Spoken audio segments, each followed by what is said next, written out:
to allow yourself to be vulnerable, because sometimes the healthiest things for us is the stuff that we don't want to do. Thanks, Michael. Wendell, how about you?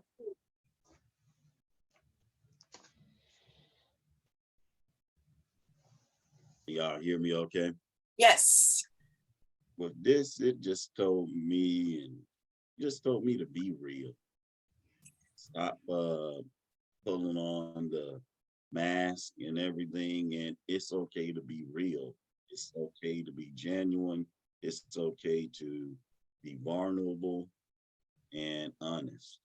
And that's what I got out of it. And when it talked about, I want to know if you can live with failure, yours and mine, and still stand on the edge of the lake and shout to the silver of the full moon, yes. And that just got me, because in my mind, I've had so many failures, but then to try to hide it and not share it to help someone know, hey, this is the wisdom that it really did this. So thank you for it. Okay, you're welcome. Thank you for sharing. Kayla, so you have your hand up. For me, and thank you very much. What a way to start. To me, this is my journey to recovery, and to, as some of the others said, sort of look anew, and to cut through the clutter, and to really take that deep look instead of fleeing. That's the realness of who we are. And to me, the realness, the honesty, that is an underpinning for recovery. So thank you. Even what was profound to me is to go into jails and teach relapse prevention. And I remember in talking about trauma, I remember asking if anyone had trauma, especially in the men's group. No hands were raised, no hands were raised. But then when I started to tell my story and share my trauma, the spigot opened. They started to look at themselves. You know, I'm standing next to my brother who's 5 years old, and he blew his brains out. And so this is kind of a new prism to look through and to get us to the onion peel. So this is a wonderful guide. So thank you. And very comforting, I must say. Thank you. Great. Belinda, what's coming up for you?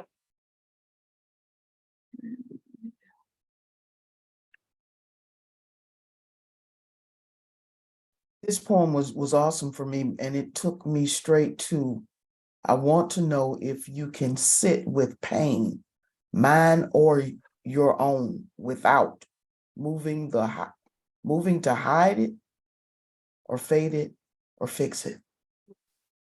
You know, that took me there, you know, because that's what I try to do each and every day, you know, especially on the job that I work. Keeping that open mind. And if I'm in pain, sit in it. I know it's going to work out. Thank you so much for the poem. Thank you. Thanks for sharing. Kim? Hi. Good morning. Can you hear me through my earphones? Can you hear me? Yes, we can hear you. Okay. So the first thing that was coming to me was kind of a checklist of my most precious relationship with my husband. I was thinking, check, check, check, as I'm going through the checkbox. And then at the very end where it said, I want to know what sustains you from the inside when all else fails. And then I started to think about the people that I work with in my program. We're always teaching about higher power and connecting with higher power and recovery. And so then I started to really go back and look at everything else. And it's more of a question for me of, of asking them, what sustains you from the inside out when all else fails. And not so much the first part, but the second part, asking those questions to them in order for them to kind of find the journey of their own recovery process. Because I'm like everybody else, I can look through this and see my recovery process as well. But I'm grateful to have this. I'm going to take it back to work with me and share it with the people that I work with. And maybe even put a questionnaire together to see if they can answer the questions of what sustains them and what they're willing to do. Thank you for sharing. Thanks. All right, we'll do a couple more. Bridget.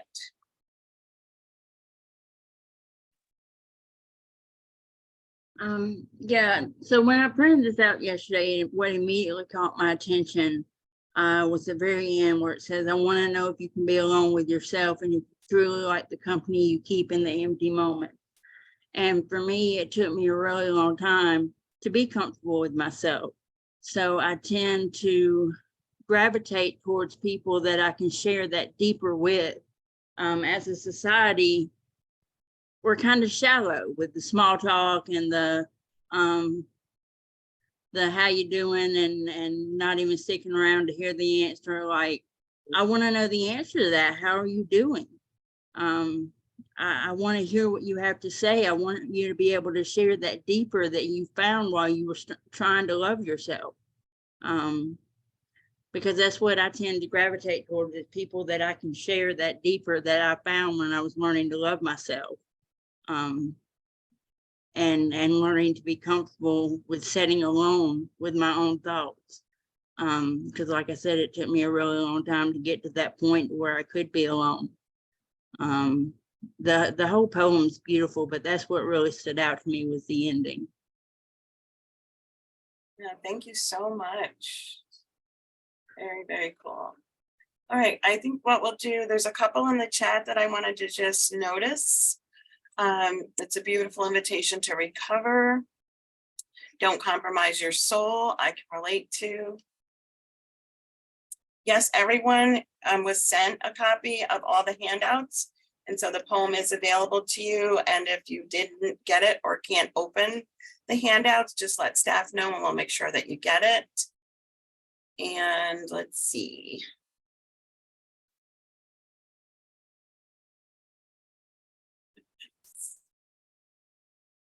There is a question in the chat. Somebody just Go ahead and read it. Doug said, can you explain being faithless? Yep, I'm going there for sure. Let's hear from one more person and then we'll talk about that. Michael, you wanted to share something? Yes, because of recovery, my name is Michael Longino. I'm a man of long-term recovery. I just purchased my first home yesterday. And so it really works. It's amazing. And that part, the last part was, I know that I can be alone with myself. I'm going to intentionally live here and try to create a place of peace and love for others to visit and share in, but to live here with myself, you know. And that's the Michael, thanks for sharing. You froze a little at the end there, but congratulations on your home. Yeah, so if we think about the line, and I'm so glad someone noticed and named it, right? I want to know if you can be faithless and therefore trustworthy. And so folks have had such a reaction to that line where people have changed the author's words because they didn't like what it said. So if you go online, there are all kinds of versions of this poem. This version is directly from the author. I bought the author's book and these are her words. And so one of the things what we take as individuals, we take from it, but around this piece of being faithless is that sometimes we can be so tied to us, our story, our own being, to the point where we can't make space to hear someone else's perspective.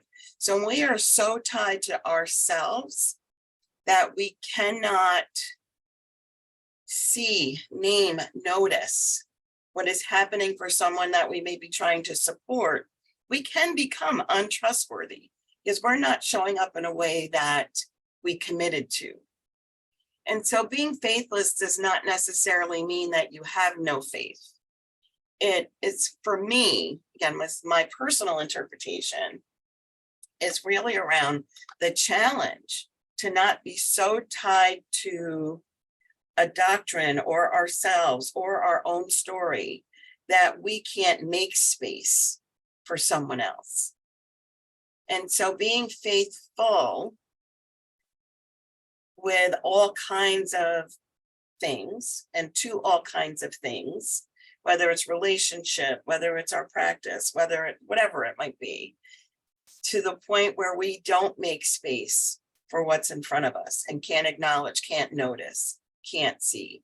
We may inadvertently, unintentionally, not wanting to actually cause harm or be untrustworthy. And so one of the things we know about trauma is that trauma disrupts our abilities and capacities to trust other people. So if I'm a trauma survivor, and I am, and I'm with someone who is saying, I'm here to help, I'm here to be supportive, I'm here to be in partnership with you. If they're so driven by their own stuff that they don't make space for my stuff or to see me, to hear me, to know me, that's not helpful. One of the things that I've experienced in peer support, actually my very first experience with peer support, I was in a hospital and there was a person who came from a peer support program and led a support group. I was feeling better. I'd had some rest. I was it was my third or fourth day in, as part of that week. And I was ready for engaging. And a person came and they told their story for an hour. No questions, no conversations. They talked about themselves for an hour. And I thought, okay, so I know some about this person. I didn't understand what did that have to do with the title of the group that we were supposed to be in, but I appreciated that there was someone there talking about their journey. Cool. Next day, different group title, different group purpose. Person comes, talks about himself for an hour. The exact same story as the day before. So I didn't go to any other groups that week because I thought, okay, I'm done with this. I wasn't open to what I was experiencing, chose to do other things. I go home. As soon as I get home, I called the peer support program because I saved information. And I said, I really want to understand the purpose of the group. What's the intention of these groups? And I really want to know how it's helpful. And, I listened and I got information and I went back again and had another conversation. And I went back again and had another conversation. And then the Peer Run program hired me as their training director. And, one of the concerns or experiences that happens is that in the telling of our stories and the sharing of our own stories of healing, of recovery, of whatever that journey is and however it looks, one of the things I like to say is nobody needs a whole box of Cathy. That we do our best work when we have an understanding of what folks have experienced. If we say we're here for support, let's be here for support. And to understand where someone else is, how they are, what's going on for them, and then to tug on for myself, whatever thread that is relevant to their experience, that's what I'm going to share. That's the piece that I want to tug on. That's the piece that I want to open a door with and start a connection with. As we get to know each other, because mutuality is a real thing, we'll share with each other. We learn each other's stories. We learn each other's journeys. But we need to make space for that connection to happen where we're listening and we're learning and we're sharing. So those are some of the things that come up for me around the invitation and some of the things that we're going to be talking a bit more about today.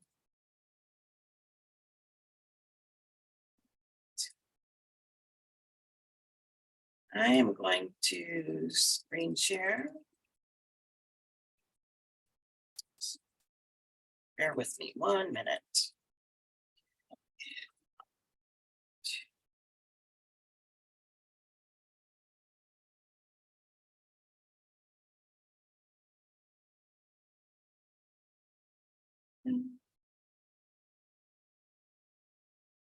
All right, can everyone see the slides?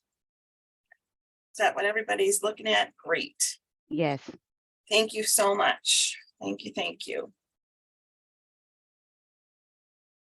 So the invitation. So I wanted to also spend a bit of time today thinking about how do we want to be together? So lots of folks use group agreements.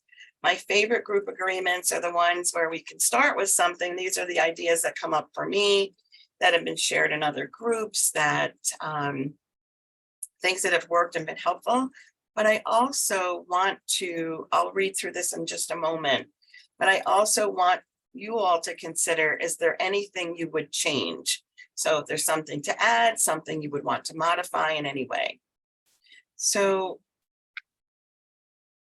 I will read this in one moment.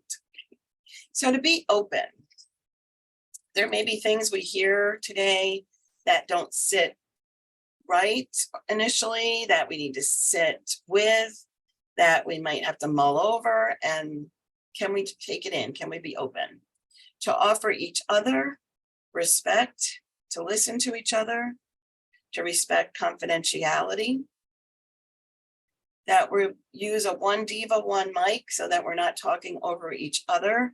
And if you want to contact someone directly, please do that in the chat. Send them an individual message. To make no assumptions about other people, about other people's intentions. If there's something that you have a question about, something that I've said or done, let me know. You know, ask a question in the chat. Let's make sure that things don't go unexpressed.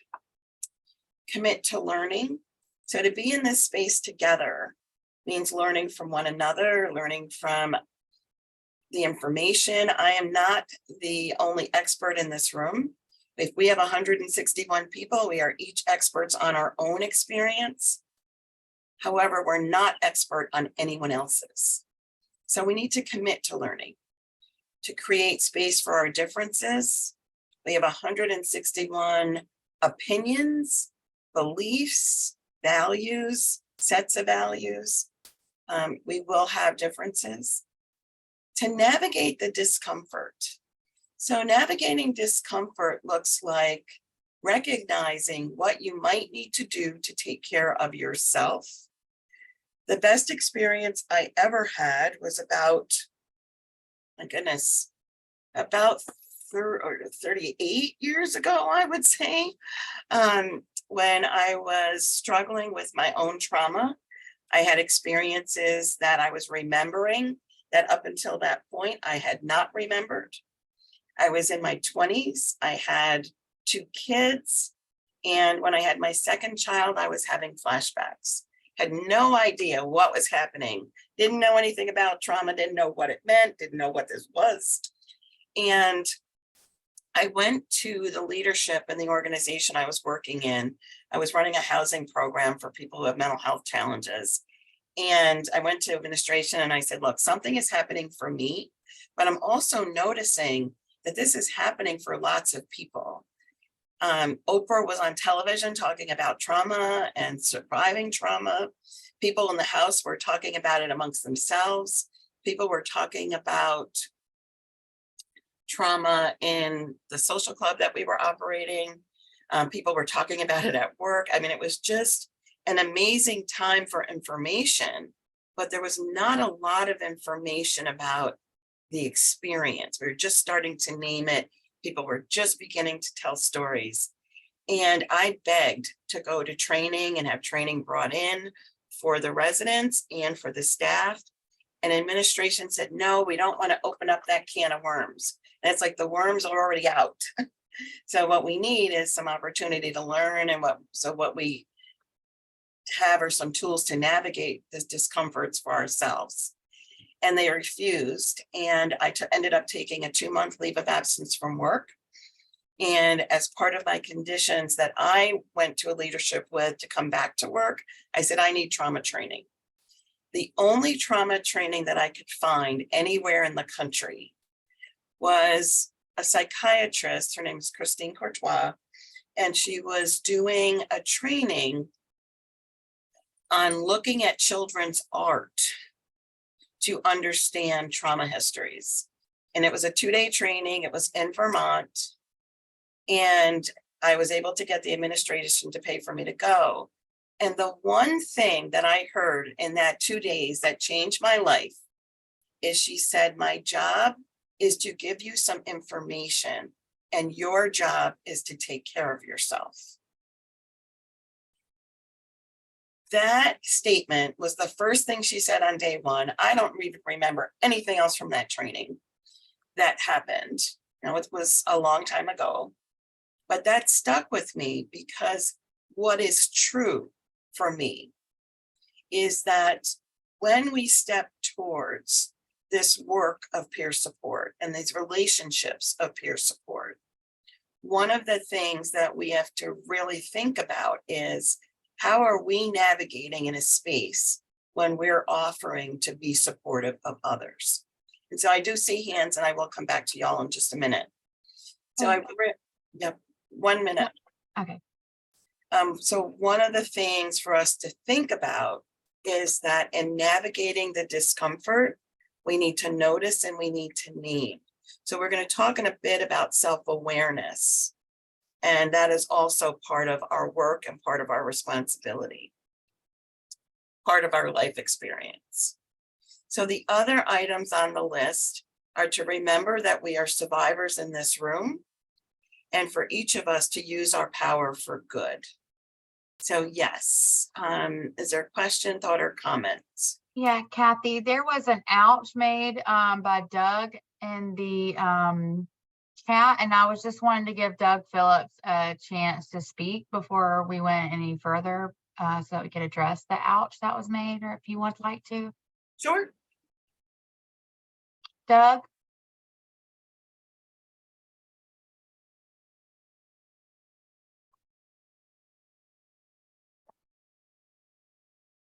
Okay.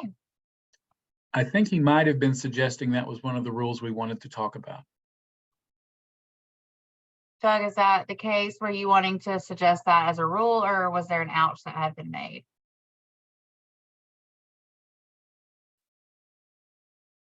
Okay, well, we're going to move on. All right. So I'd like to actually hold some space for that. So if Doug, you want to put in the chat what you would like what do you want to say about the ouch? Is that something we want to add to the group agreement? And in the meantime, let's go to Sarah. Sarah, what's your thought?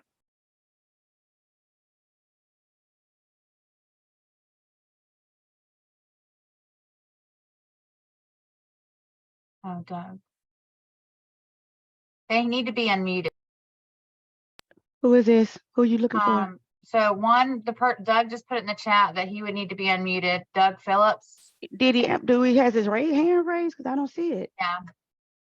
Well, we were calling on him. Okay, hold on. There you go.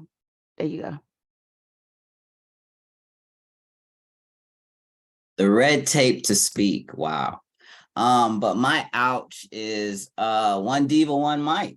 I'm a male, and to include Devo, even though that is an unpopular synonym for diva, but maybe Don or something like that. But one diva, one mic, I feel left out. Well, that's why there's an invitation for folks to add to the list, because nobody needs to feel left out. So the add would be what? What would you like it to be? Give us a word. I want to make sure I spell it right. I think he needs to be unmuted again, Marie. I guess the male synonym for diva is Devo.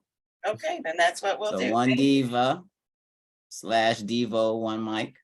Thank you so much, Doug. We appreciate you. Sarah. 1 second, Sarah. We'll get you unmuted.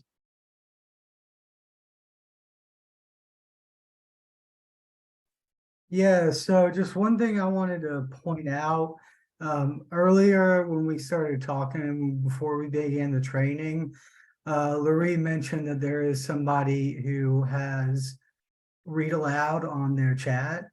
And there's a lot of comments just filling up the chat, and it's distracting for me, and I can't even imagine how distracting it is for them.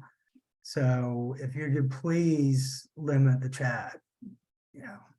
I Yep. get the intention is good, but I can't really pay attention. My ADHD is going all over the place. Thanks. So I so appreciate that, Sarah. Thank you so much. And in the beginning, one of the things I shared is that there are times when I will ask folks to put things in the chat. So if there's anything in the chat that is related to anything related to the group agreement, if someone could please call those out, because I also can't track the chat. I can't read it. It moves too fast for my vision limitations.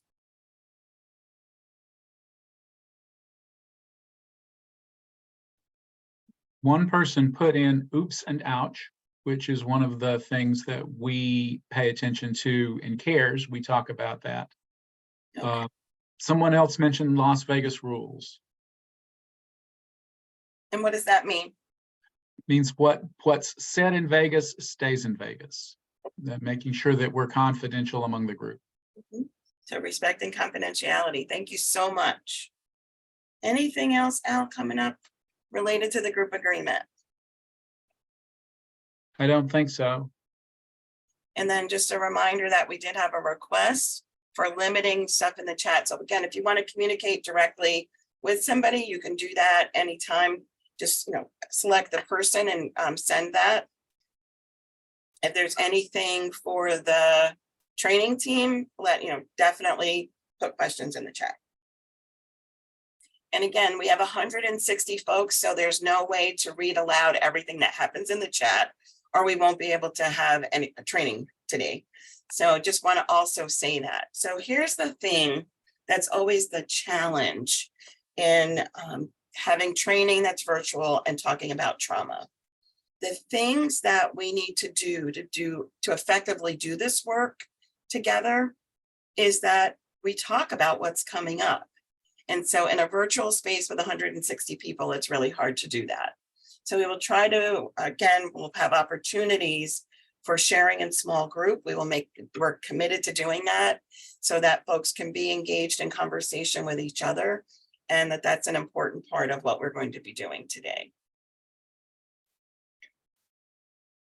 So I want to talk about self-awareness and self-care. The handout that we're going to be talking about and using in a few minutes is called the Self-Awareness Check-In, and I will share that on the screen in a bit. What we're going to do with that is actually spend some time for each of us to think about what is it that's coming up in training today, in our time together today, that might be overwhelming, that might bring up some stuff, that might activate our fear response, that might be unsettling or challenging or difficult in some way.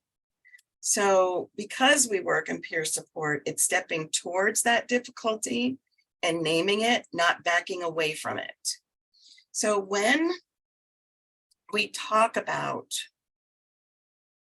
grounding activities, and grounding means connecting to myself. What are the kinds of things that help us to do that? What are the kinds of things that are barriers to feeling connected, to feeling comforted? Because trauma disrupts those things that work for us. And so you'll hear me say a lot today, trauma does that. And so again, we're stepping towards what trauma does, not away from it.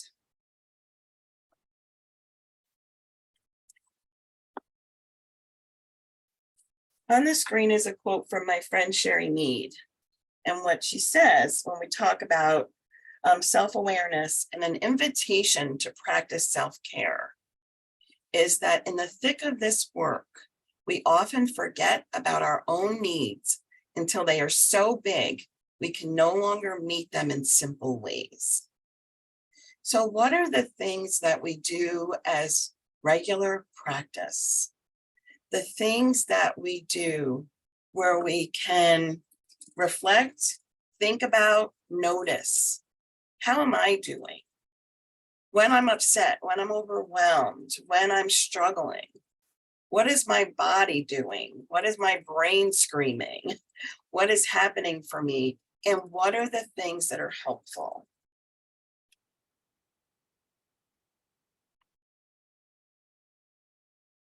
For those of you who don't recognize Sherry Mead's name, she is the person who created, developed from scratch, from her heart, intentional peer support.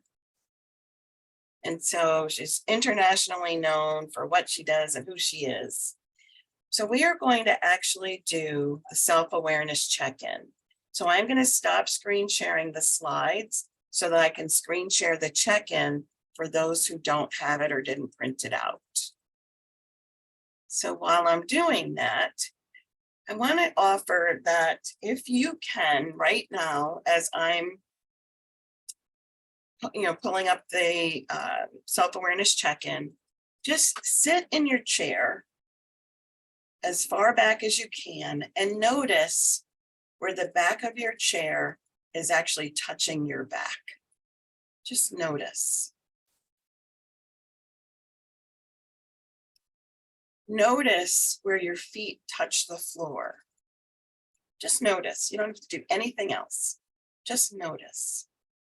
If you're wearing shoes, notice where the bottom of your foot, the skin of your foot, is touching your sock and where your sock is touching your shoe. Just notice. While you're noticing, take a deep breath in.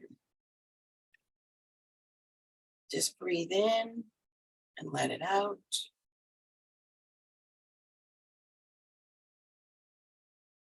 Breathe in, let it out.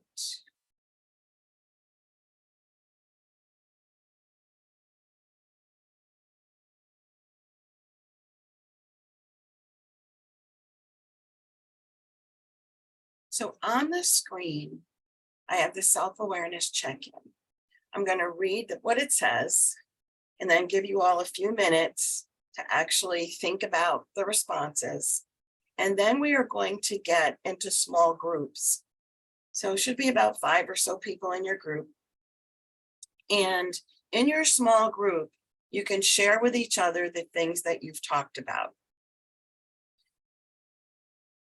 Also, while you're in your small groups, a reminder to please be on camera if that's at all possible. And you'll have about 10 minutes. So you want to make sure that each of you has a chance to speak. So the self-awareness check-in. A key component of trauma-informed work is self-awareness. Awareness of your own experiences with trauma, how we are affected by the work that we do, and how we may be affecting others. Cultivating or developing self-awareness, strengthening your self-awareness, requires attention to our own needs and support to navigate challenges. We do this in effort to keep relationship with others physically and emotionally safe, respectful, and transparent. Please take a few moments to consider strategies that might help you stay balanced, focused, and effective at work. And so in this, when I'm saying work all day today, what I mean is our work and peer support.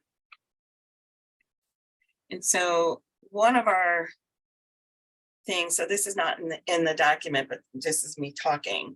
One of the things that can happen is that because we are passionate about this work, because we live our lives out loud, and that relationship is everything, we often don't think about the work of peer support.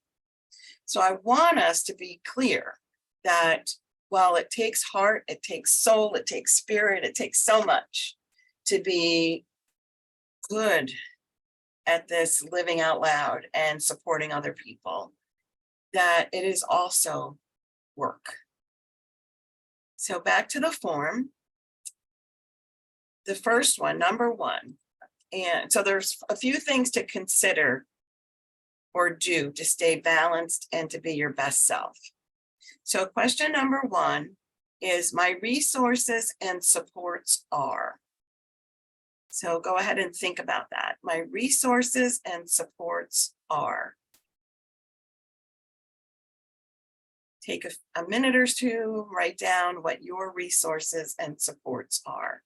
If you didn't print out the form, you can always just write on a piece of paper. These are things I consider or do to stay balanced and be my best self. So number 1, my resources and supports are.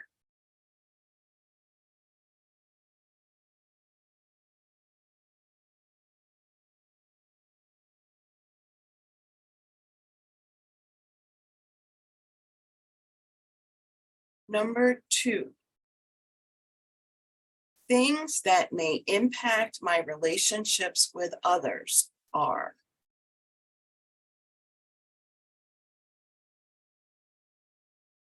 Things that may impact my relationships with others.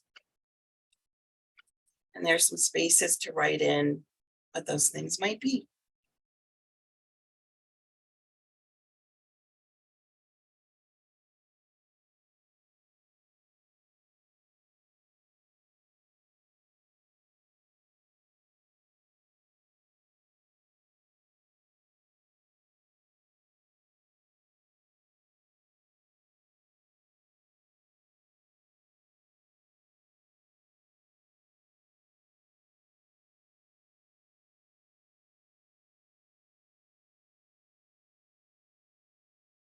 Number 3, things I can do to keep myself present and balanced are. And there's some spaces there to write. Things I can do to keep myself present and balanced.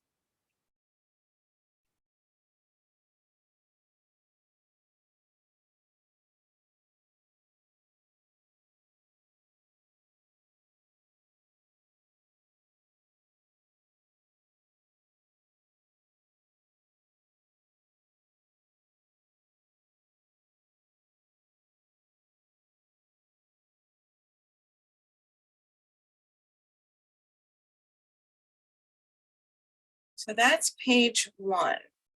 On page 2, there are some suggestions for what taking a break could look like.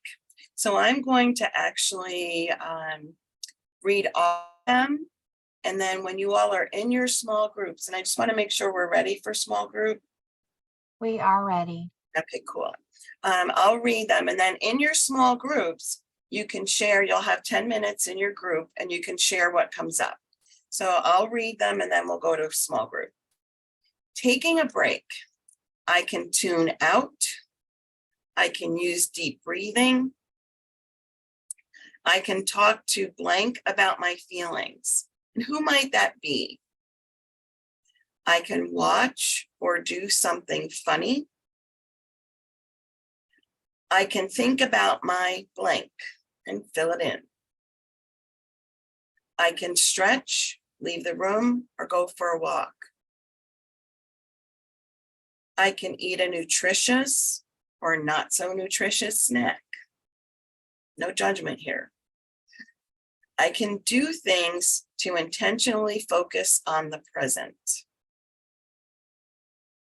I can ask for or offer peer support. Talk with friends, family, colleagues, or coworkers. I can draw on creative, spiritual, or mind-body practices. Or, and then there's a blank of things you can do.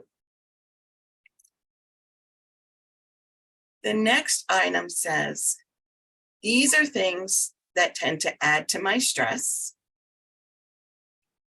So if there's some things you want to write down or talk about. And what usually helps when I feel overwhelmed is blank. So let's go ahead and get into small groups. You'll have 10 minutes to share what came up for you as you think about your own strategies that support self-awareness and the practice of self-care. Okay, let's do groups. All right, guys, make sure if you get a notice that says to join, make sure you click it and join it.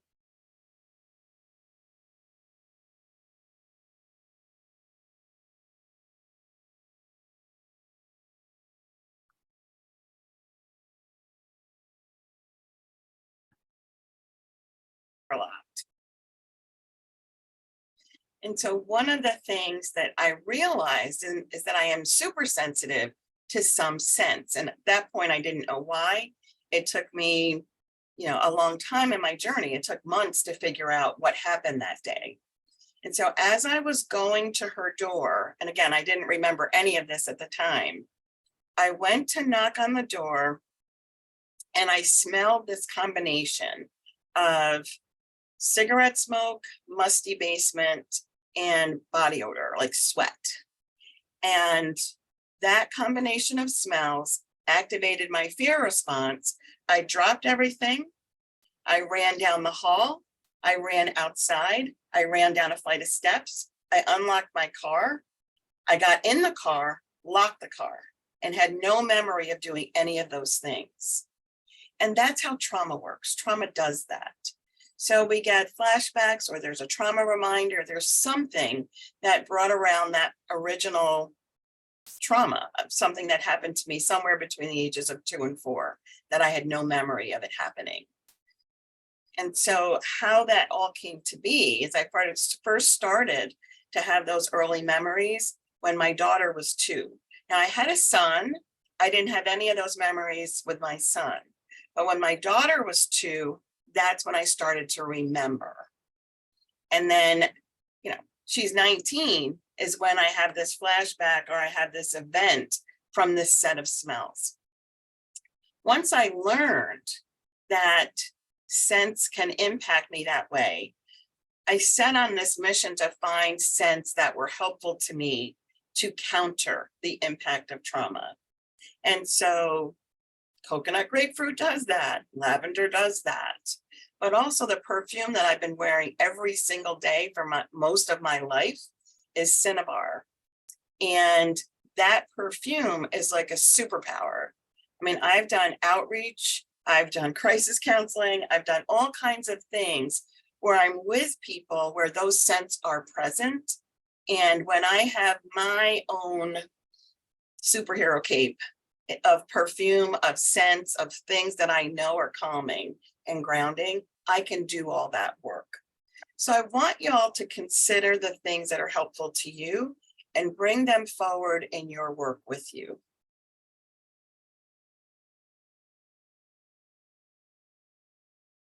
We are going to take a break in a little bit, but before we do that, I wanted to spend a few minutes thinking about the values of peer support.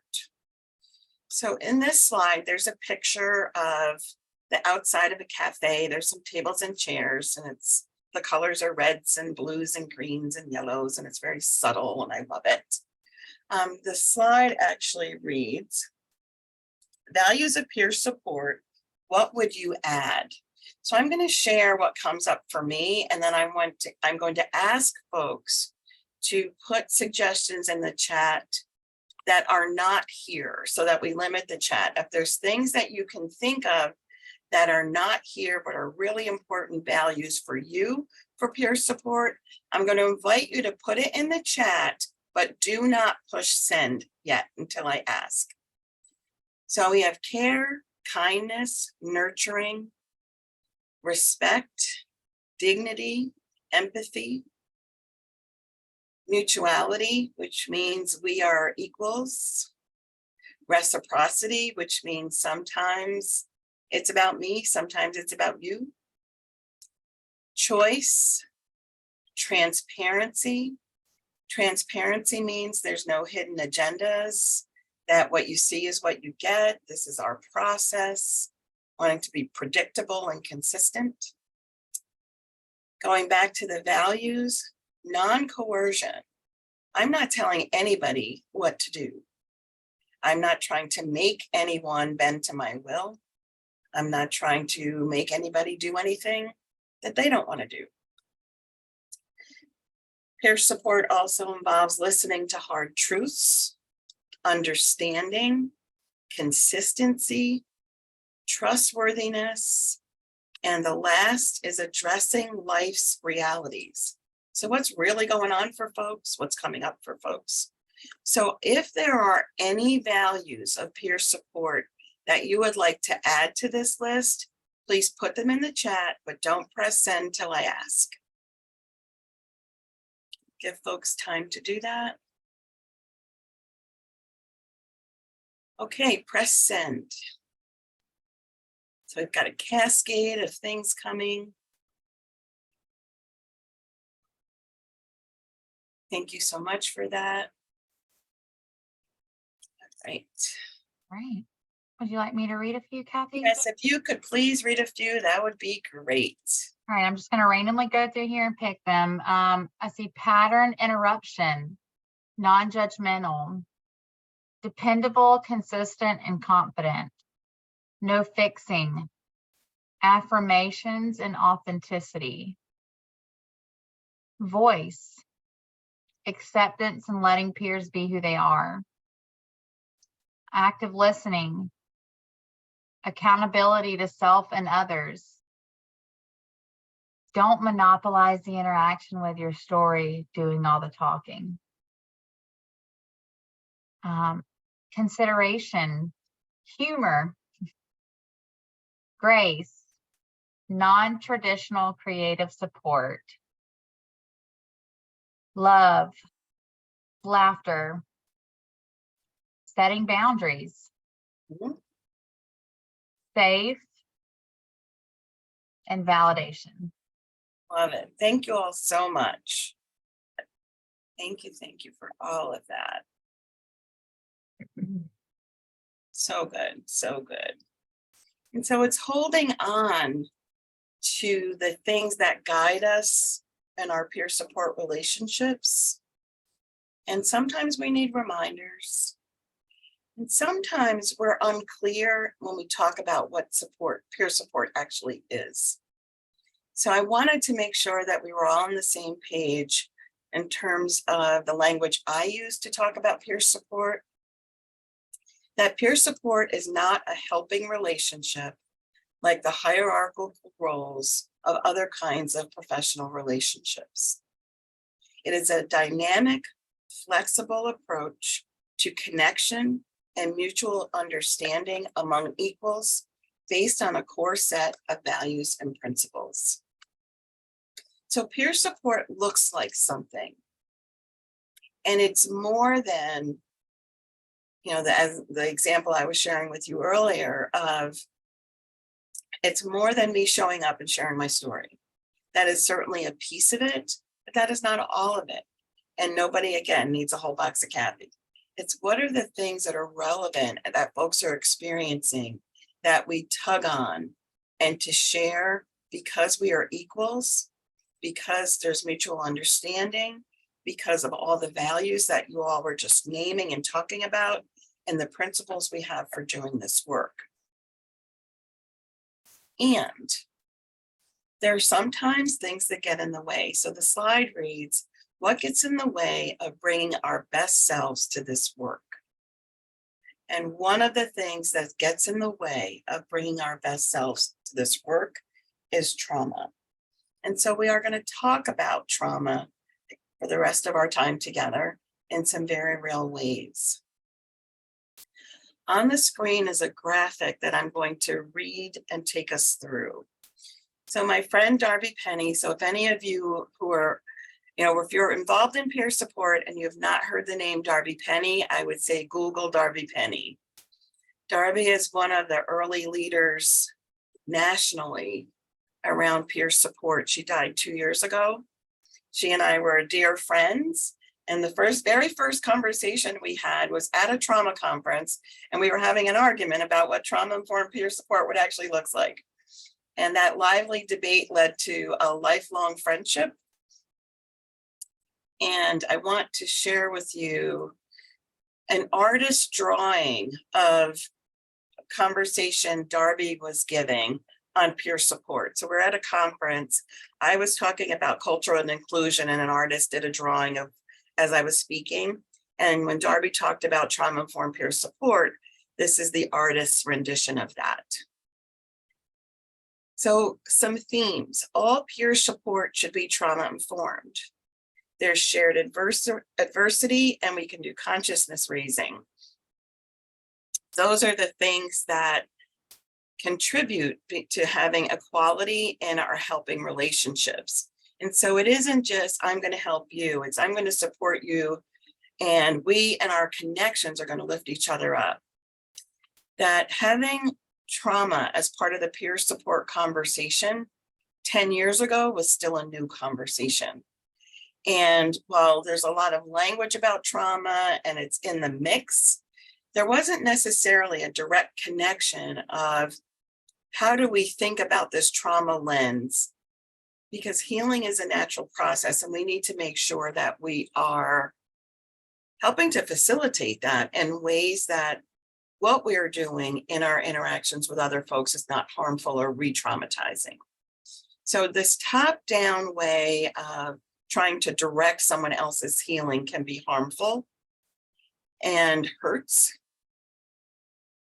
When we can have conversations where we're direct, we're clear, we're transparent, that can help create a safe space for people to be with us, be engaged with us.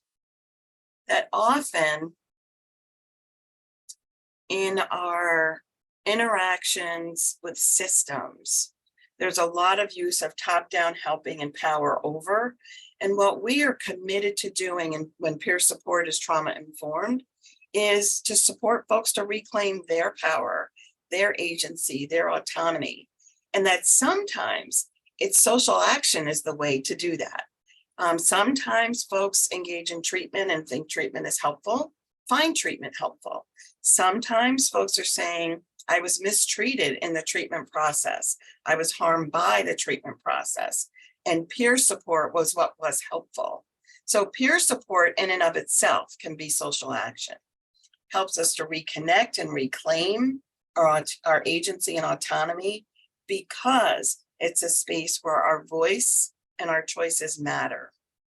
That everything we do in this work needs to have a trauma lens applied to it. So trauma is not caring in a particular way. Trauma is thinking about every action, every part of what we do. And so I will, like, just to press pause here a minute, I don't talk about trauma-informed care. I talk about trauma-informed approaches, because care can be passive and something that we do to others. And what we want to do is be in relationship with each other. And that means constantly thinking about equality, agency, equity, and what supports folks to maintain their voice and maintain their choices on their own. So institutionalized trauma is what many of us have experienced in our lives and in our journeys, whether that's the mental health system, substance use services and supports, or the incarceral system. Like, there's all kinds of systems, child welfare, that all of these systems are also just trying to think now about, oh, we need a trauma lens for that. And so we know that these systems have caused a great deal of harm through the abuse of power. So when we're aware of trauma, what we're looking to do is to do power with, not power over. So when we think about then, some of the other pieces of that, peer support is founded and grounded in that work of equity, equality, showing up for one another, supporting agency and autonomy.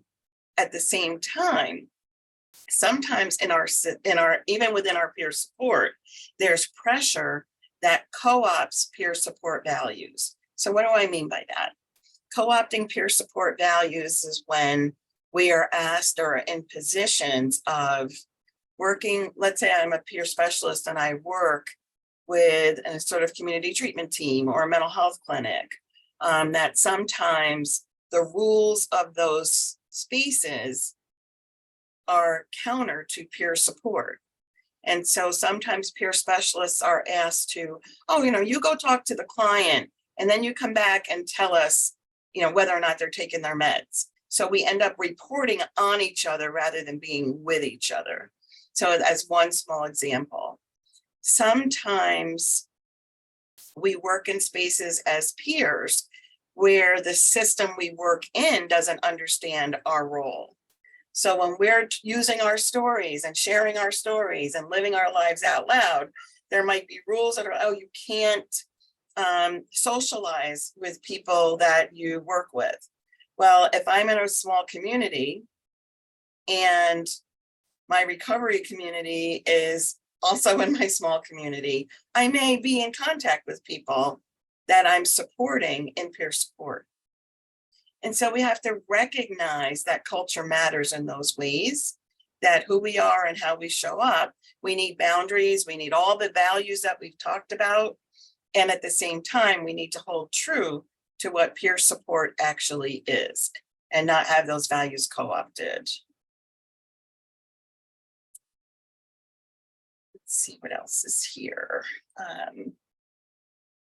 We know trauma affects the brain and our bodies and our minds and our spirits, all of it. And we're going to talk more about that after the break. But that it also, the result of those impacts is that it's very hard to trust people. Our belief in other people can be shattered. And as we're seeking safety for ourselves, there's different coping strategies that we have because we're humans and humans are messy. So the ways that we work together, that we support each other, that we help folks clarify options, help people make sense of what's happening to them, help people consider other kinds of coping strategies. If the coping strategies that we're using are not helpful, don't help us be our best selves, are dulling feelings, are dulling our reality, we need to think about, are there other options, other ways of coping? And so trauma-informed approaches, we actually believe, by the way that we practice, we believe that healing is possible, that any one of us can be and often is a trauma survivor. And so it's understanding in our approaches to be kind, to be welcoming, to be honest, to be consistent, to actually keep true to all of those values, because you never know what someone else's experience is. So these are long-term practices, long-term issues. And the more we engage in trauma-informed peer support, sometimes the more questions we have. So we're always learning and always willing to keep moving forward in ways that we can name. I don't always get it right, but I'm open to relationship repair. And that means for me, really simply what I was raised with. If you make a mistake, you say sorry and you mean it, and then try not to do it again. And so offering folks our best selves in peer support, because we're working on self-awareness and we're present and we show up for a relationship, is the best way for us to be.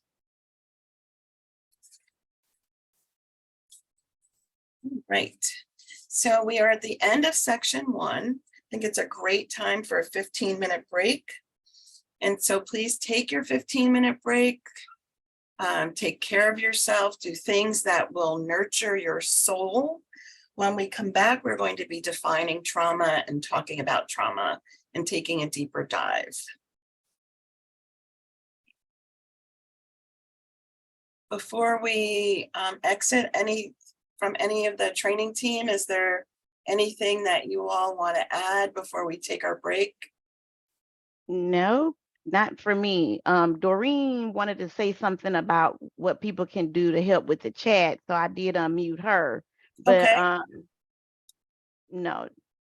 Doreen, are you still here? I am. Yeah. Good morning, everyone. I didn't know if anyone knew on the chat, there's an option where you can deselect the show chat previews. So you don't even have to see what everybody's chatting about while the presentation is going on, because I find it very distracting too. So Great. she asked me to chat some. I disable that show chat previews. Nice. So Thank you. I just got a question directly. It says, can you ask why she keeps referring to humans as being messy? Because we are. There's no perfection. There is no perfection. We are humans, we're caring, we're kind, we're open, and we're messy. It is a human condition. I'm gonna ask everybody to unmute. If y'all want to talk during the break, it's up to you. I just unmuted everybody so you can talk if you want to. I'm going to the restroom. There you I go. will We should be back about Too much information, Larry. Too much I know, information. I know, Doug. I know. So there's a question about the return time. Yeah, how about if we all come back at 11 o'clock? Okay. Right. And ready to go at 11. So y'all can chat with Cathy if you would like about Cathy's taking a break. Okay, Kathy's taking a self-caring. break. So it can be talk about, well, maybe when we come back. Yeah, you I stop want to. sharing? I want to talk about that being messy, Kathy. When you come back, I'm gonna let y'all talk about that. I'm gonna take a break. What time do we come back? Lois, bye, Lois. 11 o'clock? 11 o'clock. Being messy to 11 one o'clock. person. Excellent. Thank you. So humans are messy because trauma is one of the things that contributes to the messiness. So the slide reads, section 2, experience shapes us how we are, think, and engage. In other words, what we experience shapes how we show up. We are going to do an activity called the life map, but I'm going to come back to that in a little bit. When I think about what trauma is and what trauma does, trauma overwhelms our capacity to cope. Plain and simple. And there's a lot of neuroscience behind it. There's a lot of biology behind it. And there's a lot of social connection and information behind it. Bottom line is when we are overwhelmed and our capacities to cope with whatever's happening in the moment are overwhelmed, that's a trauma response. The question on the slide is, what percentage of people you serve are survivors of trauma? So I want y'all to think about it. I'm going to ask you to put a number in the chat, whatever percent you think it is, and just put the number in the chat and then go ahead and press send, and then we'll come back and talk about it. What percentage of people you serve are survivors of trauma? And we'll give it a minute.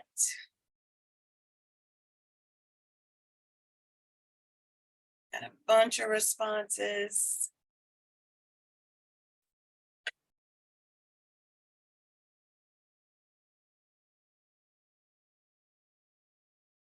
Right.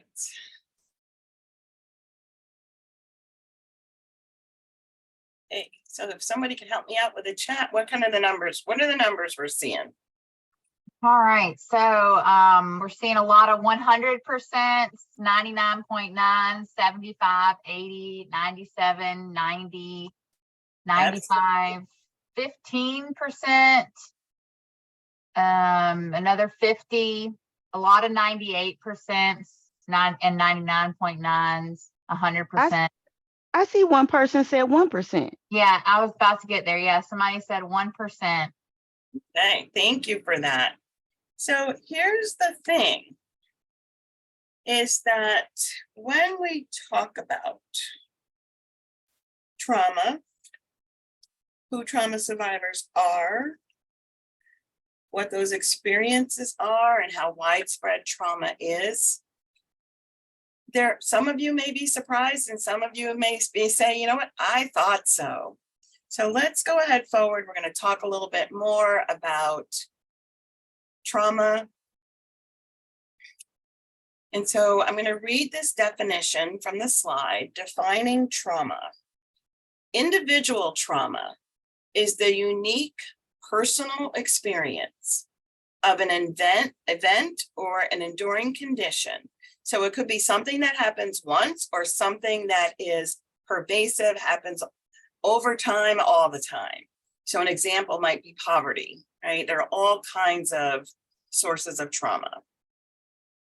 So the individual experiences a threat to their life or to their psychic or bodily integrity or to a loved one. So let me unpack that a little bit. So it could be that something is threatening me. It could be something that's an emotional threat. It could be something that's a physical threat, but I feel threatened. Or a loved one of mine feels threatened. And in that moment, the individual's capacity to cope or to integrate what happened. So to integrate your emotional experience, what that means is, oh, wait, I see that we just had a car accident and I can make sense that this was a car accident. Or I was attacked on the street and I know that's what happened to me. Sometimes what happens when folks are traumatized is they can't put all the pieces together or to integrate what actually happened to them. So they get overwhelmed. So for example, I was abused in my neighborhood sometime between the ages of 2 and 4. I had no memory of that until I was in my 20s with a 2-year-old. It took 20 plus years for me to actually put those experiences together. And then it took a long time to actually learn about what those impacts were and then to heal. So when we think about what trauma is, individual trauma is this thing happened to me and I'm overwhelmed by it. Or this thing happened to my mother, my sister, my son, my daughter, and I'm overwhelmed by it. So that's a definition of individual trauma. The next slide speaks to collective trauma. Collective trauma is a group or community experience. So it means that it happened to me, happened in my community, and it happened to a bunch of other folks in my group or community. There are different types of collective trauma. There's what happens because we're in the same place at the same time. So in Las Vegas during the country music concert, when there was a mass shooting, is an example of a group and community trauma. There was a group of folks who were at the event who were impacted directly. Some were killed directly. Some were traumatized because they were next to someone or near someone, or the panic of the moment. And others weren't panicked by it and didn't feel that impact till way later down the road. So, but it's something that happened to a group of folks. And then some of us saw it on the news or on the internet, and we were impacted then. If it overwhelms us, overwhelms our capacity to make sense of it, to integrate it, to think about, oh, wait, I get it. That happened. This is a response to it. That's how trauma works. It puts us on tilt. So when I say humans are messy, I also say trauma puts us on tilt. And that means that it's hard to know and hard to stay connected and present, hard to stay grounded. Cultural trauma is genocide. So when we think about cultural trauma, examples would be enslavement of Africans in our country's history, would be the disruptive of the culture of Native Americans or indigenous people who were here in this country. So colonization was cultural trauma. Another example would be the Holocaust. Another example is hate that's often expressed, in all kinds of very public ways towards people of the LGBTQ community. So whole groups of people, because of their identity, are systematically destroyed or attempts are made to systematically destroy them because of their traditions, their values, their language, and the things that make them unique as a group. So cultural trauma is genocide, and it does happen in the present. Historical trauma is another term that's used. And one of the ways I think about historical trauma is that it's the cumulative emotional, psychological, and spiritual wounding over the lifespan and across generations, emanating from massive group cultural trauma experiences. So if cultural trauma happens, the fact that it affects entire groups and communities over generations, 7 generations, 10 generations, 12 generations, and we're still feeling it. Cultural trauma is passed down generation to generation. Hey, Kathy, somebody Yes. asked in the chat, can there be self-induced trauma? That's an interesting question. And I wonder what it's related to. And so often when people ask me that question, they're thinking about self-injury or self-harm, where someone actually cuts or burns or does things to themselves that is harmful, physically and emotionally harmful. And while that's a topic for a whole training, and I can have that conversation, what I will say today is that self-injury is often a symptom of trauma that's been harmful to someone. It's not traumatizing in and of itself. It may be uncomfortable for someone who doesn't understand why another person uses self-harm, but it is a coping strategy. Awesome, thank you. And then there is an ouch in the chat from Bambi. Bambi, if you would like to share on your ouch, could you please raise your hand so you can be found easily to be unmuted?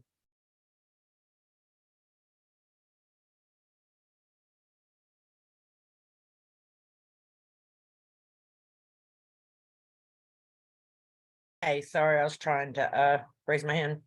Yeah, go ahead. The only ouch I have with that is with the peers that I work with saying that all people are messy, it could almost be a trauma response in itself because they're unsheltered and we work with them on a daily basis trying to build them up. And if they would hear the response, people are messy, that could be more or less telling them that they're messy, they're unworthy. And I struggle with that. Thank you for sharing. And here's what I will offer in response to that. When I talk about humans are messy, I'm talking about 100% of the humans on the planet. And I want us to hold that idea as we talk about what trauma is and what trauma responses are. So I would ask you to hold that. So 100% of human beings are imperfect. 100% of human beings have faults, have all kinds of things. We are not perfect human beings. So when I talk about humans being messy in the context of trauma, I'm not saying that I would walk up to a survivor and say, hey, you're a messy person. That's not what I'm talking about.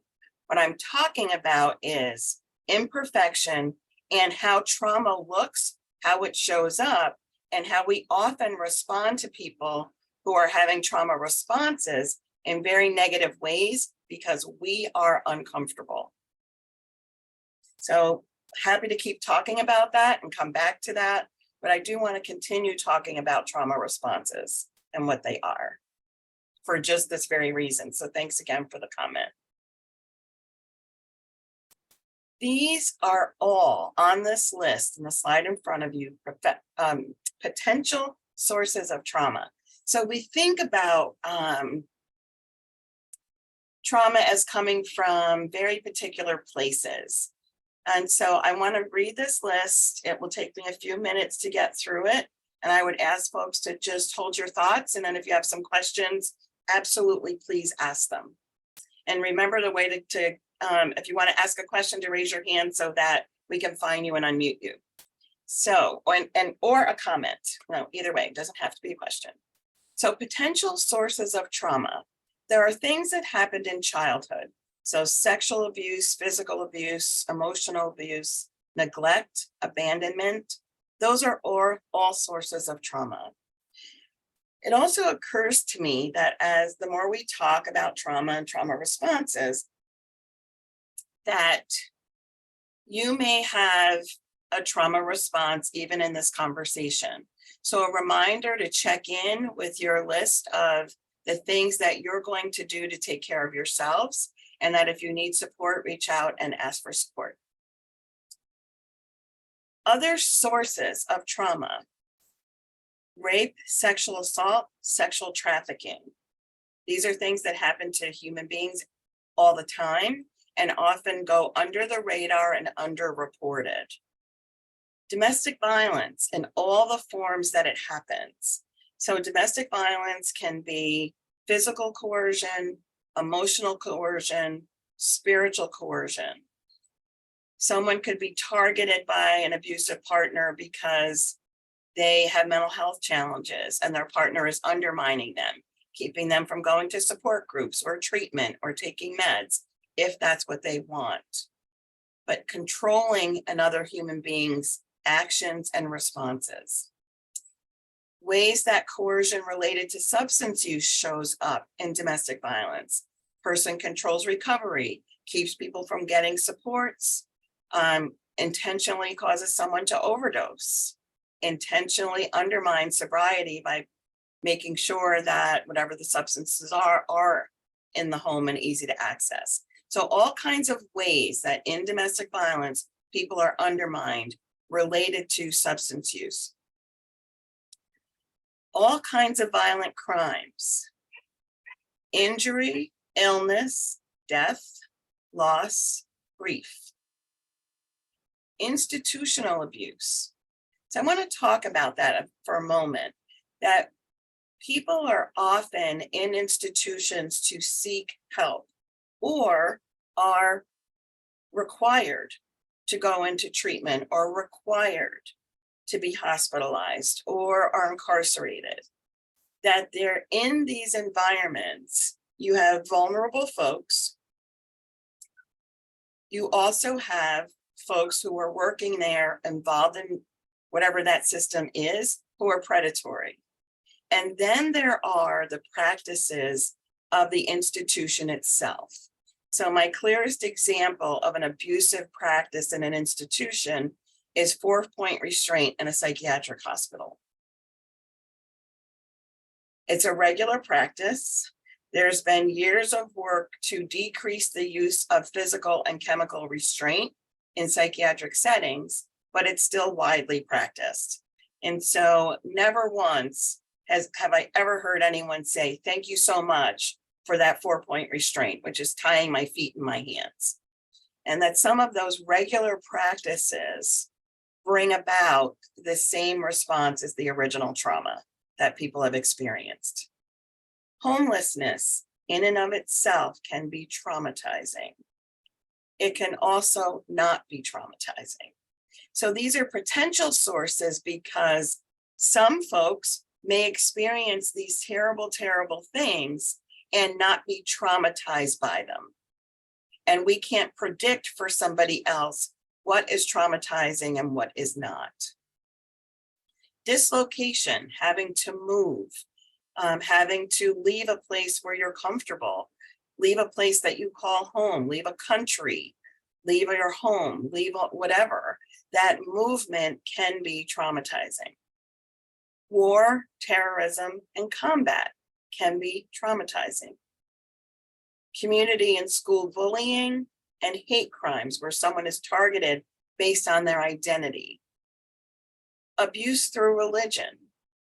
I worked in a community in rural upstate New York, and we work with children and families. Several of the children that we worked with had some really awful school behavior. And so we kept getting these referrals about all this awful school behavior. And what we learned is that there was a religious group in the community that, as part of their practice, was regularly and systemically abusing children. And so children were being abused by their grandparents and aunts and uncles and religious leaders. Collective, historical, generational, targeted violence. So that's historical trauma, cultural trauma, the things that stay with us through generations because of those experiences. Chronic stressors like being victimized by racism and poverty. Natural disasters can also be a potential source of trauma. One of the differences about natural disasters is that natural disasters usually bring about a collective response. So people who live in your community come together, people who are across the country come together. There's fundraisers, there's money, there's supports. Not to say that if you have a natural disaster, you're not impacted. I'm not saying that. What I am saying is one of the things that can make the difference between something terrible being a terrible thing that happened and a terrible thing that we survived and a terrible thing that we are traumatized by for decades is whether or not there's support available. So in all of these other examples, survivors, people who have experienced trauma are what I call survivors, so you'll hear me use that term. Survivors who have support immediately after an event may not be traumatized by that event. So I'm going to give you an example. My friend Darby that I mentioned before tells this story and training that we shared, so I feel like I have her permission to share it. She is someone with a long history of psychiatric hospitalization. She was abused in her home growing up. She was abused in those psychiatric settings. Her response to abuse was intense. She definitely had decades and decades of trauma from some of those experiences. She, as an adult, was sexually assaulted. And minutes after this event happened, she was found, she was supported, people were helpful. She was with a peer support group. There were members in her group that had healing practices that they shared. And right after this experience that she had that was absolutely painful and terrorizing, she received support and opportunities for healing and opportunities to share what about it that she wanted to share. And what she would say all the time is that, well, I've been traumatized by many of these things that have happened in my life. The experience of sexual assault was harmful to me. It was terrorizing to me, but I was not traumatized over my life about it.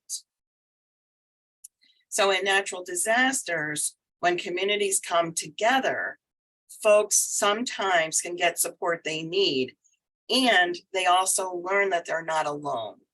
It doesn't mean that's true for everyone. I worked with survivors after 9/11, after the hurricanes in Louisiana and Mississippi, and other community terrorizing events. And many, many, many folks remain traumatized by those experiences. Invasive medical procedures can be traumatizing. And the very last one on this list is any misuse of power by one person or group over another. And this is important because this means us.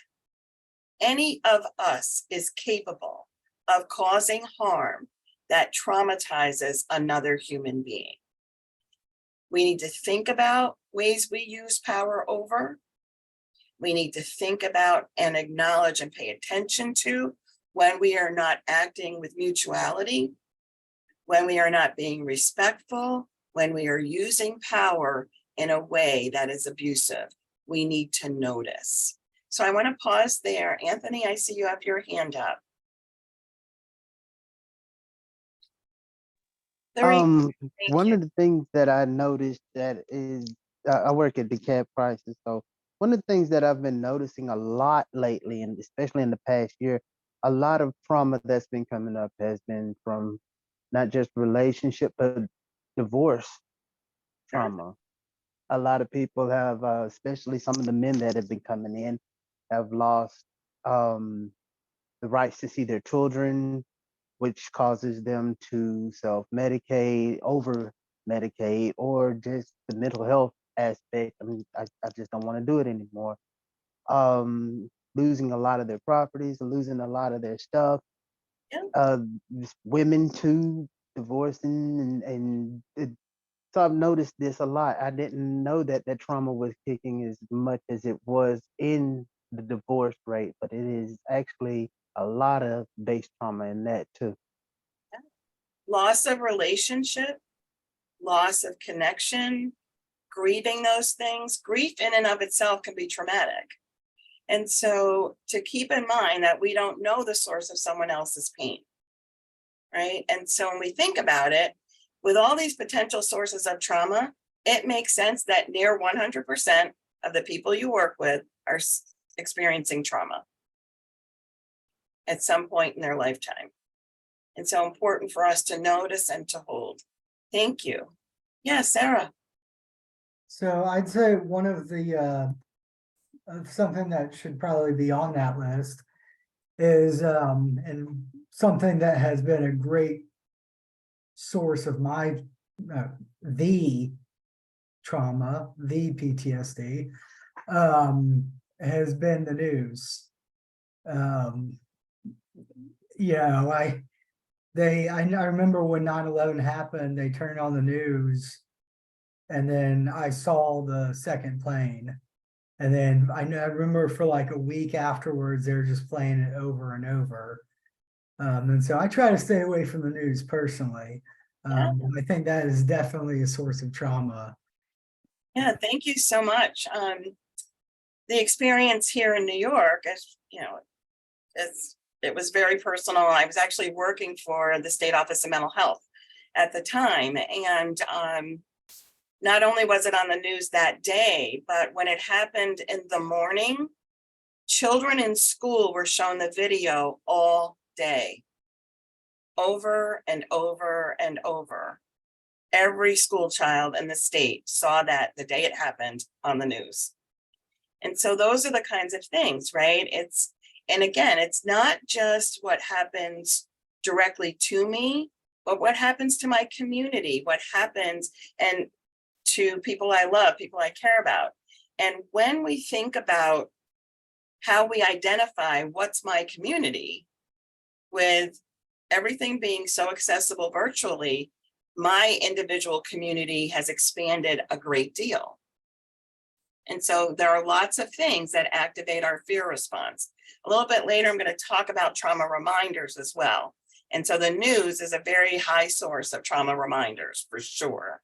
Yeah, Wendell, what would you like to add? Thank you. And thank you for this. This is great. This is great.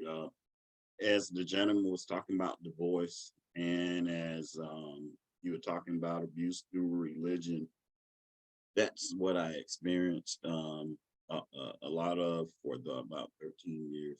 And then when the divorce happened, that sense of loss of connection with my son, who was 3 at that time, as well as the financial component to that, and that loss of freedom in managing my finances. Those things just really, it just brought it back to me, and so I'm writing it down to remember, but trauma is real. It's very real, and this is a great teaching on how to maneuver through and come out on top. So thank you. You're welcome. Thanks for sharing. Kayla.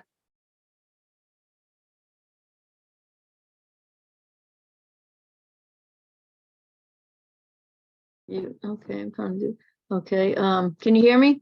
Yes. First of all, yeah, I'm a little foggy now because I work for the Port Authority. And I was a director of public affairs, and my office was on the 68th floor of the North Tower, and I narrowly escaped the collapse but I worked for months and months because I had to deal with the news media and elected officials. Boom, boom, boom, boom, boom. And then 17 years later, the wheels came off through substance abuse, through accountability court, actually. I finally got the diagnosis 17 years later. But as I look at this, it's not isolated, as you're saying. I look at the childhood abuse too. It all percolates. And I continue to work with that. I have a question though, on how all this relates. I'm looking to put a forum together in September on bullying, because one I want to show is, it's more than a slogan, but the impact on bullying that may manifest if it's untreated, undiagnosed, not reported. And so I guess because I've been trying to figure out how to put this together, and I want to have examples of people who have been through that experience, whether in middle school or whether or not they carried it to college or beyond. How does bullying fit in all this? I'm trying to figure out how to put a forum together, and I'm not clear. So this is the perfect timing, and thank you. You're welcome. So what I will say, well, really quickly about bullying is that it's definitely a potential source of trauma. I will also say that there's a lot of information in the public spaces about bullying and the impact of bullying. And so certainly any curriculum or opportunity to have training or information by people who are prevention educators, they have a lot of information about bullying. And so there is a lot out there. So I would encourage you to keep doing the research and to hold that again. And the same as all of these other pieces, anything that happens to me or to somebody I care about or to my community that overwhelms my capacity to cope can cause trauma. And so trauma is that sense of being absolutely overwhelmed beyond what I can do, beyond what I can manage, beyond what I'm holding. So we could all have pain, we could all have terror, we could all be afraid, but not all pain, not all fear is trauma. Okay. So any of these things could potentially be a source of trauma. So when I look at this list of stuff, there's probably 90% of it that I could say, yeah, this happened to me. Not all of it was traumatizing. The things that were, or things that continue to be traumatizing, is any threat to my children. And so we can talk a little bit more in a bit about what responses look like. So the point would be for each of us to really reflect on, in my life's journey, there have been things that have been painful. There have been things that have been disorienting and disruptive to my physical safety, to my emotional safety. My friend Michael likes to say, what's my nickel in this quarter? And so for many of us, that nickel is trauma. And it could be from any one or more than one, or all of these things could be part of that experience. So for us to Cathy, think about, yeah, go ahead. would you like to get caught up in the chat? Sure. We had Aaron Thomas who said that objected to your use of the word genocide. It says genocide is defined as mass killing of individuals because of race or culture. I think cultural trauma can be caused by the use of a single word or a phrase, unspoken through exclusion, but genocide is a very strong word. It is a strong word, and I stand by it. And so whether or not it's our individual experience, it may not have been, but I have direct knowledge of genocide in my own family history, my own family tree. I have direct connection to genocide in my wife's family tree. So genocide is the annihilation of groups of people based on identity. And so whether or not it's my experience, it was certainly part of the experiences of Jews in Europe during World War II, of Indigenous people who were here in this country long before we had a country, of the Hawaiian population is another example. Native Alaskans are another example. And so we can object we can be uncomfortable, and I will stand by the term. Thank you.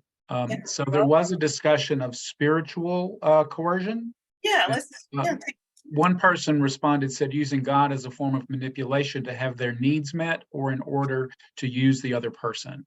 yes. Yes, thank you so much for that. Right? And it happens in ways, again, because it can be secretive and insidious and isolating of victims.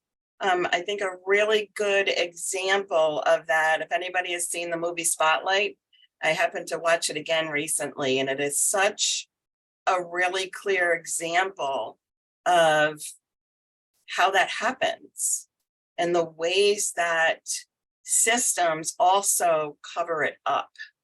And so it also is not just those very large public experiences. It could be an individual who is in a community right now and using spirituality, religion, formal or informal, to control others, to get their own needs met. So absolutely, thanks for that so much. So Edward pointed out that sustained protesting activism or civil disobedience can be a potential source of trauma. I think that means the ongoing, never unrelenting aspect of it. Well, yeah, so that's an interesting example. So thank you for mentioning, I really appreciate that. And what's interesting about it is that it may be a source of trauma for some, but it may be a source of taking social action to heal trauma for others. Mhm. Anthony Gray says, don't forget about the veterans, especially the female vets experiencing trauma. That's right, war, terrorism, and combat. And the return home and how people's needs are met or not met. So when we look at the numbers, for example, of people who are experiencing homelessness, many are veterans. Female veterans are overrepresented in the homeless population. Also, families with young children are also overrepresented in the homelessness numbers.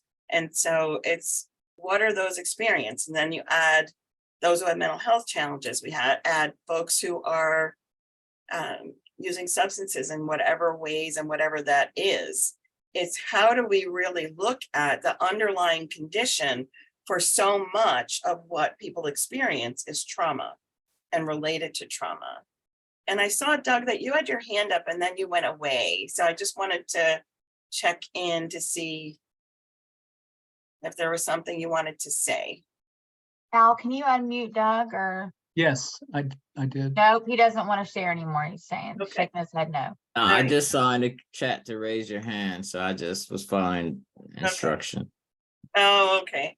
Yeah, raise your hand if there's something that you would like to add or add a question or a thought. Yeah, Sarah. So, There. question and thought. So I know for me, I've been on a couple mission trips. I went to Mississippi after Katrina hit, to like the worst part of that. And then also went to Ecuador and stayed in like, saw the villages in there and all that. So that was definitely a source of trauma and at the same time, really amazing.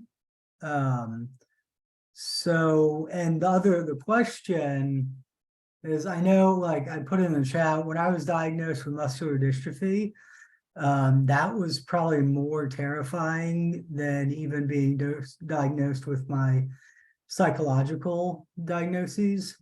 So I don't know if like diagnoses can technically be considered trauma. I'm learning that it's okay to say trauma. Yes, and it not is. just try to like mask it, Yeah, like, and that's an important place to arrive to, right? Where we could just say it. So the things that it's an event or condition that overwhelms our capacities to cope.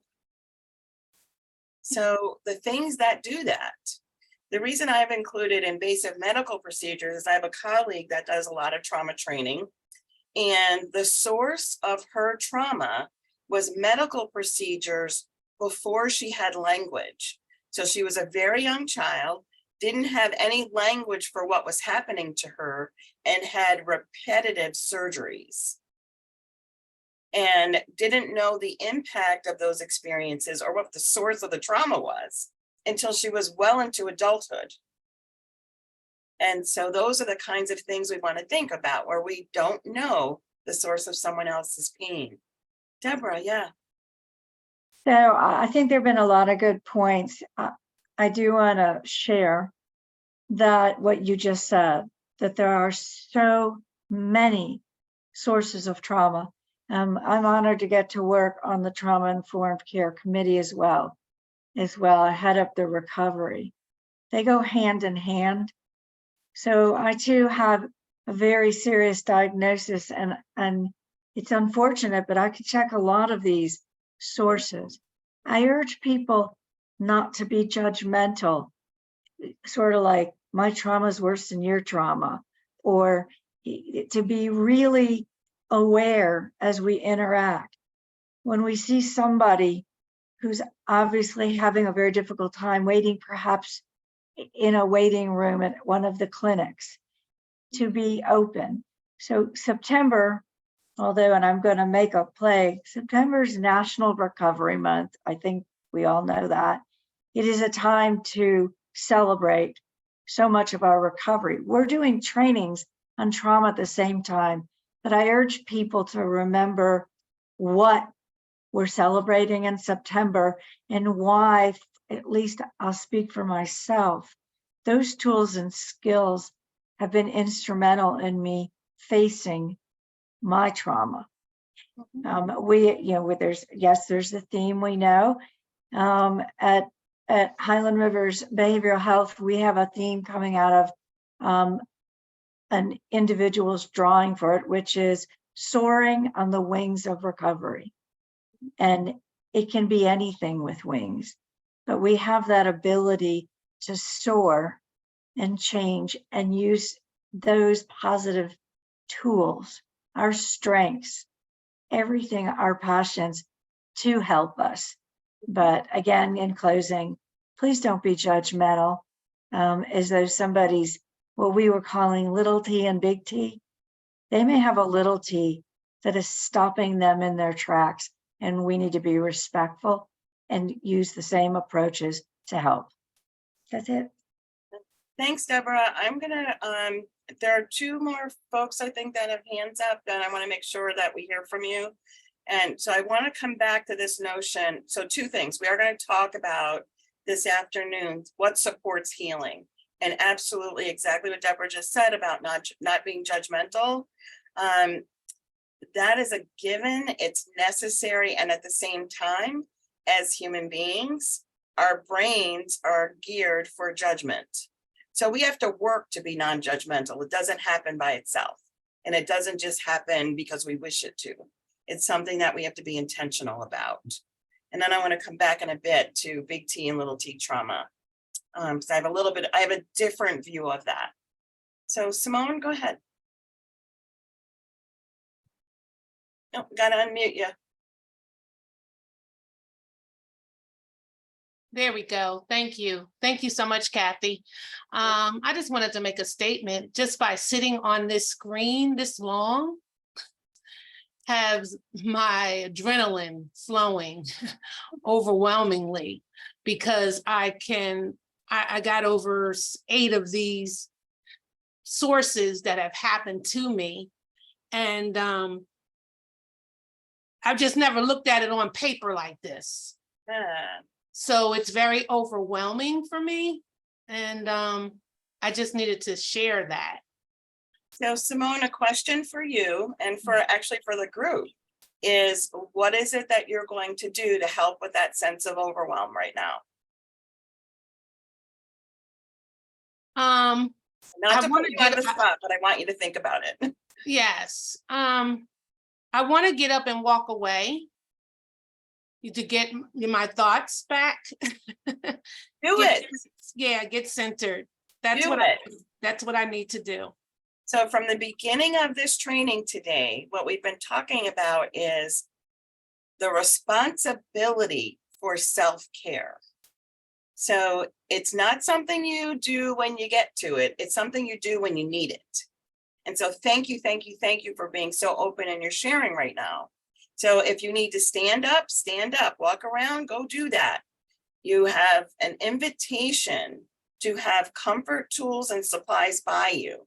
So things like coloring can be helpful. Things that have different textures. I actually am today using a washcloth for my mouse pad because it has a texture that if I need to pick up and touch something, I can do that. I often have, well, I do right now, I have a basket of things that when I like, it's just paper clips, but to touch them all feels different. The basket has a different texture. So the ways that we navigate when things are coming up that are overwhelming, we need to practice this so that we can also share with others.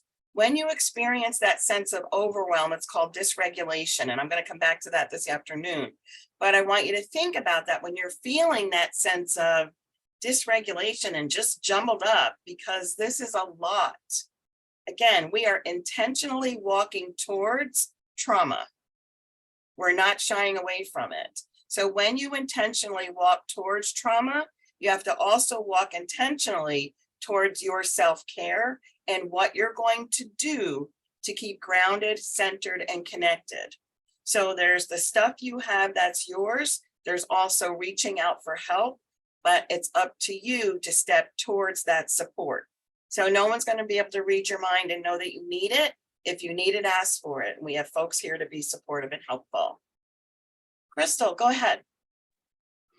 Hi, thank you. So I'm just, as I'm reading through some of the chats, it's just really like a lot of, and I want to say this word, and I hope I don't hurt people. It's closed-mindedness, and I know we're here to learn. And so I just want to reiterate that these are potential sources. They're not all the sources, and they don't affect everyone the same. And so I wrote in the chat a one way to kind of get a depiction, to kind of get a picture of what trauma is and what trauma is not. For me, that helps me. And when I talk to my clients, I can sometimes explain that if you take, and I'll just read from what I wrote, if you take two identical twins, same gender, same hormones, same all the stuff, raised by the same family, had all the same thing going on with the same experience that was a disaster or a trauma, whatever experience it was, they may not both experience the same traumatic response. One may feel more supported by their family, and the other may not feel supported, and one may have distress or disorder in their response, and the other one be just fine. So that's how I try to understand and explain to people. And I just wanted to share that to see if that helps anyone. It helped me in my time. Thank you. Thank you. Yeah, it's like there's the reason that we're having this conversation is not because we all experience things the same or that we notice the same things. What we need to notice is that we don't know anyone else's story. And as much as we might want to debate what's trauma and what's not, this and anything else, I could walk past a pink chair, and if that pink chair is upsetting to me and overwhelming to me, and now I'm not showing up the way I want to show up, and now I can't even talk about why that pink chair is overwhelming, that may be a trauma response. I don't need you to judge it. I need you to hear that for me, that pink chair is causing me some distress. And so how open are we to each other? And I also wanted to thank Edward for the comment about gypsies as well and genocide under Hitler. And the you know, it's like, yes, when we think about the current state of the world, there are examples in the present of genocide. We don't have to look far. So folks, you know, I love that you're having these conversations and that you're thinking about, you know, who and how or people are impacted, and being able to wonder, what is it that's happening that is coming up for folks, that comes up for you, and then what might be happening for each other. So So Cathy, awesome. do you want another hand raised or are you wanting? to Yeah, move on? sure. Okay, Andre. Yes. Hi. So you mentioned earlier in the small city and the children, but if you can give me some clarity the abuse through religion, can you expound on that? Sure. So in this particular example that I gave, it was a religious group. So their group had a leader. The group involved many, many families in this rural community, and they had a regular practice of hooking children up and shocking them with electrical batteries. So the reason it came to light is that teachers were noticing really problematic behavior in the children at school. And so when this was investigated, and we were noticing with the kids in our program, so when they investigated, they talked to kids, they talked to families, all of this came to light, that there was a religious leader, there were families who were engaged in this practice, there was a large number of folks who were arrested and sent to prison. So it's using religion or spirituality as a way to control or take advantage of another person to get your own needs met.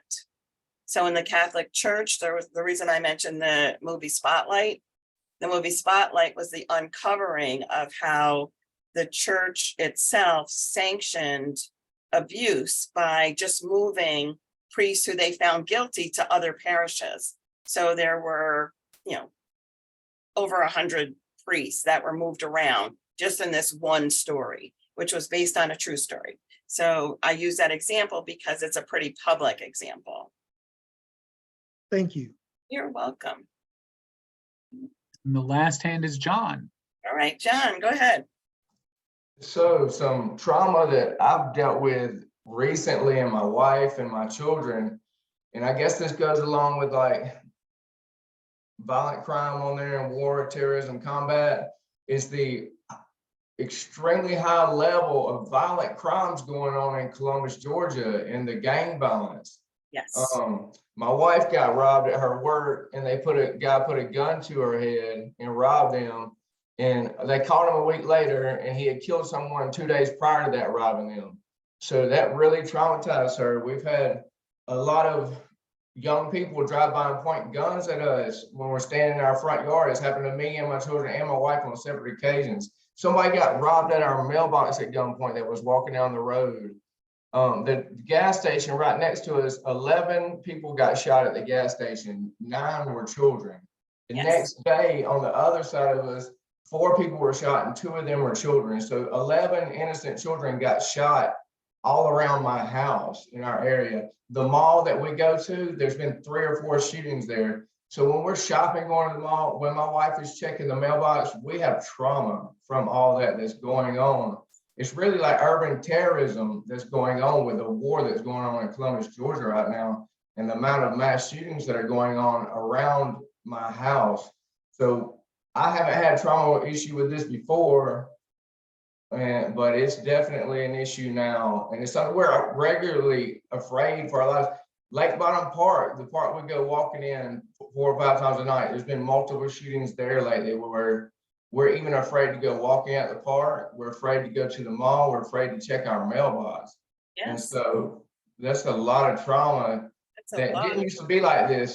This wasn't an issue 15 years ago. It's really escalated the past 10 years quickly, and it seems to be getting worse, but we really battle with trauma from that because there's so many people losing their lives and being shot. And it's those 5 children, 2 of them are 2-year-old, a 5-year-old, a 7-year-old, and an 8-year-old.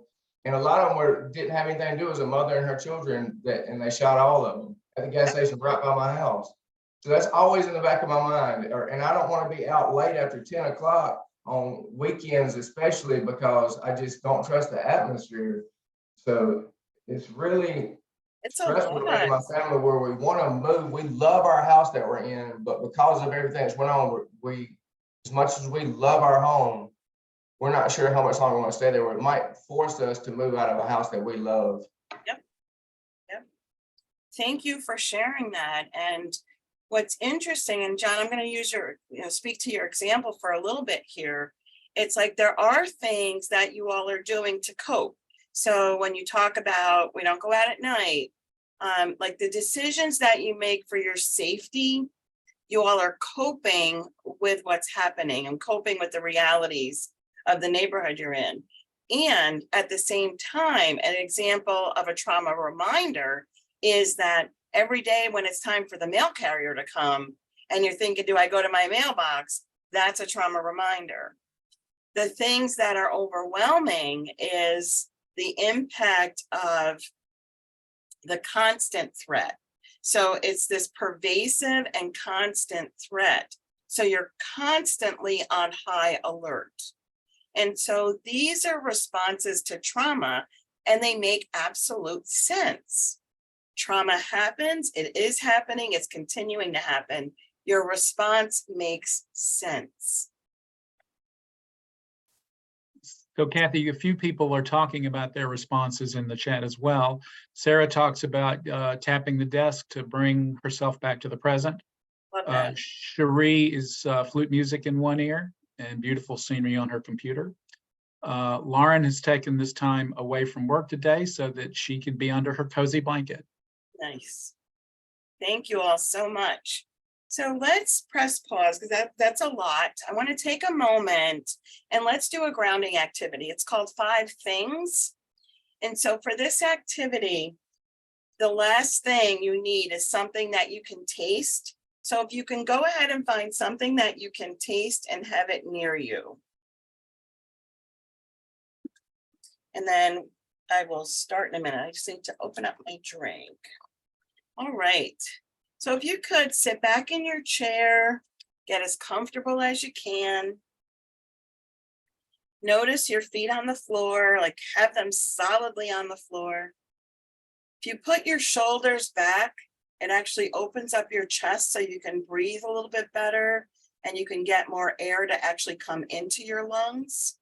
So just sit back, put your shoulders back and breathe normally. In and out. In and out. If you have your eyes closed, if you could please open them. What I want you to notice, and I also want to name that each of us has different capacities for what we notice, whether it's about vision or what we hear or what we can taste. We have all different capacities. So do what you can in this conversation. Notice 5 different colors. You could also imagine 5 different colors or what you think those colors might look like to you. But to notice.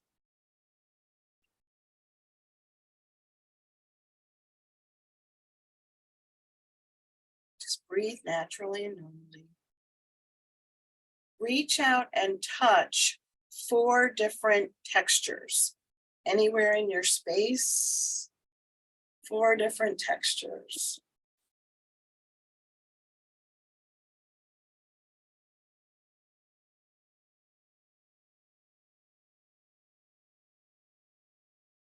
Notice 3 different sounds.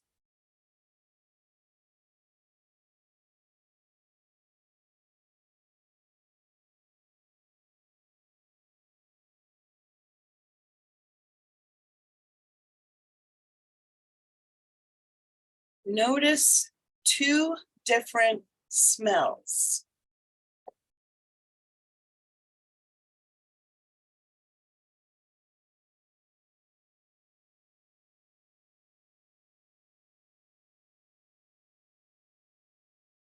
Find one thing that you can taste and go ahead and taste it.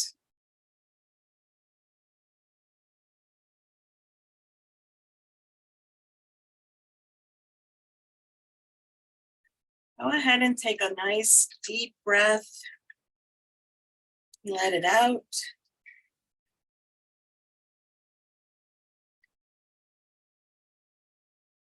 Right. So we're going to continue forward talking about trauma and trauma responses. Again, if you have questions, don't hesitate to raise your hand. I want to talk a little bit more about coercion. One of the things that I've noticed in peer support is that we often, when we think about people's pain, we think about their current circumstances, whether it's related to relationship or whatever is the struggle for them. We often don't think about the different sources of trauma. And we often, unless you are part of a conversation around domestic violence, we're not often thinking about domestic violence and talking about that as something that folks experience. So one of the things I try to do whenever I'm talking about trauma in peer spaces is to encourage folks, if you've not had training on the dynamics of intimate partner violence or domestic violence, that's good training to have. Excuse me, and to partner with local domestic violence programs for education, learning. They have material to share. There's plenty of stuff available on the internet. But sometimes what I want to talk about here is that any sorts of trauma, whether it's individual trauma or collective trauma, because trauma is happening and because of the ways people cope, that we're often at greater risk for more harm or more trauma, for more victimization. So I want to read the slide.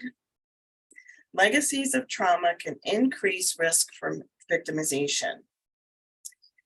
Coping strategies can increase risk. Survivors may not know and may never have learned that they have the right to protect ourselves from harm. So some of us didn't know that because of the ways we were victimized. We'd never learned that we had a right to protect ourselves. Social conditions, discrimination, and lack of human rights protections increase risk. And that people who abuse their partners often exploit these other experiences with trauma so that they stay in control of their partners. And so there's lots more to be said about understanding the risks of harm and how when domestic violence is part of the experience for trauma survivors, the abusive partners control everything. They control access to services and supports. They control access to peer support. They may control whether or not someone is able to maintain recovery. So I really want to encourage you all that that's a conversation to keep learning about, and that there needs to be space for it. Like there really is a lot to understand about how systems can unintentionally support abusive partners to do harm because of lack of knowledge, lack of understanding, and lack of knowledge, right? So yeah, there's hand up.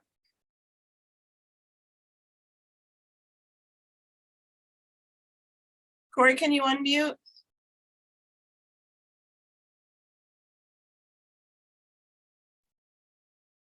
Yes, I really wanted to just talk on the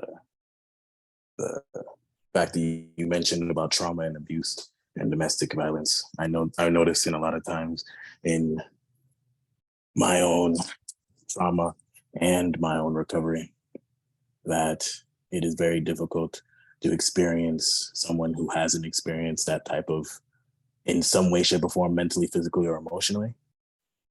And it can feel very demoralizing. So it just, I just wanted to reiterate how much it's vital to work on that type of trauma because, usually the abused becomes the abuser and the cycle continues. So it's just I just wanted to mention how very important it was. Thank you. And that the local domestic violence programs have resources to support victims of domestic violence. And many programs also have supports for people who use violence, who choose to use violence to harm their partners. So lots more to say about that. Again, my encouragement for you all is learn more, because it's really important to learn more.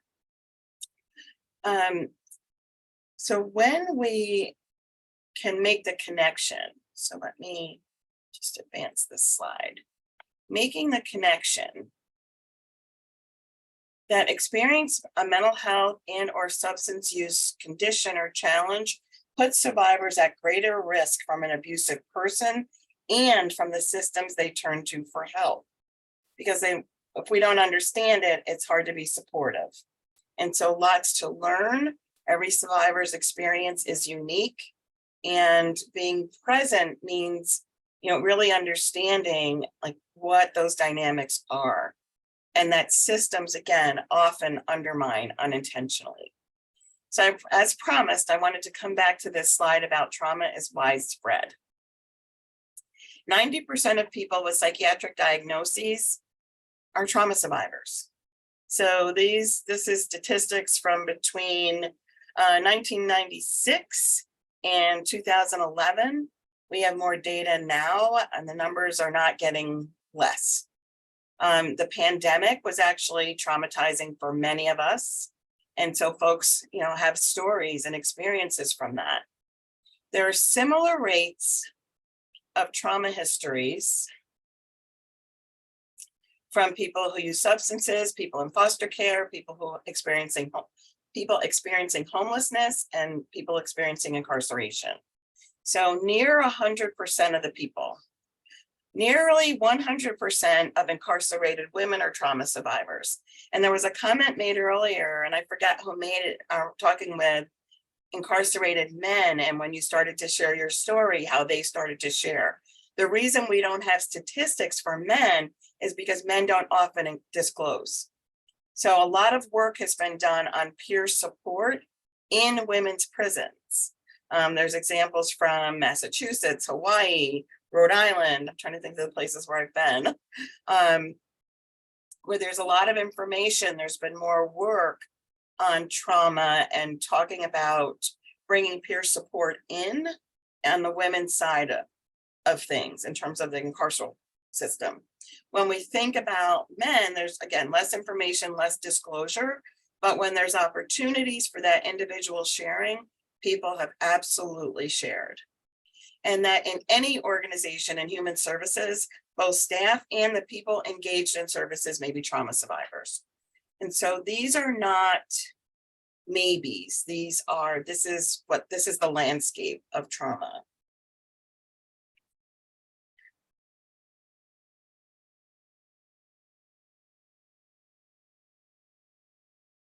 One thing I wanted to come back to that I mentioned earlier, and someone was speaking, it might have been Deborah, if I misspeaking about that, I apologize. But when we talk about big T trauma and little t trauma, just the statement of looking trauma in that way means we're applying judgment. And so I know that conversation is happening out there. I guess what I'm saying is I fundamentally disagree. That we can't put a label on big T or little t trauma. And that when we are talking with survivors, there are things that have happened over experience. And I think, Deborah, you also spoke to this. There are many of those things on the potential list that we could all say yes to. None of them, when it's your trauma, none of them are little t trauma. And so I know that there are trainers out there, there's literature out there that speaks to it that way. And I just clearly have a very different stance. So anything where I have a fundamental disagreement, I'm going to be clear about it. Also, I respect where folks are. I can hear that's the conversation, but trauma is trauma. And it's the responses to trauma that are unique. And so we'll talk more a little bit about that. Yeah, Deborah, go ahead. Let me clarify. So we had a therapist, not with us anymore, who would do that, but more to go the other way, which is no trauma is really little, don't discount. So we don't use those terms in our training anymore, but we had someone that was, and it sort of works against what I was trying to emphasize. I wasn't clear, I apologize, that no trauma is little, no trauma. And that's why we've done away with that. So thank you for bringing it up, and it reinforces the decision to not do that. We want everything to be pretty much, there is no difference. It's trauma. Thank you so much. Thank you. All right. So Nora has her hand raised. Yeah, go ahead, Sonora. Sometimes, like in research and statistics, they'll use the capital T and the lower T just as variables to differentiate from one to the other, not intentionally judging one greater or lesser. I've seen that in research.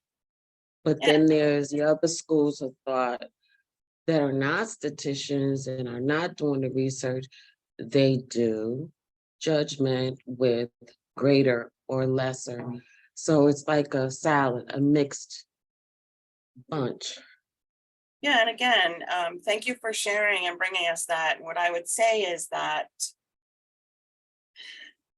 there's unintended consequences to research, right? Or to anything that anybody's doing. I've been part of research projects. I've been the primary investigator on studies. So I understand how that is used. And the same thing I say to people in the research space, stop doing that, right? That's not where the judgment can be. Because if I'm a survivor and I'm reading a study on trauma and something is somehow designated as greater or smaller, it discounts my experience. And so we can't be in a space where we're discounting anything about anybody's experience or making it less. Yeah, Andrew, go ahead.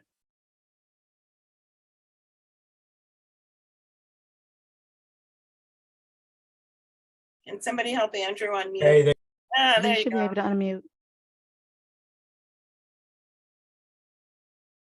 I believe you're still muted, Andrew. can you hear me now? Yes. Okay, so first off, thank you very much. This is super helpful. And I'm loving the way that you're discussing these topics. I have a question. I've recently been doing a lot of studying myself, and the mentality going into it is that, like, so when something happens to me, that is trauma, and what happens inside of me is when something happens to me, it is traumatic, but what happens inside me as a result of what has happened, that is what my trauma is. And I was just interested, like, in your thoughts on that, and maybe if you see it differently, how you see it, because the way that you're explaining things, the way we're going through this today, is super beneficial to me personally. Like, I'm able to digest it better, I guess. So I was just kind of wondering how you felt about that. So this afternoon, we're going to talk about trauma responses. And so the thing that happens is an event. And an event can be painful, an event can be upsetting. I could be bothered by it, annoyed by it. But if I'm able to function in my life and I'm coping with it, I'm naming it, I can say, oh, that was a really hard thing, and it was really big, and it was really painful. And this is how I'm taking care of myself around it. And these are my plans, and I'm functioning. It's not impacting my life. It's not trauma. So things could be painful and hard and violent, all that can happen. It's when it brings about the trauma response. So trauma means that our capacity to cope is overwhelmed. So what I'm overwhelmed by is that experience, that's trauma. And so I'll talk about the difference between, there's trauma reminders, there's what's the actual event, and that we can't let it go, and that it's impacting our lives, and that it's overwhelming. That's what trauma is. So events could be violent, events could be harmful, events could be upsetting. If I can't make sense of it and I can't figure it out, and maybe it's keeping me up at night, or I'm showing up as if I'm angry when I'm really scared. It's the impacts are trauma. So the event is the violence, the impact is the trauma, I guess is the way I would talk about it.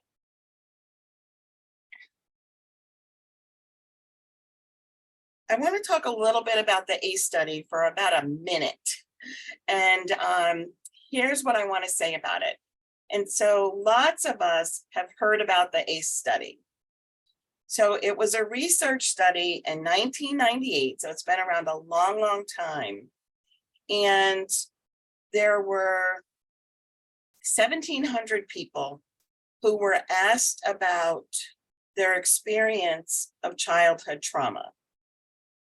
So when I tell you that it was a great study in many ways, we learned a lot of good things. It gets overused. So I'm going to be clear about how I talk about it.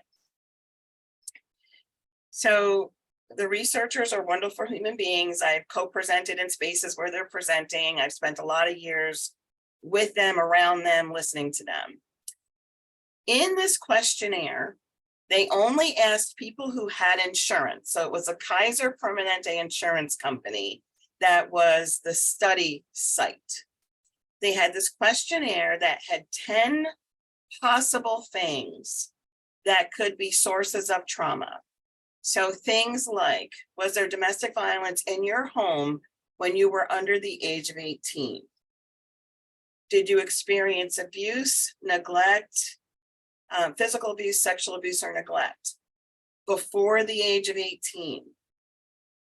Was someone in your family, did you have an incarcerated parent? Did you have a parent who used substances? Did you have a parent who had mental health challenges? So there were 10 questions that asked people who had insurance these questions about their experience as children. Here's what was great that we learned. The more types of adverse childhood experiences, the greater the impact on your spirit, your sense of self, the neurobiological, so the physical body experiences, physical health experience. Did you have more health risk? So if you had an ACE score of 2 and someone else has an ACE score of 8, that they would have more health and biological impacts than the person who has 2.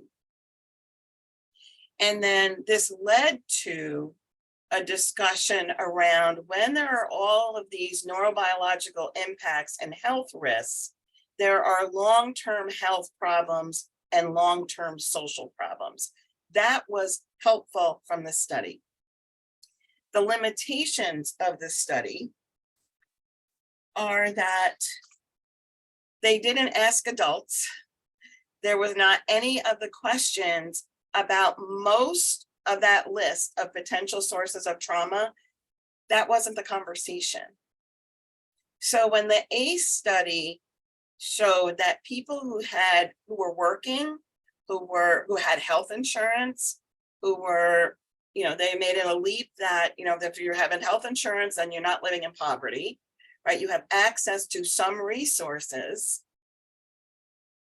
They were shocked at the number of people in this group that they thought were going to be just fine and had easy lives. They were shocked at how many trauma survivors there were in it. So almost every person in the study had one ACE.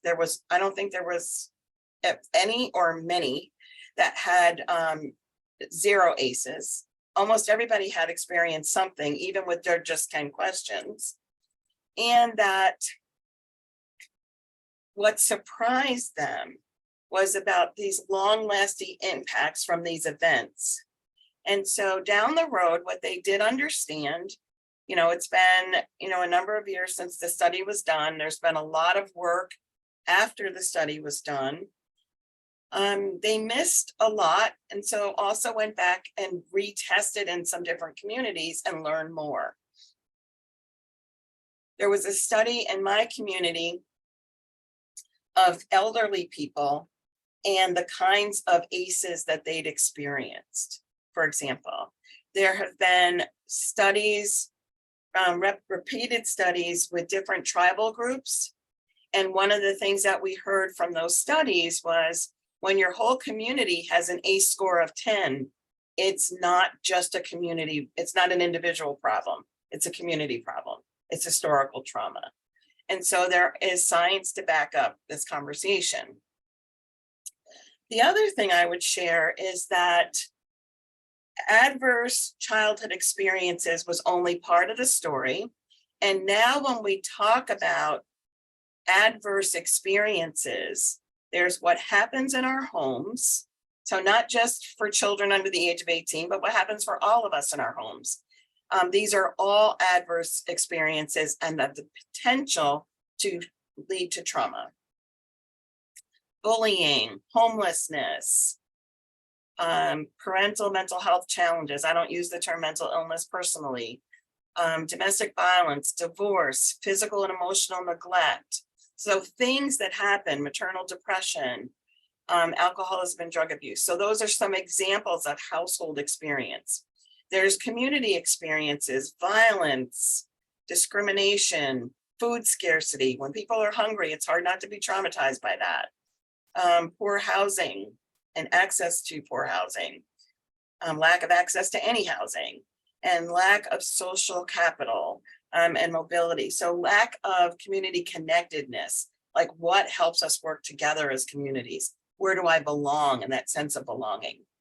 And then there are adverse climate experiences, record storms and flooding, wildfires, tornadoes, hurricanes, earthquakes, other natural disasters, and the pandemic. So these were all examples of adverse experiences related to climate.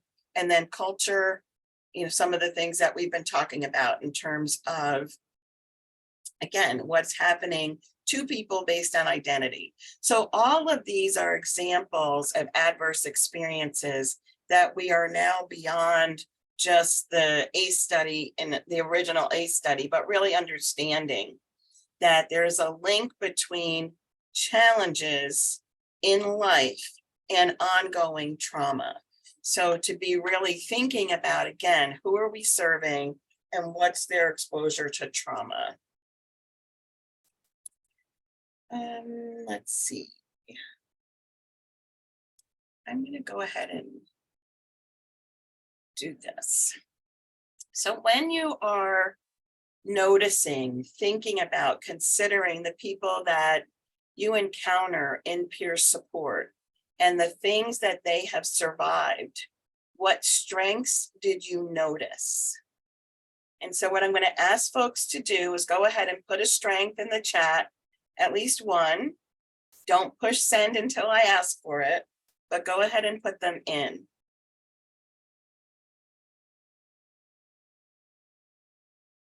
What is a strength that you notice from the people that you've connected with?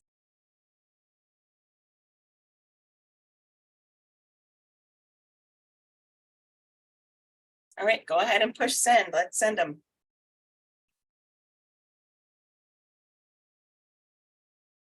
And then I'll ask for some help to share out, maybe 9 or 10 or so.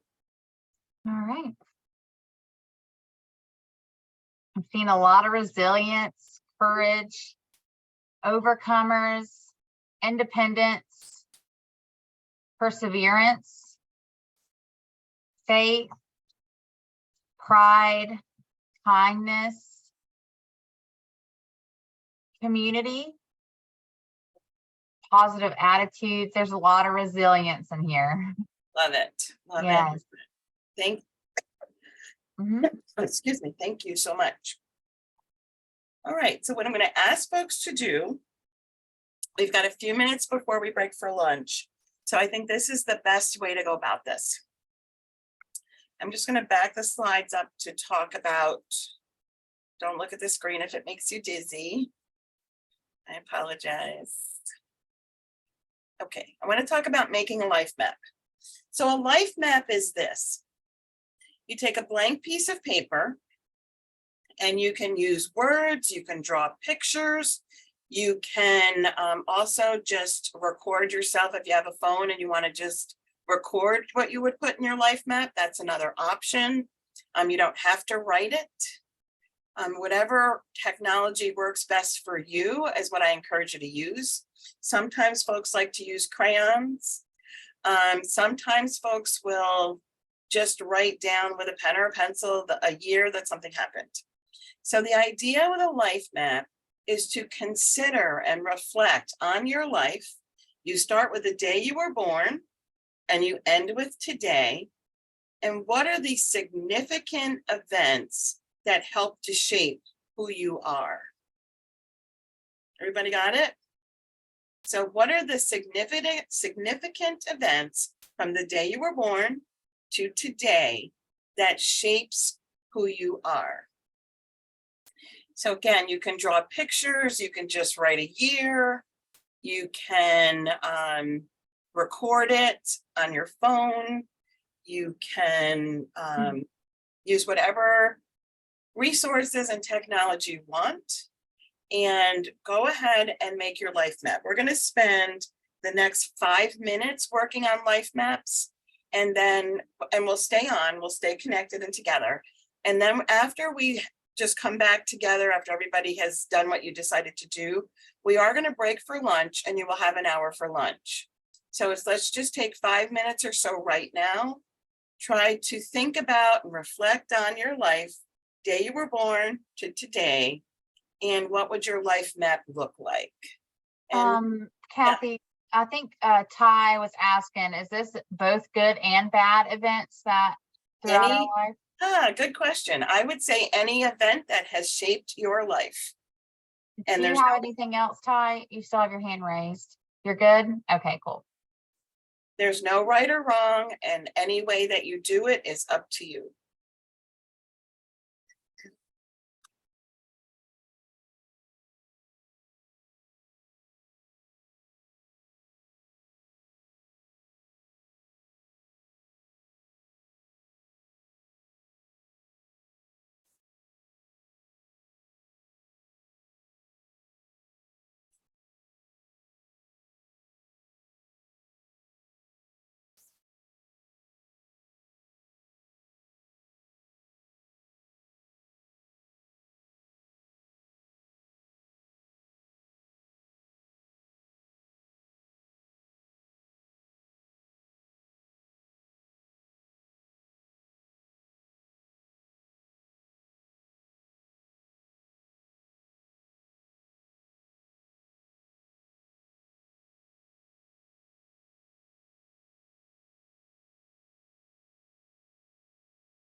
folks to take another couple of minutes, and then we'll just come back together briefly, and then we will break for lunch.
All right. So we will, if I can have everybody, when we come back from lunch, what we're going to do is get into breakout groups so that in groups of 5, you all will have 10 minutes-ish to kind of share what's in your life map. And so we could expand it out to like 7 or 8 minutes if we think that you need a little more time. Given all the life experience we have, we can do that. But the point would be to make sure that you all have a chance to share those significant events and make sure you're giving each other enough space and time so that you can all get a chance for sharing. So we will do that when we come back. We'll have. And then Miss Cathy, if you look in the chat, there was one comment. I don't know if you want to address it now or when we come back from Felicia Edwards.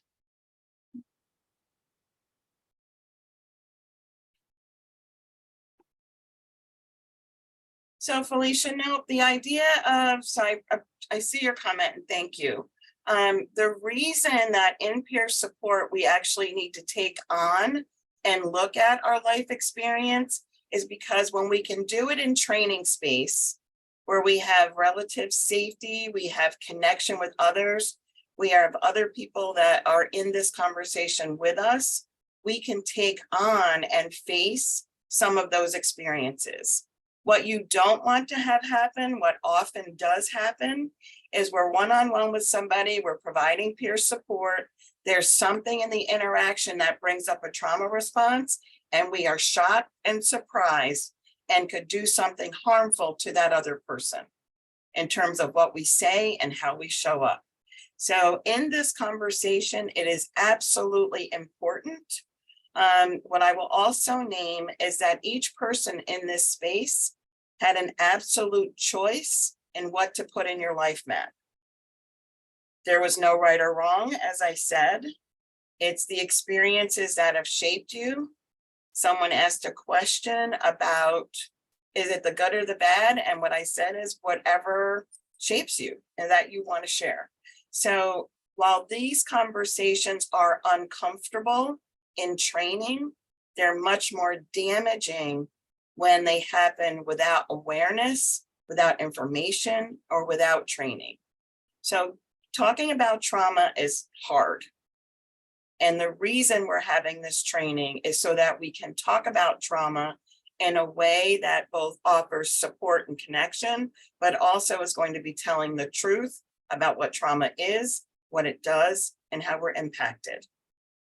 It's also why we started the day with talking about the invitation and again, the responsibility for self-care. If we're stepping into conversations with an expectation that the world around us is going to cushion our experiences, that's not okay.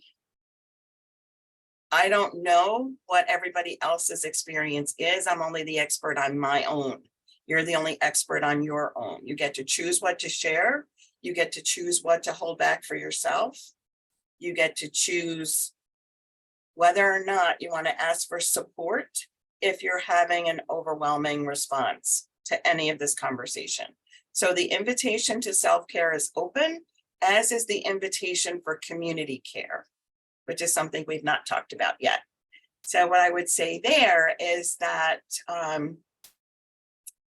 the offer, and I believe it was Larry, correct me if I'm wrong, someone made an offer to, if you wanted to have some support and connection to, we could have a breakout room right now or during this time. That is a safeguard we've put in place for this conversation. So support is available to you. You all are welcome. We also have built in on purpose lots of breaks. So I want to make sure that I will be here for another couple of minutes if anybody wants to check in. But please, everybody, take your hour lunch starting right now, and we will come back at 1:40. All right. It was Al who said it, and I think he's still here. Thanks, I'm Al. here and I've got the phone if anybody wants to call. Thank you. Thank you. I put the number in the chat. I'll put it in again. Awesome. And I'll mute everybody in case y'all want to say, unmute if y'all want to talk to each other. If y'all want me, Oh, go ahead, Lori. go Sorry. ahead, go ahead. I was just going to say that since you're unmuting everybody, just keep in mind that if you're going to make a phone call or talk to someone else in your space, you are unmuted. There you go. Thanks, everybody. Enjoy your lunch. Enjoy your lunch.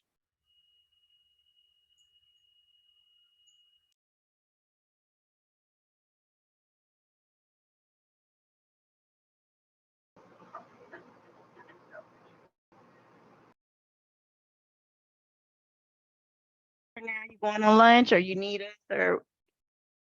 Yeah, Dan, you can leave and come back if you want. But Miss Cathy, Mm-hmm. you're good or you need I'm good, us? Okay, all right. Right. Welcome Kathy, back. Yeah. just let me know when you're ready for the breakout rooms. Okay. Yeah, welcome back, everyone. Thanks so much for all of the conversation this morning. And I love it. I love that even when we are challenged by something that's coming up, that we can talk it through and have real talk about it. And I know that it's challenging. I know it can be difficult, if especially, I was thinking about something my friend Darby said while we were at lunch, and I probably have it on a slide in here later because it's been really on my mind. Something she would say is that in peer support, we've often been taught that relationships are about a series of services. So you have these experiences, you have services, and then however you come to peer support, you come to it and the relationship is different. So even as we're learning new ways of being in relationship around supporting others, there's still the legacy of what we've learned. And that some of us are still holding on to those ways of being that are not really about peer support, but it's what we've learned. And so when we can have real talk about hard things, it moves us along and it raises the bar, I think, for what we do in peer support and how we show up. So all those are good things.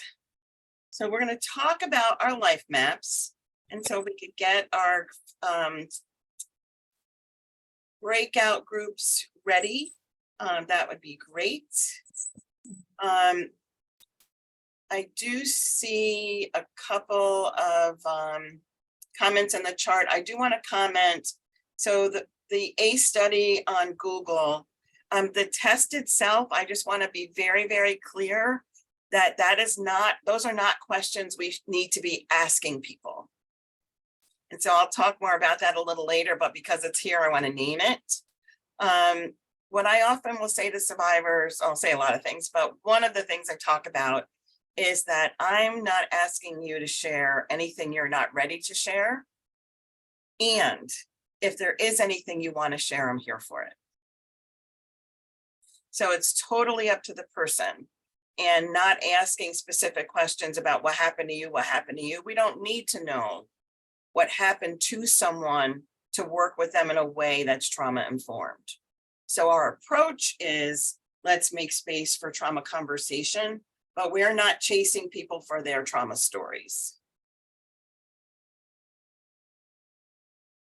All right, let's go ahead and get into breakout groups. Let's do 8 minutes to give folks enough time to share their life maps, ask each other questions. And then when we come out of our groups, I'll just do a quick summary and we're going to move on to the next section.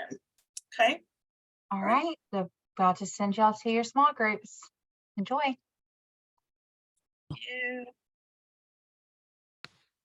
That's not the one I wanted. It's not. Oh, that happens. Just bear with me, folks. I'm gonna get us to the right place. There we go. Yes. All right. So welcome back, everyone. I hope you all had a chance to hear each other and to think about. We didn't have enough time.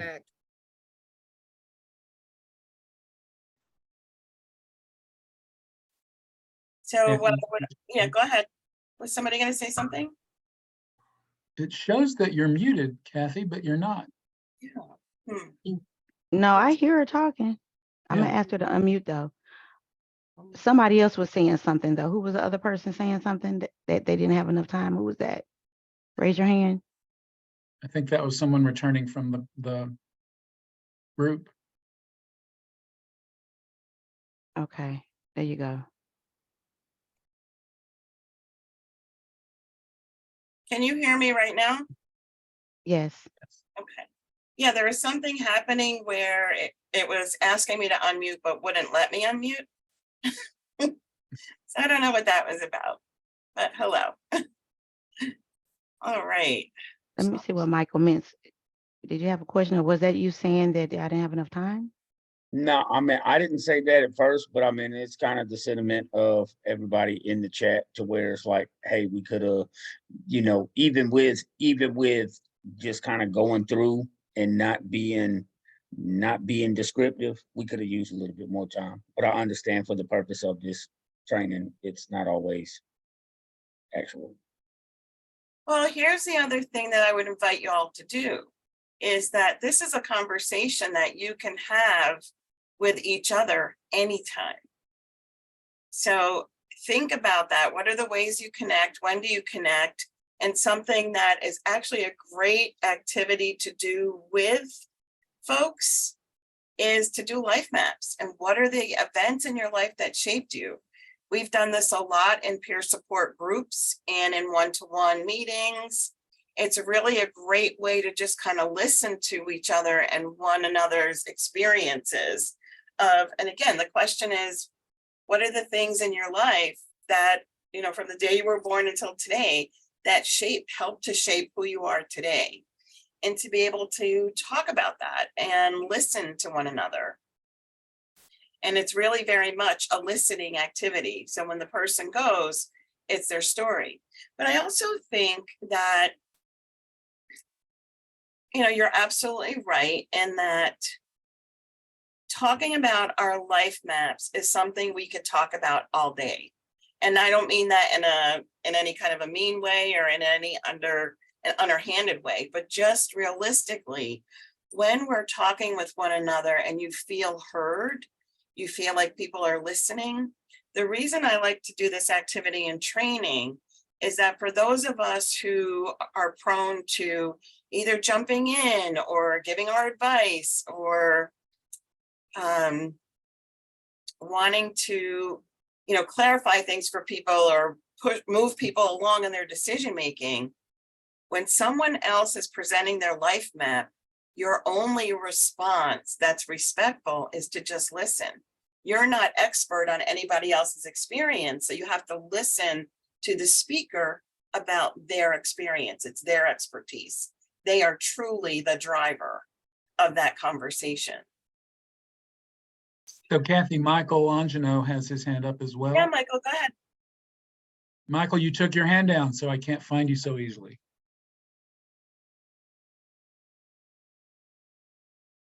Michael, where'd you go? Would love to hear from you. You've had great comments today. I wonder if he got logged out. Hang on just a second. Oh. There he is.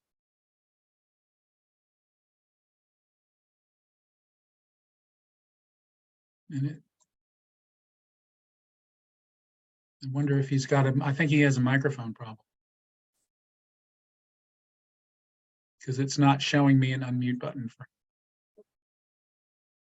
Jeffrey, do you want to go ahead and while we're waiting and then try to reach out to Michael? There you go, Jeffrey. Hey, how everybody doing? I'm a graduate of this place. It's called the Respect Institute, and they teach you how to tell your life story in under 10 minutes. And with this life map, I had more than enough time, because what I did was, I'm so familiar with my map. I just went like, when I was between 5 and 9, this happened. When I was 10, this happened. When I was 18, this happened. When I was 27, this happened. Then I went to the war. I came back home, PTSD, got on drugs, and went into recovery. And I needed less than a minute for me. And I was the last one to go in my group. But you have to be careful and not do a life story when you're supposed to be doing a life map. Interesting. And you'll get confused and you'll start talking about your life. And it's just a map. So you're just pointing out locations and you keep it moving. It flows. Thanks for letting me share. I can unmute Michael as well. I found him. Okay, please. Yeah, I'd love to hear from him. Michael? Did that work?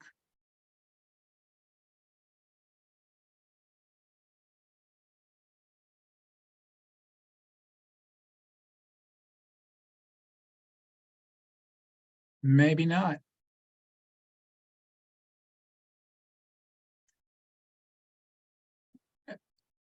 Michael, if it helps to put something in the chat, that could be helpful. Yeah.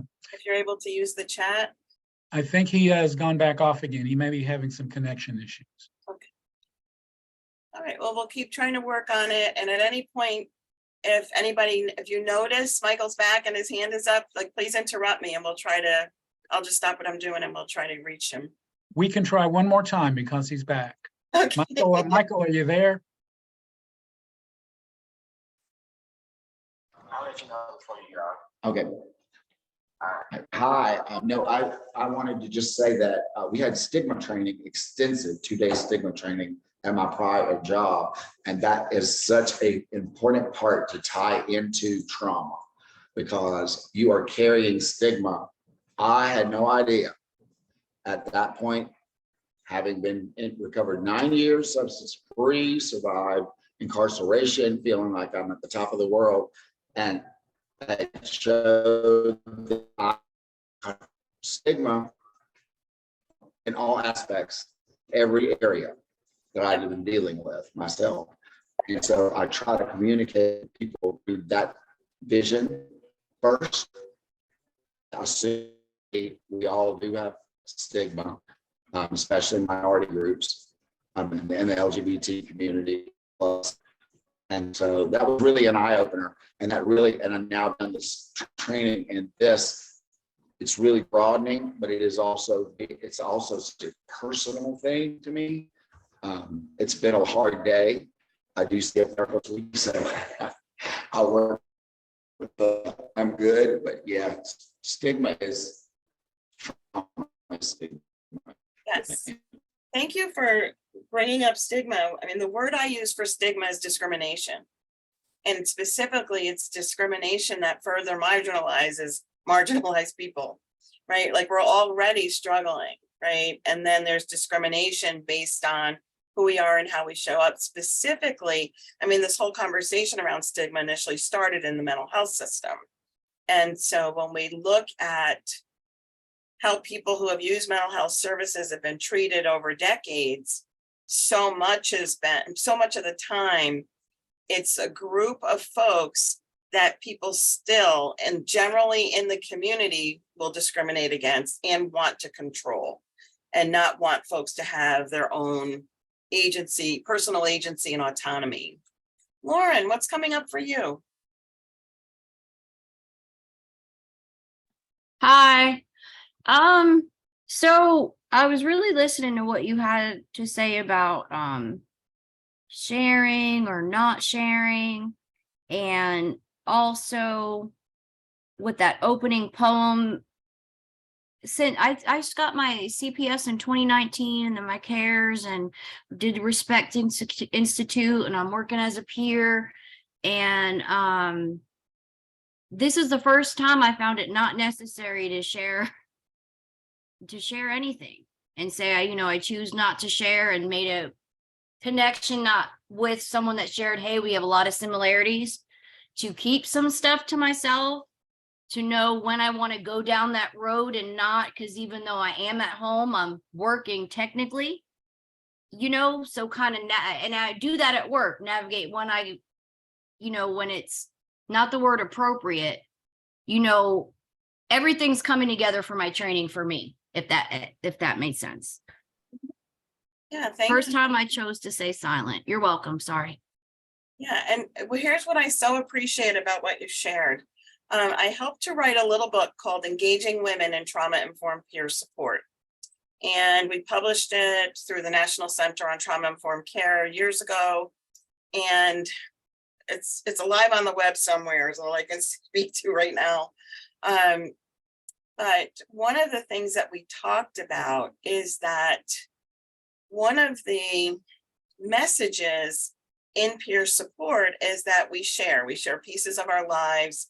We share things that are important and urgent and relevant to the conversation. So all that living life out loud is true. And it's also okay for us to hold back pieces for ourselves. And I think sometimes that gets hard for folks or confusing for folks. So I really appreciate that you're naming that. Okay. Do you want some more questions, Cathy? Yeah, let's do it. All right, Aloysius, it's your turn. I don't really have a question, I have a statement. And because I live with a whole lot of shame-based trauma. It's just been all over my life, being part of the LGBTQ community, having AIDS, growing old, it's something like, I had to muster up enough courage, right, just to say all of the things that I just told you now. Yep. And when you said messy human, it really hit me. And the reason why it really hit me is because for a long time, I called myself a defective human being. You see, so yeah. It went right, I went right there. Mm-hmm. And it kind of diminished everything you said after it. Yeah. I had to bring myself back. I had to ground myself again. And I had to do something that I normally just learned how to do since I learned about trauma control care. I had to put it in a proper time. Mm-hmm. Because when I first was introduced to trauma control care, I was talking about something from 1981 and 2010. And somebody asked me, when did it happen? And the whole group laughed because it was 1981. Mm-hmm. So now I have, sometimes, to cope, I have to remember it's not happening now. I can live it's all right now. It's all right this moment. I don't have to stay in that moment. I can choose now. That's right. Not to stay in that moment. And that was hard for me to do. Hard for you to do, and you did it. So I'm just going to leave it there. this expectation or the thought that, or even a feeling, the notion that the words that come to us are only going to come to us in words we're comfortable with. And what's intriguing for me, like really intriguing in a learning kind of way, is around the responses to messiness in the group today. Like that's really interesting to me. And in part, because there is nothing disparaging in the word itself. So if we think about that for a minute. So I do want to, I want to check and see if there's other questions. I'm actually going to jump ahead a bit to a conversation that I want to have with you all. So there are no more hands up, Cathy. Okay, cool. So it's very interesting to me. Let me just get this right. Just don't look at the screen for a minute. I'm just going to move us ahead. I just got one thing to say to y'all. Remember that we have a person who is text to speech. So if you guys want to ask each other questions, respond to them directly, because right now there's a lot of chat going on in the chat box that's not related to this training. Thank you. Thanks for that reminder, Lorraine. So we are going to talk about culture. I'm going to do a very brief conversation about this in terms of some of this we've already talked about. So I really do want to do this quickly. And you have this in your handouts, but I'm going to skip it for now. And we may save it for a follow-up conversation. So the slide I'm skipping is an activity. It's a handout and it's called Who Am I? But since we just did the life maps, I'm going to hold on that. What I want to say about culture is this. Culture matters in what we experience and the sense we make of it. So I'm reading from the slide now. In what we find helpful and healing, and whether or not we feel respected and understood. If we feel someone is being genuine, and in how our behavior is interpreted by others. And so I think even when I think about the responses to humans being messy and using that term and the different responses that folks have had to that, I wonder what from our cultural experience elevates that to a level of uncomfortable, that it's uncomfortable or that it's offensive or that it's hard to hear. Laura, yes.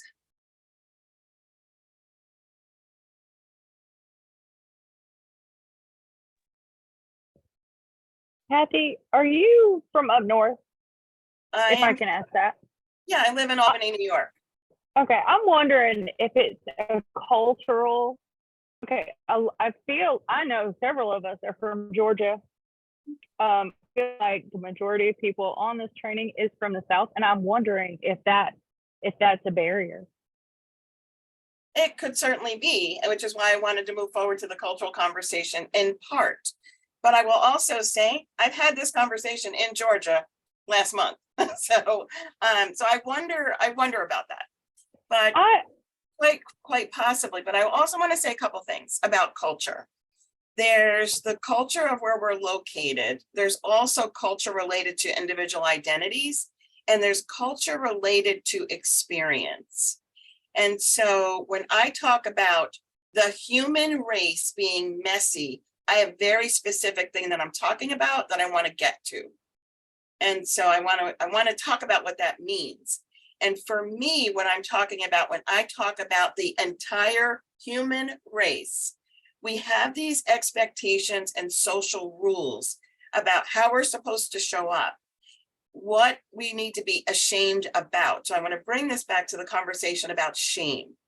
I want to make sure that we understand that our histories influence whether or not we're being respected, whether or not we feel understood, whether or not I feel someone trusts me or that I can trust you. And so one of the things that I do to be trustworthy is that I'm not going to be somebody different an hour from now, or 2 days from now. And so what you see is what you get. And also, I'm open to feedback and having hard conversations. I have them all the time. And so I want us to think about that, less about me and more about you. So from an individual perspective, what are the things that happen for you where you feel that either somebody isn't trustworthy, where we need to understand what helps us make sense of our environments and the things that are happening around us? What are the things that signal to you that someone is being genuine? And what are the things that signal to you that your behavior is being viewed by other people in a certain kind of way? So here's what I understand about those of us who work in peer support in all the ways that we do, is that as advocates, we can hold on to something, grab onto something, and follow it through to the end. What I would encourage you all to do is to not get stuck on messiness. I'm going to use the word again, it's going to happen, because there's something I'm going to describe about what I mean by it.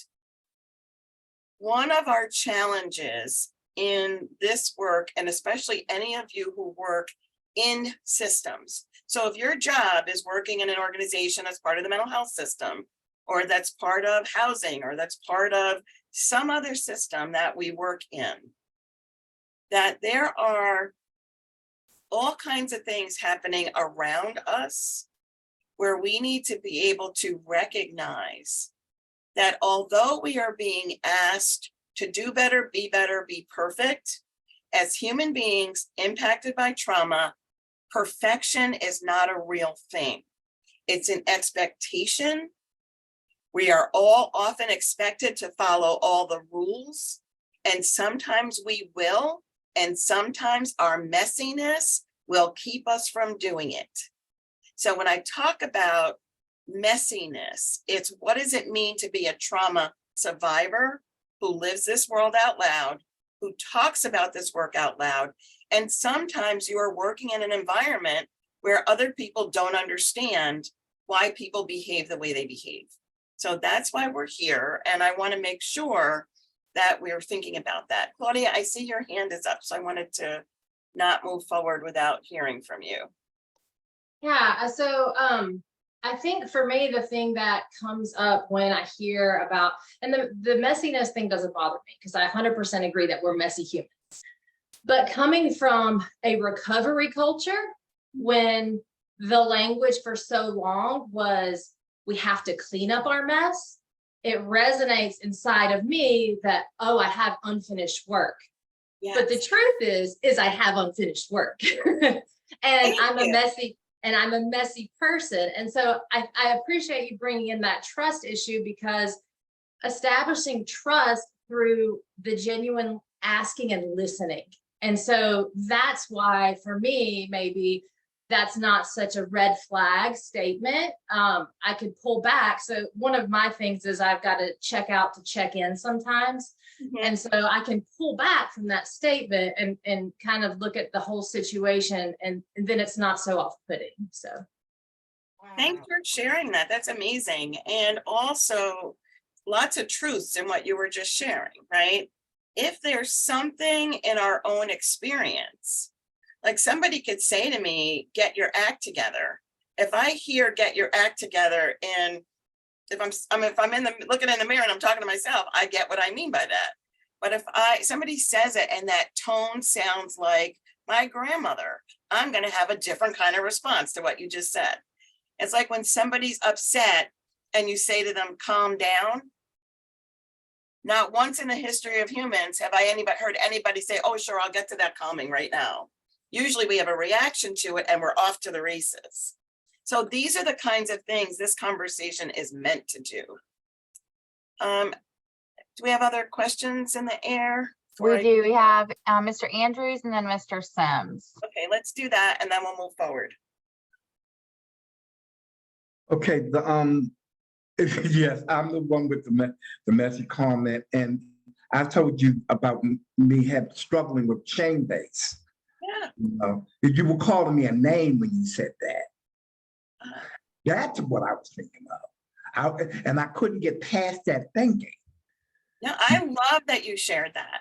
And so again, this is why we're having these conversations, because there are a million things that someone could say to any one of us that our interpretation or what it means to us. I'm not minimizing your meaning. I'm saying we got to look at how it means. And to us. I know that I have to too, because like I said, I kept silent so much because of the shame. Yes. It's like when somebody scolds you, and you did something wrong, but the difference of me now is that I'm in recovery. So if you tell me that I'm a messy person, right, then I don't feel like I can recover because I'm messy. Yeah. But then I had to rethink it and say, wait a minute, I can recover, but I may need help in making those decisions. So yeah. Thank you. This is so rich. Thank you so much. Deborah, what's coming up for you? So Shane was before Deborah. Oh, okay. Go ahead, Shane. Not seeing that. Oh, I see you. That's fine. That's fine. There Thank you you. are.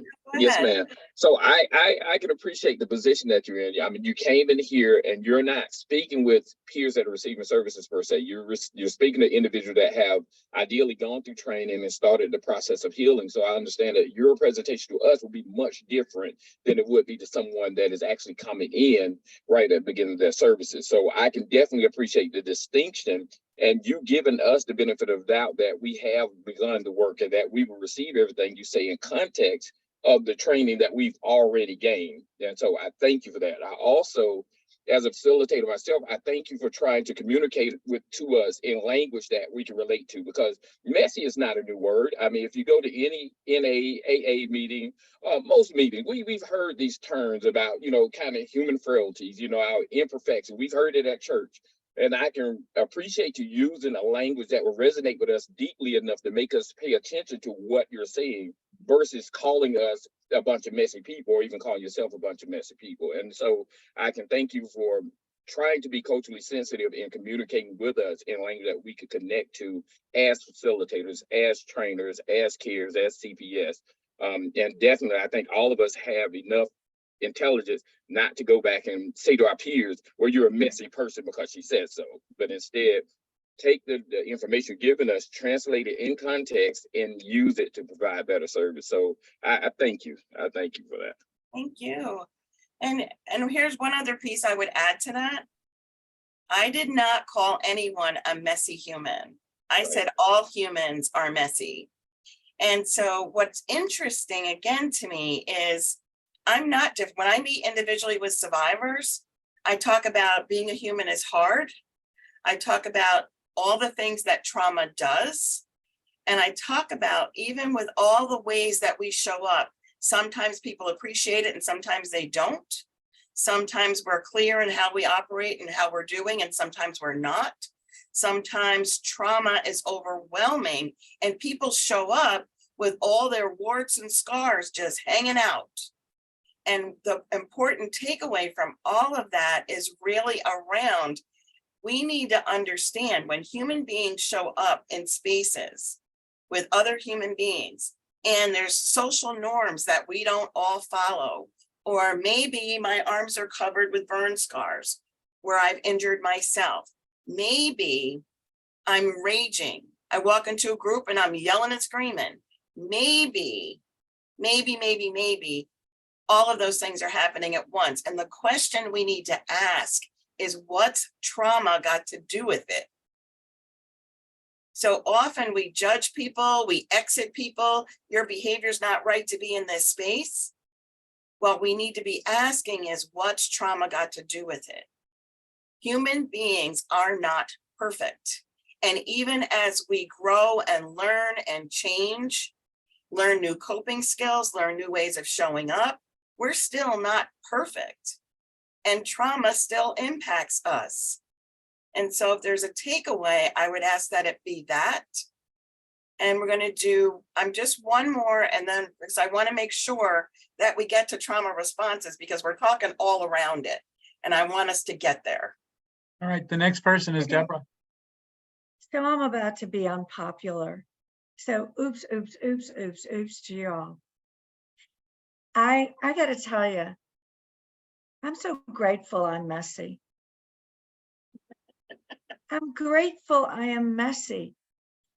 Y'all, the fact that we've been talking about this for the last 3 days now, it feels like, shows you we're messy. What's wrong with being messy? Messy doesn't mean that I'm pooping on the floor. But the bottom line is we're humans.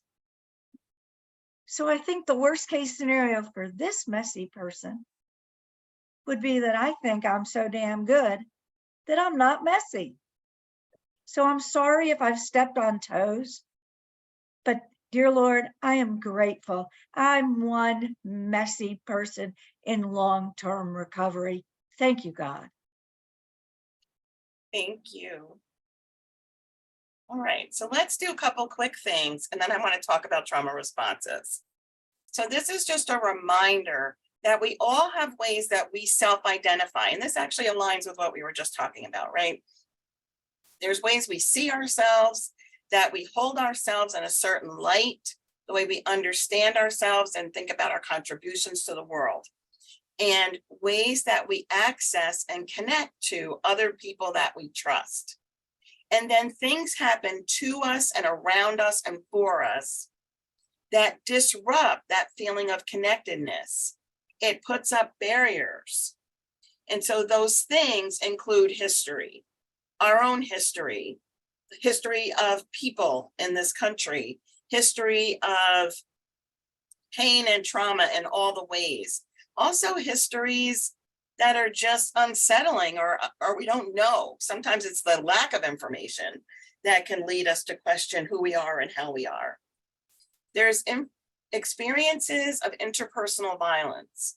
So the language we use can be violent, the way we talk to one another can be violent, the way that we physically harm one another can be violent. Violence comes in all kinds of ways. And then we have community experiences. So if you remember that list of potential sources of trauma, a lot of those things are things that happen in the community. But when they happen to us and we experience it, we question our identity and how we're showing up and the contributions we can make. We also question, who can we trust?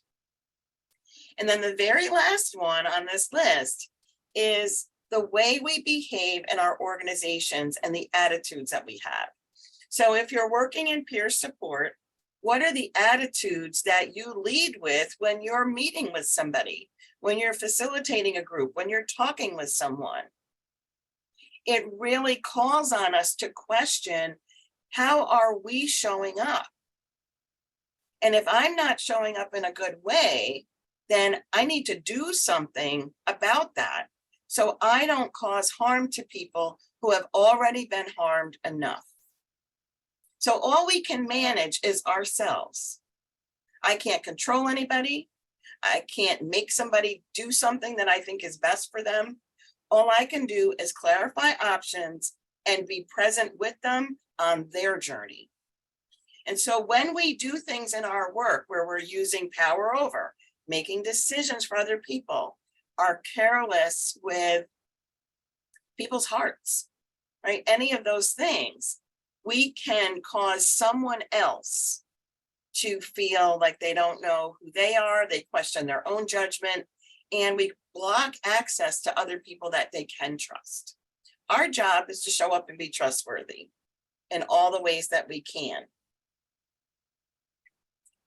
So for us to keep in mind that how people engage with us often depends on what their last engagement was like. So if I'm meeting with somebody in peer support and I do something or say something that is hard for them, where they question themselves, or I'm not helpful or useful, there's something I'm doing that's not quite right in some kind of way, Not only did they have a bad experience with me, but they may not be able to trust anybody else. So how we show up matters.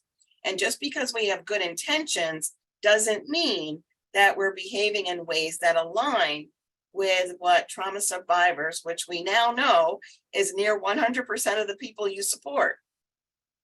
So we need to keep that in mind. Good intentions doesn't make something right.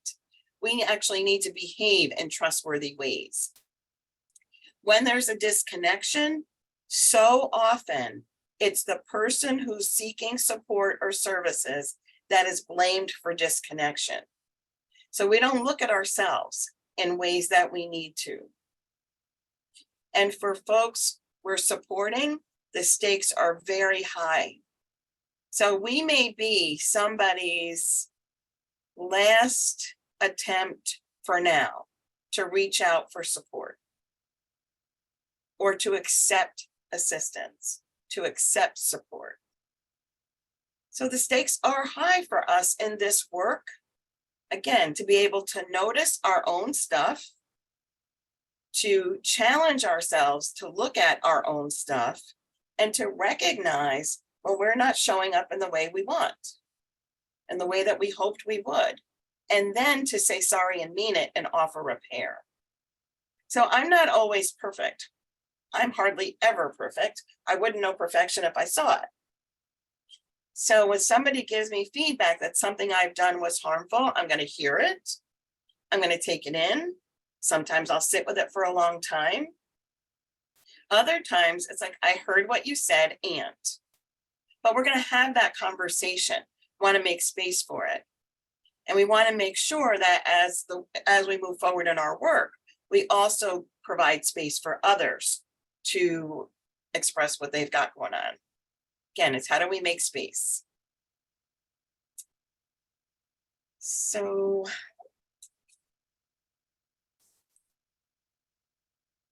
when we talk about the impacts of trauma, and I said this earlier, it's really keeping in mind that one person can be impacted by a lot of things.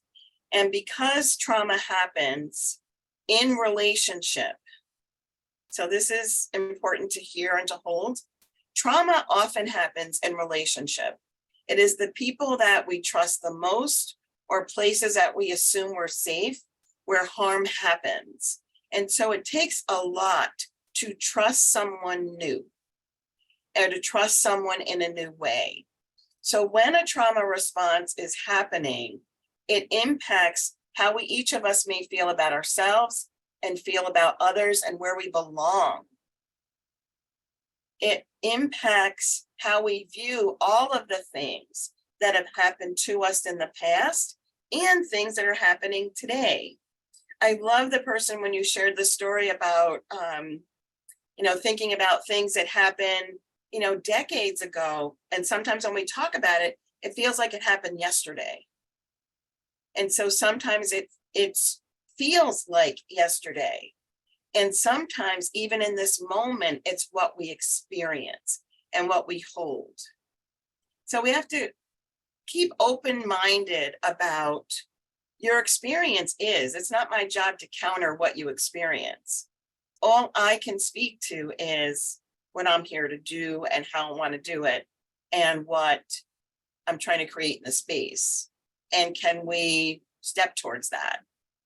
And so stepping towards conversations about trauma, as you all have seen today, brings up all kinds of stuff. Past coercion, current coercion, other times when we felt like we were not being treated fairly, microaggressions, stigma, discrimination. I mean, all of these things have come up today. I do want to name what a trauma reminder is. A trauma reminder is the thing or things that remind you of the original traumatic event. So I think I used an example earlier of a pink chair. I walk by that pink chair and all of a sudden I'm having flashbacks or I'm not present and I need to step back. Someone said it earlier, step back, needing to check out to check in, and how important those reminders can be, It's because this is how trauma works. We can have barriers to relationships. We can have barriers to conversations. I do want to recommend a book to everyone because it just crossed my mind. It's called Crucial Conversations. And it's a book about communication and how when conversations get difficult, that the human response is often to either get silent or quiet or to get aggressive or violent. And those are common human responses to hard conversations. So I recommend the book for everybody. I've done trainings on it and peer conferences in particular, so that we're thinking about, it's not that people shouldn't say things, it's we need to be aware of how people are responding. And we also need to notice most importantly, our own response. So if something is indicating to me that, oh, I better be silent, or I need to yell, I need to be louder, I need to be heard, and I'm not, and I'm already yelling, all those things, it's because it's a human thing. And so it's a great book. It's a very quick book. I know whole organizations that have purchased the book for all the staff so that you can have conversations about communication and how this works for us. I also want to talk about secondary trauma. Secondary trauma is when you are having a trauma response to an incident or event or circumstance or story that is somebody else's experience. So that an example might be, I'm talking with a survivor who shares that they were abused in their childhood and they don't remember the details. And so because that's similar to an experience that happened to me, I may have a response to that. I may be checked out. I may be struggling. I may not be present at all. And it's not the other person's fault. It's not that they should not have told me. I'm responsible for how I navigate. I need to say, thank you for sharing that with me. And it's similar to something I experienced. I'm just going to go get a drink of water or get a tissue. Can I get you something? Like, we need strategies so that when something challenging comes up for us, we don't put the responsibility for our response on another person. Does that make sense for folks? Just want to check in about that. And then the last piece that's on this list is that in our organizations, we often don't have the support or receive the support we need to have trauma conversations. So really important for us to be able to name that in our organizations, we're doing trauma-informed approaches. We need trauma-informed support for ourselves as well. And so that happens in peer support, it happens from supervision. We need those things. Cathy, who is the author of Crucial Conversations? There's a lot of people. There are like 4 or 5 of them. So I'm going to write myself a note that when we do the next breakout, I can tell you. But they've written several books. The original book was written in 2012, and there's several authors. Okay, and then there was another question a few minutes ago from Major. He said, can you give an example of interpersonal violence, the trauma it inflicts, and how one can move away from it to decrease impact on one's life? So I would say the examples are examples that we covered earlier when we were talking about all of the potential sources of trauma. Abuse in childhood, domestic violence, sexual assault, human trafficking, all the ways that humans hurt one another, bullying. There's probably 15 things on that list that are really about the ways that human beings hurt one another. So if we're using power over to make someone meet our needs, that's violence. It is also, gun violence is violence. Bullying is violence. So interpersonal violence just means it's any violent act that happens between two people or two or more people. And so it all is all about all the things we've been talking about. Thank you, Kathy. And then Teresa has her hand raised. Go ahead, Teresa. Thank you for the help. Of course. Hey, how you doing? I want to first say thank you. This is really, really interesting and helpful. I wanted to ask you, what do you feel about post-traumatic growth? That whole, do you buy into that concept? Because I know we're talking a lot about trauma and how that is identified, but post-traumatic growth syndrome, is a real study. It happens. So I was just interested and curious, how did you feel about that? So here's where I struggle. My struggle is that when the ways we live and work and breathe and experience pain, express our pain, and try to heal our pain is only looked through a clinical lens, then all these words get attached to it.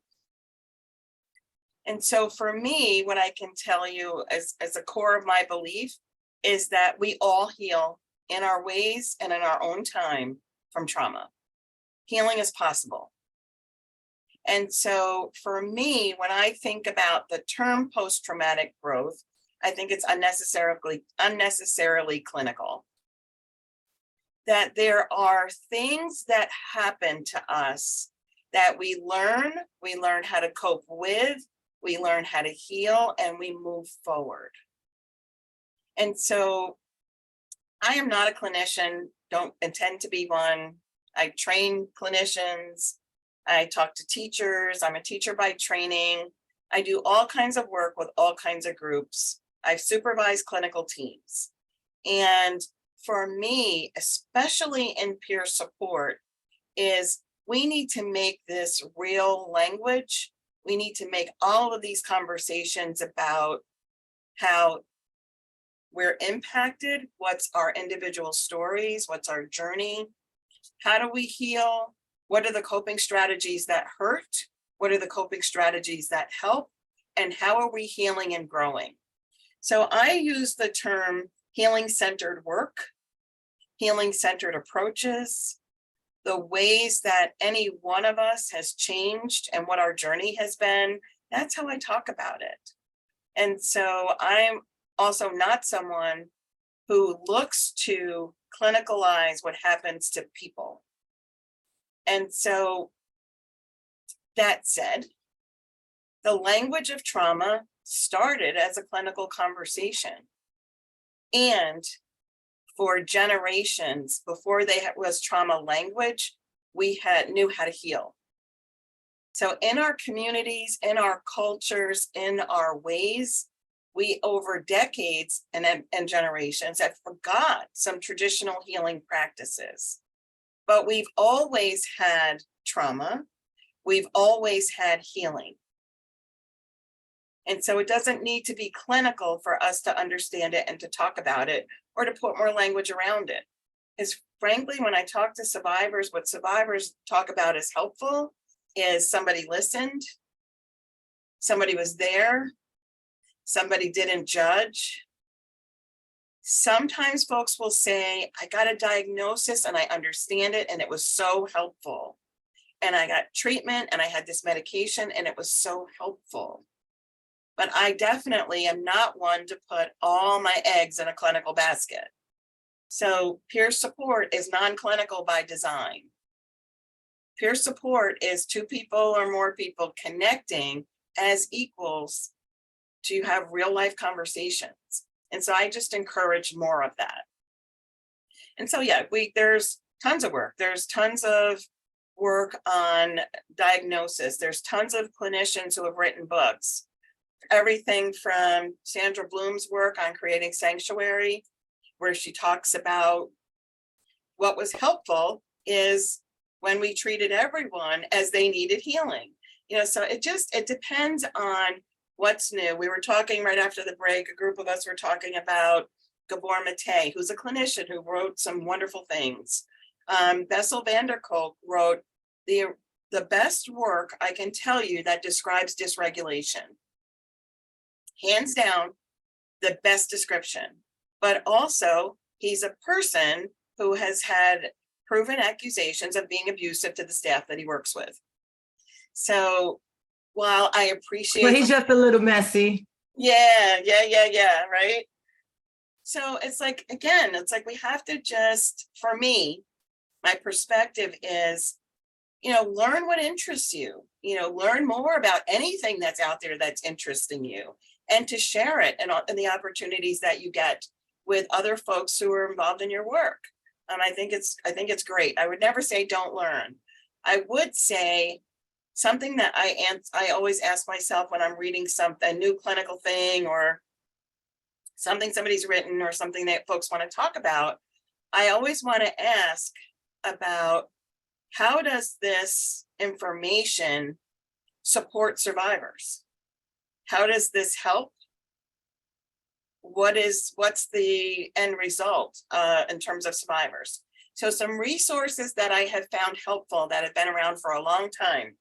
There's a wonderful book about healing from trauma called The Courage to Heal.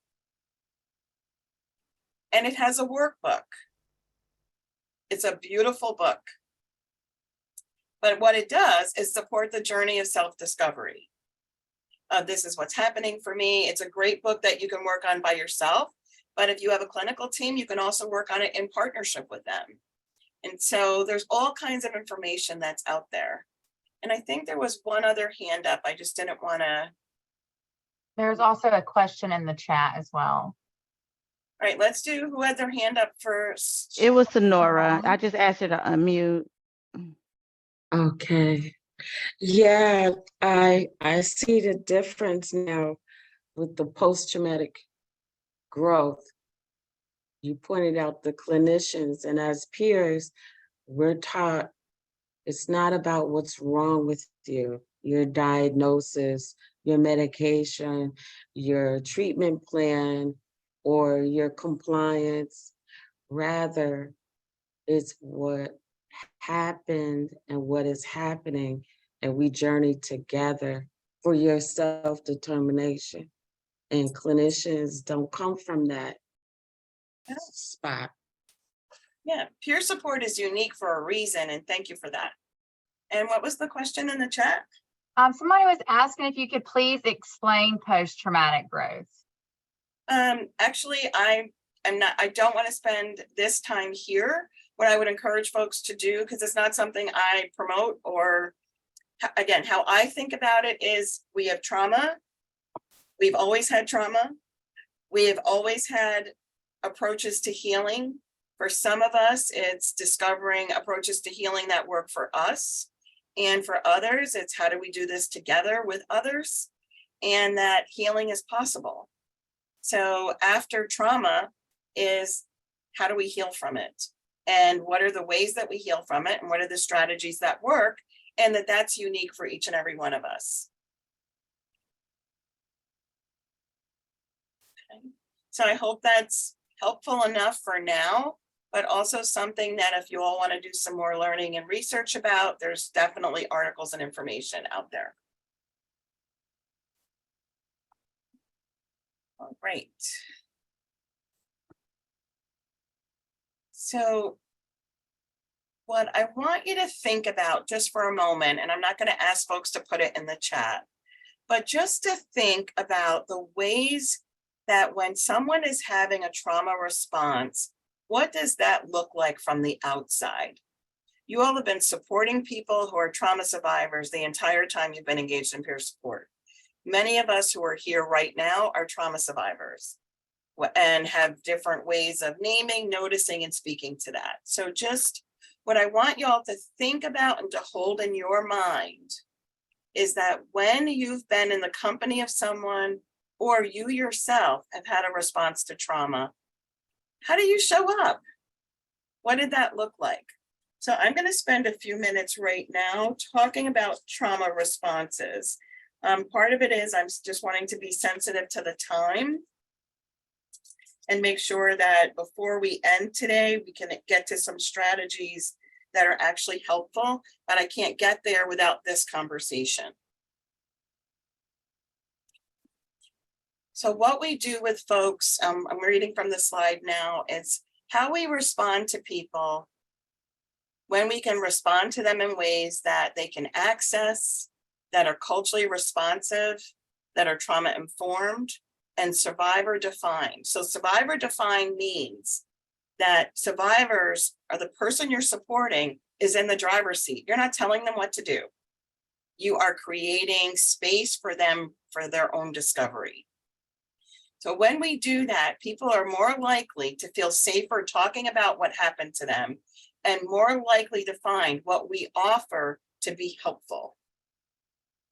So when we create space, people are more likely to step towards us.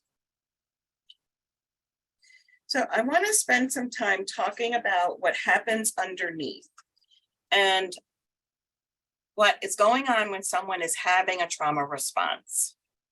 The chart that is on the screen right now, I wanted to just walk us through it. And so when we're talking about emotional distress, which is what a trauma response is, it's a strong response to distress, right? That we get information from our internal, what I like to call my spidey sense, and from our 5 senses or sensory sources. So what we see, hear, taste, touch, and smell can bring about that information getting sent to the brain, and the brain sounds the alarm. One time I was with my partner and I was in New York City and we're walking around in a neighborhood where we've walked a lot. We were on our way to a restaurant that we liked very much. And all of a sudden, the hair on the back of my arms rose, the hair on the back of my neck stood up. There was nothing that I could see or hear or taste or touch or smell that signaled danger, but everything in my body is screaming, it's not safe here. I don't know what it was. I never learned what it was. I know that I had to insist we walk back to the car. We parked in a different spot and went to the restaurant. And I was able to get through dinner fine.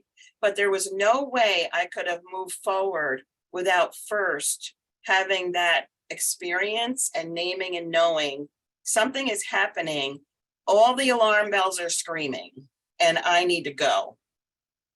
Typical responses to threat are fight or flight or freeze. So fight could be the person is actually physically fighting with someone to get away, to get safe, to end the threat.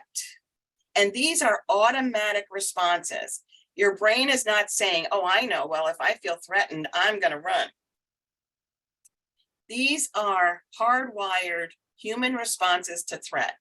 So fight can also look like the sun is out. No, it's not. We're going to go have dinner. No, we're not. I'm not going to eat dinner today. Where everything you say, the person has a counter to it. That can be a trauma response. Flight could be the person actually leaves, runs out, doesn't come back. But it could also be that they stay and never come back, or ghost you, or they don't keep an appointment, or you even could go to somebody's house and they don't answer the door and they could be home. So flight can just means that their need to escape is so strong and hardwired automatically happens. The other response is freeze. Freeze is a typical response to threat. Again, human experience hardwired. So freeze can be, we could all hear this booming explosion right now.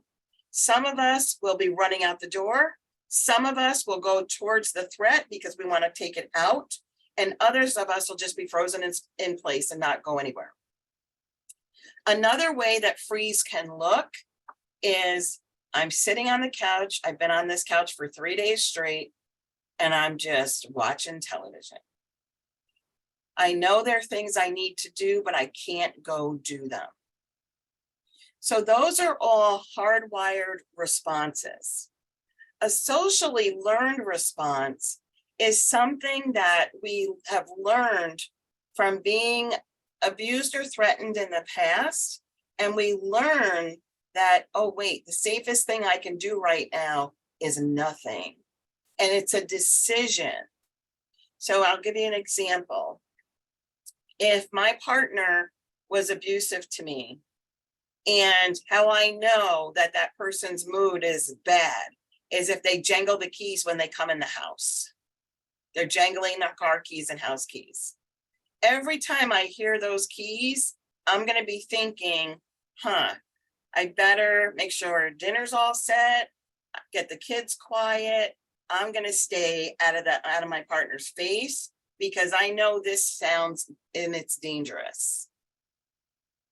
So when on a clinical term that is often used for that is fawning, and I object fully to to the term, because sometimes the term is used to blame survivors for how they're responding. So there's things like, well, why am I being nice to this person who's hurtful to me? Why don't I just leave? Well, sometimes that's the most dangerous time. And so we need to know more. And this is why not judging people for how they're responding is really important.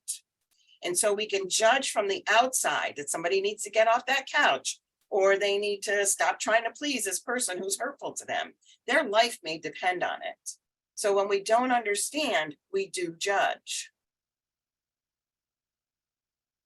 Any questions about the chart at all? Anybody?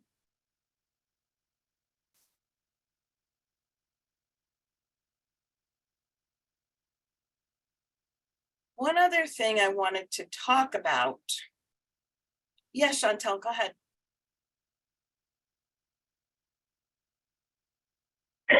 Oh, thanks. So I'm really glad that you brought up fawning because I have been hearing a lot of that lately. Yes. And I guess unknowingly I have been using it, but I appreciate the whole perspective that it can be seen as from the trauma survivor's viewpoint as blaming. Yes. And I hadn't even thought about that. So that is so thinking important to hear another perspective. So thank you so much for bringing that up. And thanks for your comment and slowing me down about it. I appreciate that because I'll tell you, survivors often get blamed for having trauma responses rather than the person who's causing harm being held responsible for the harm they're causing. And so we really have to be vigilant about it. But fawning is also another example of a clinical term that many of us embrace because it gets used on us as an explanation, and then we start to buy into that. And so we really have to be cautious. And if that's the one thing people leave with today, I would be grateful. Some other things I wanted to mention in terms of trauma. Trauma responses are not just one thing, there's a range of responses. So arousal is that sense that something is going to happen. And so hyperarousal is we are incredibly vigilant. So I'm so busy waiting and watching for the threat that I can't talk to you right now. I can't notice other things that are happening. I can't plan because I'm on alert for threat. That's what hyperarousal looks like. And on the other end of that, we can be so numbed out because we're noticing everything and we're exhausted that we stop and just get very internal, just kind of focus in. I can, be very happy. I honestly could spend days. I live with other people in my home. It's very easy for me to spend days and not talk to anyone. Like that wouldn't be upsetting for me. So when I notice I'm doing it, I, catch up and I have a partner who says, excuse me, we haven't talked yet today. But it's very easy in response to threat. And remember, that's what trauma is, response to threat. The fear response is activated. And so somebody might say, again, my trauma's triggered, or I was triggered by. I don't use that language. I talk about what it is. It's an activated fear response. So to be able to name that, oh, wait, When I'm afraid, I act this way. So let me look at what I'm afraid of. Let me look at how I'm responding when I respond from a place of fear. And so this is work. And when we build trust, we fear less. Sometimes trauma affects our capacity to attend to things. I loved it when we started earlier today and someone said, hey, you know, when there's a lot in the chat, my ADD is all over the place and I can't focus on anything. That is a wonderful statement to make out loud, because what it shows is I'm trying myself to focus on things. And so I'm asking for some help, right? So when trauma impacts us, when our fear response is activated, we can be so focused on a thing. I had a little girl that lived next door to me who would lay on the porch for a half an hour. There'd be a line of ants and she would be focused on what one ant is doing. So that's what hyper focus looks like. There's all kinds of stuff happening around. I'm going to focus on this one thing and tune out everything else. Dissociation is a clinical word, and what it means is separation from yourself. So some folks can just separate and say, I'm not going to do that. I'm not going to participate. I'm going to take a minute for me. Other folks don't have control over that. So an example of that would be someone who, I have a friend who describes her experience as that she has multiple personalities. And so when she first learned about this, that's what it was called. And everybody talked about, you know, the movie Sybil, and, you know, people have multiple personalities, and that's a disorder. And what we have come to talk about it as, what clinicians will call it, and how she describes her own experience, is that she has dissociative identity disorder, that under threat, she has actually had splits in her person. There's a number of personalities now that inhabit her body. And so she owns it, she claims it, that's how she describes her experience. I'm not going to use those terms to describe anybody. I'm going to listen to how she describes it for herself, and then I'll ask her about what's that like and how can I be helpful. People can have a range of emotions, to expressing no emotion, to be overwhelmed to the point where they're crying or they're yelling and they can't stop. Those are trauma responses.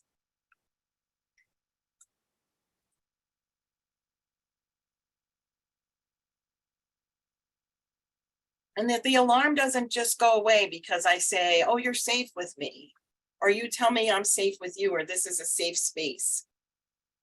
It may not be. I'm not safe because you tell me. I need to define it for myself, and I'll know when I feel safe. So you can't tell somebody you're safe here. We have no idea if they are or not. So in the same way they're experts on their own experience, they're also the only person who can describe their own safety. So we stay on constant alert.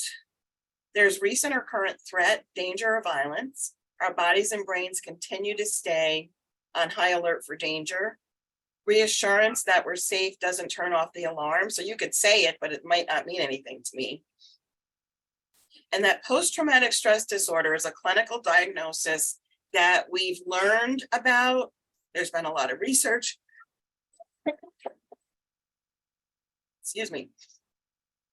There's treatment. And it's only one of the ways that trauma shows up.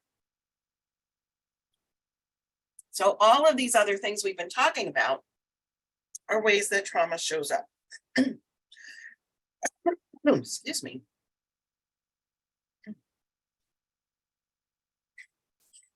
I mentioned earlier that Bessel van der Kolk wrote a book on dysregulations, that Body Keeps a Score. What was helpful about that book is it helped us to think about that when we are responding to threat, the part of our brain that is responsible for thinking and planning is offline. And so it looks like and feels like being in a washing machine is the best description I have. Being inside a washing machine. That our thoughts are jumbled.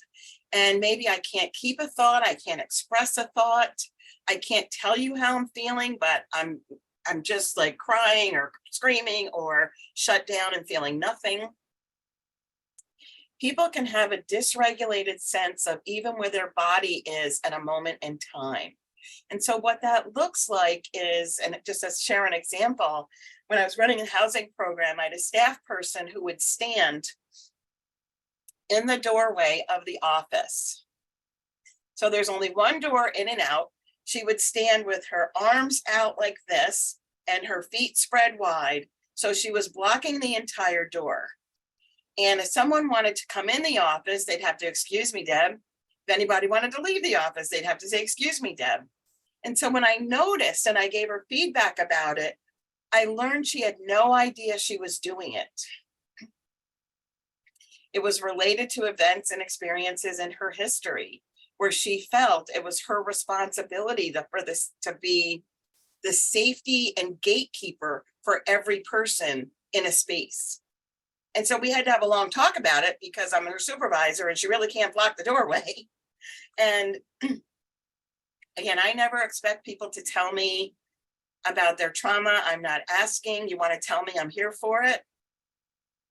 And one of the things she shared was from her childhood, how she was responsible for younger siblings.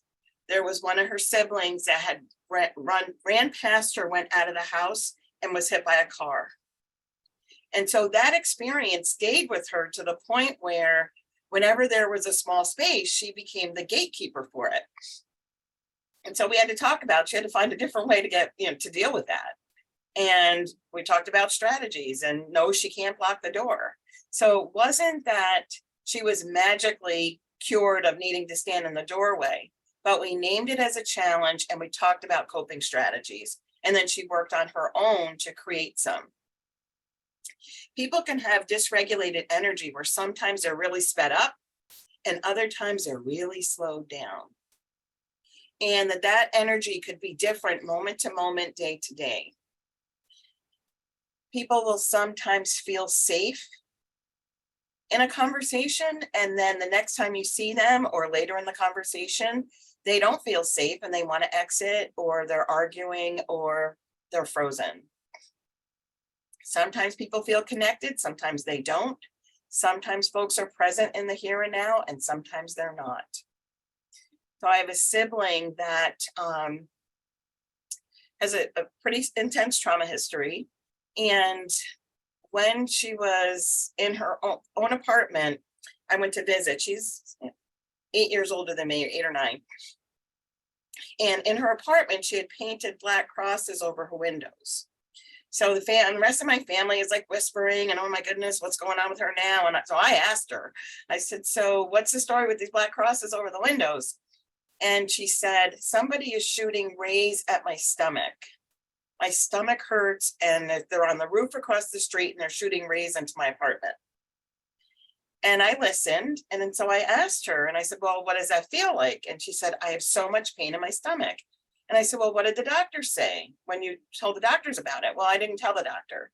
And I said, well, what do you think about telling the doctor? Now I was 15 in this conversation.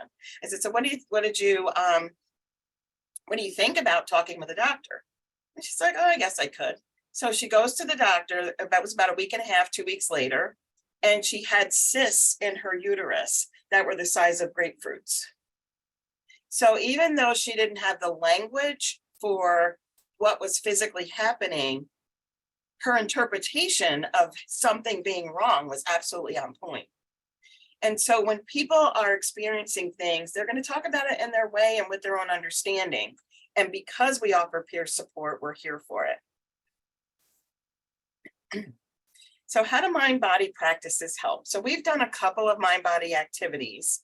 And right now, what I'd like to do is to offer folks a 5-minute stretch break. And in your 5-minute stretch, I want you to do anything that is helpful to you, that you appreciate, that helps calm your central nervous system. So when you're dysregulated, you actually have to do things to bring about calm and settling and connection. Mind-body practices are free. They can be shared and learned from one another, and they deepen the connection and trust we have for ourselves and are just good for prevention. And so again, we've shared a few. There's breathing activities, there's activities that are good for helping us to sort out what we're thinking or what's confusing or what's distressing. There are things we can do that support us to just consider, oh wait, something's up for me. I'm going to take a minute. So for me, it was at lunch, actually taking a lunch. So let's do a 5-minute stretch, do something, move your body in a way that is helpful to you. And we'll come back and we'll continue our conversation. So go ahead, take 5 minutes and stretch.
So Kathy, I'm stepping away downstairs for just a minute. Just want to make sure you know that we're not abandoning you. Okay, thank you.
Sarah, I can see you have your hand up.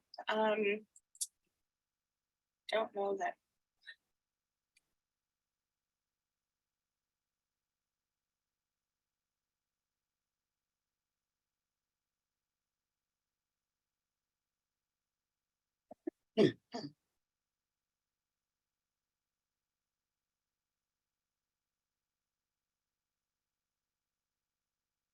Sarah had a question. Were you able to ask her to unmute? There you go.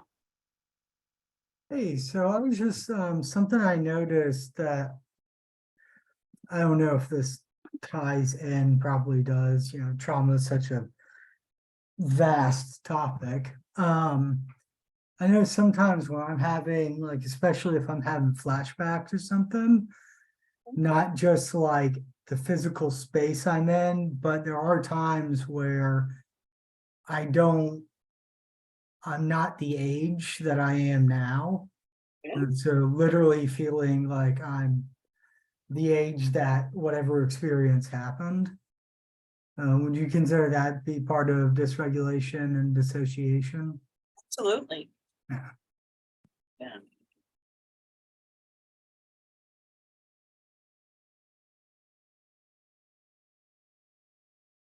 Sorry.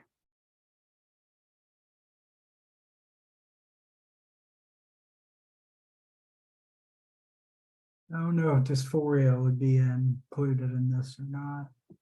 Mhm.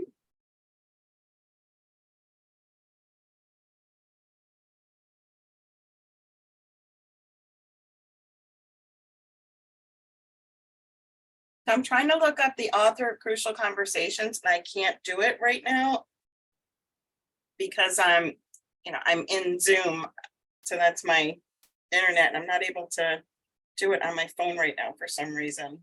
You want me to look it up? Yeah, that would be awesome. Thank you. Crucial Conversations. Yep, Crucial Conversations. It's a book. It was written in 2012.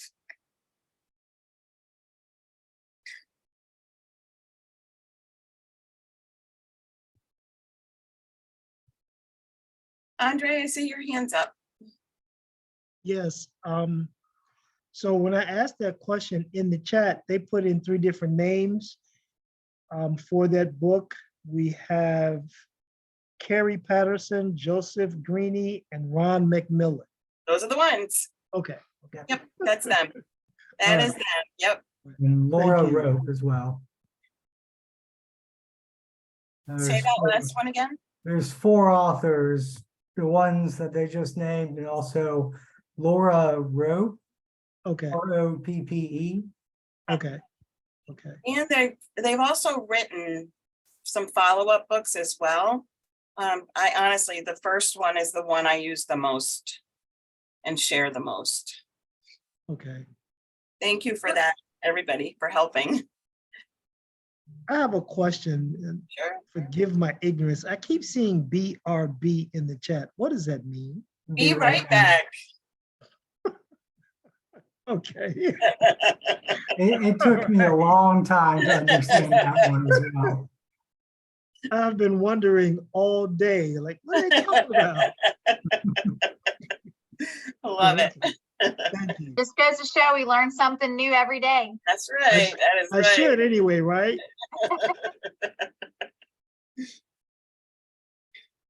Thank you. That's a good one. When people text me and they have the acronyms or whatever, I just tell people, like, please tell me what you're saying. I don't know what these letters are. I normally just text my 15-year-old and be like, hey, what does this mean? One of my sisters was, so when we first started texting a lot, and somebody had texted LOL and she thought it meant lots of love.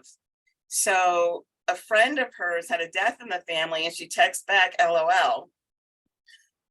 And so that was her learning about, oh, wait, these letters mean different things. Deborah, you have a question or thought?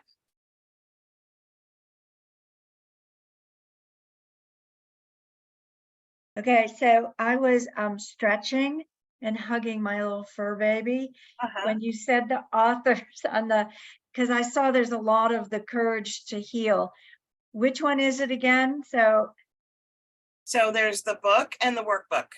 Correct. And there was a lot of follow-up ones. It's the initial one that was 2008. That's the one I found most helpful. 2008. And then the workbook, is there just one? Yes. Okay. Because it actually has the exact same cover as the first book. It just says workbook on it also. Okay. And I put it back. Therapist had recommended another trauma book, and I'm disabled, so I'd have to go get it. But I think that was the one. It's the one that was up there as well. Was it Crucial Conversations? The Body Keeps the Score. Yeah. Yep. And by the way, LOL, I do know what it means now. I've got 2 daughters, but my older daughter does it for me for a little old lady. So. Love it. I'll give you guys one funny one because I know the letters, but I don't know the emojis, and I thought one was chocolate, but it wasn't.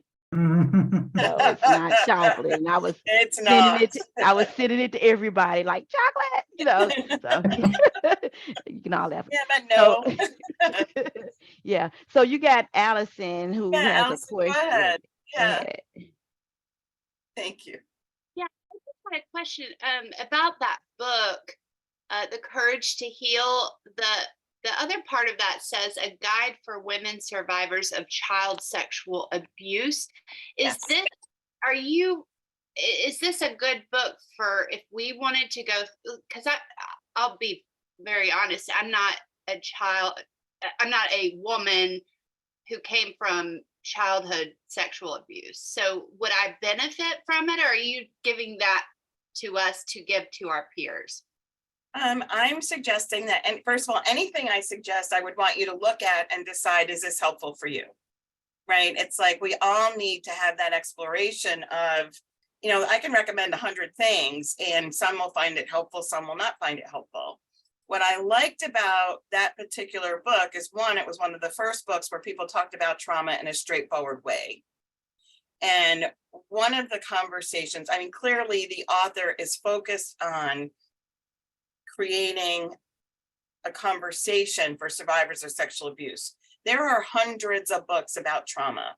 So these are some that I have found to be helpful for different people for different reasons. And so at the end of the slide deck, there's also going to be some additional resources for you all to check out. And so that might not be the book for you if that's not your experience, but there are hundreds of trauma books. Oh, yeah, thank you. Almost too many. Yeah. Thank you.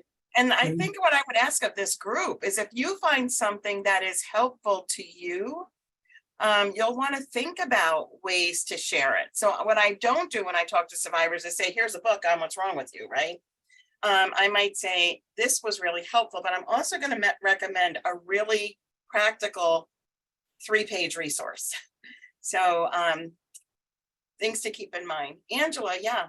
Yeah, when I was like someone just said, you just said, there's a whole bunch of books on trauma. There's actually 2 books called The Courage to Heal. One of them that I think you just clarified when you answered the previous question, a guide for women survivors of child sex abuse.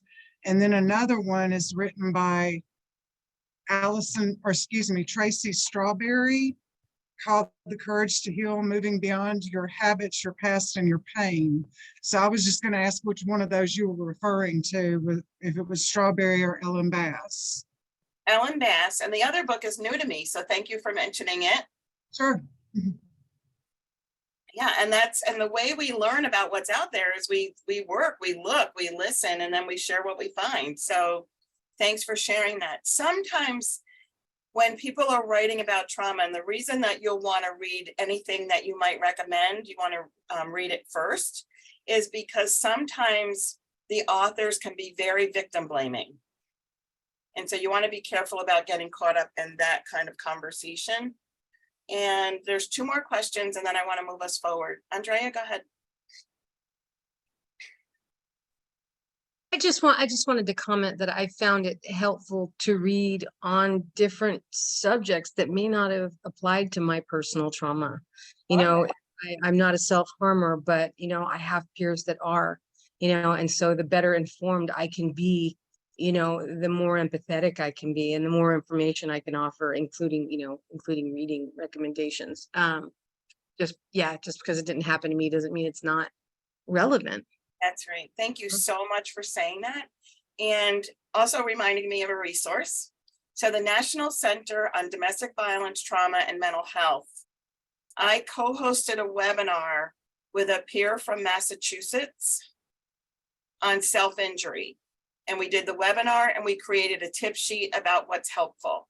So if that is of interest, I can make sure to get the tip sheet to you and the address for the website.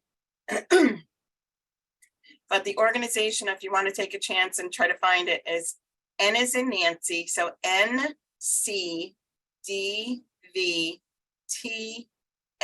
as in Mary, H.org. And You go to the website, once you're in, you can find all kinds of stuff, but if you search for self-injury, there's a webinar and a tip sheet. Sarah Davidow, who runs a peer recovery program in Massachusetts, was the guest speaker on that webinar, and she's amazing talking about self-injury. Lisa. Hey, I just wanted to share something. I dealt with my childhood abuse just recently. In the past 5 years, it kind of came up and I was like, oh gosh, it really was trauma. And a book was given to me. It's the 12 Healing Steps for Adult Survivors of Childhood Sexual Abuse.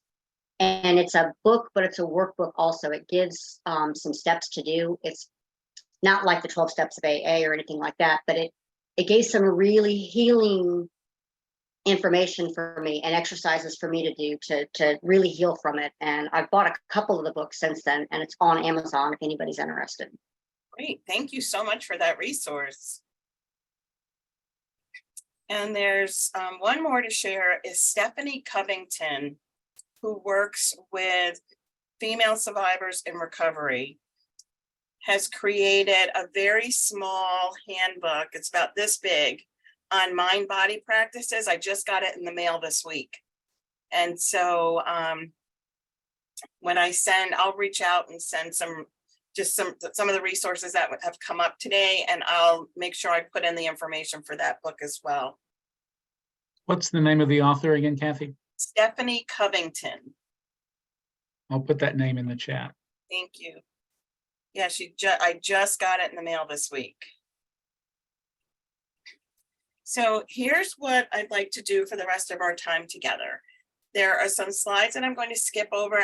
We're not missing that information. We're going to have a follow-up conversation, at least one. And anything that we didn't talk about today, we'll talk about in the follow-up conversation. But there are a few things I want to make sure that we touch on before we end. Kyle, yes. Couldn't substance use also be qualified as self-harm in the form of like compared to cutting or anything like that? Like if, say you went through a trauma and you continue to go through the trauma, and at the end of the day, you feel like you don't have a voice, you don't feel like you're heard, so you're muted on the outside. Couldn't substances be a reflection of that on the inside? You're numbing what's going on as well. I would also argue that using substances is a coping strategy to deal with pain that exists. Yeah. So it's, I'm not the expert on other people's recovery ever, but what I would say is that there are hundreds of ways that human beings self-harm that people don't judge, right? Or there's Right. more tolerance of. So if you're using substances, I might say, boy, I wish you wouldn't, but I'm not trying to control your life about it. But if someone is cutting themselves or burning themselves, we have this instinct to try to make them stop, not our job. Everything I learned about self-injury, I learned from people who use self-injury. And so it is a coping strategy. It's a coping strategy that can also put you at greater risk for more harm.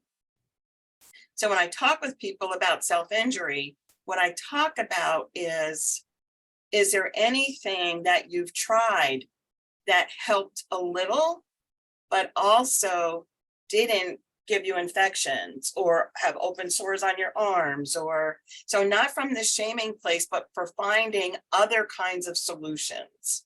Right. So it's really, if I choose to gamble away my mortgage, there's casinos all over the place in so many states. People are encouraging me to go spend it, right? Other than if you live in my home and you're afraid I'm going to lose the house, it's not really, you're not trying to stop me. So it's really different levels of judgment about what's our role. So we need to understand before we comment on anyone's coping strategies, how does this help and how does it harm? And those are conversations that we can have for sure. Okay. Thank you for bringing that up for us. I appreciate it. Okay. So as I was saying earlier, the part of the brain that's impacted when we're in a trauma response is everything that's responsible for planning and organizing, impulse control, the thing that gives us a filter so we don't just blurt out everything that's on our mind, problem solving, critical thinking, learning from mistakes, having good judgment.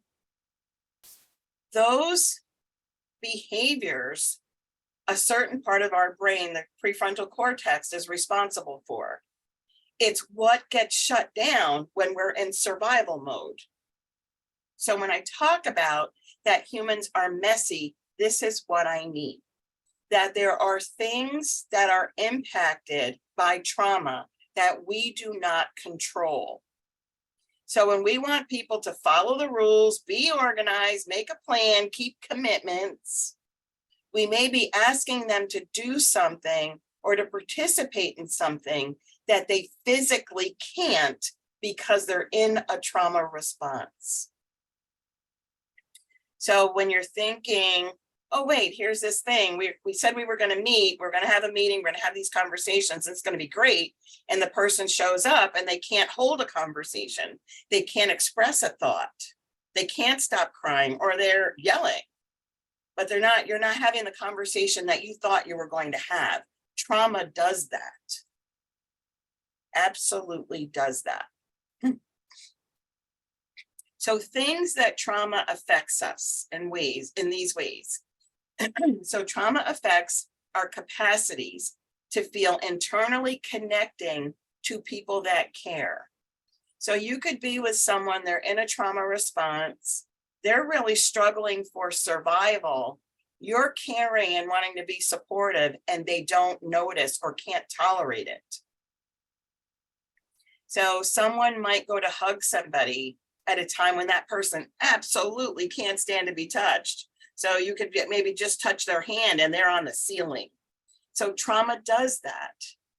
It's hard to experience yourself as deserving, as worthwhile, as somebody that other people should care about when you're in a trauma response. Trauma responses hijack your brain. All the energy in your body goes to survival. So it's hard to share a feeling. It's hard to name a feeling. And it's certainly hard to manage them. It's hard to stay present, connected to the present, and to be connected to the person who may be in the room with you. Cathy, there's a question in the chat about a trauma response. Yeah, go ahead. How long can a trauma response last? Decades. Absolute decades. So there's no time limit. It's not like, oh, let's take a minute. I do want to get to things that are helpful, but it's really, we need to understand that people need to feel physically and emotionally safe so that their guard can be let down. And so what does that look like? What does it mean? A really easy, very productive, concrete thing that I try to do before I get started. I mean, let's say I'm going to meet with somebody and I have an idea about what we want to do, or we made a plan that we're going for coffee even. Before we get started, I will say, is there anything we need to do before we get started that will support you to feel more comfortable or more safe? And then I'm going to give them a minute to think about that.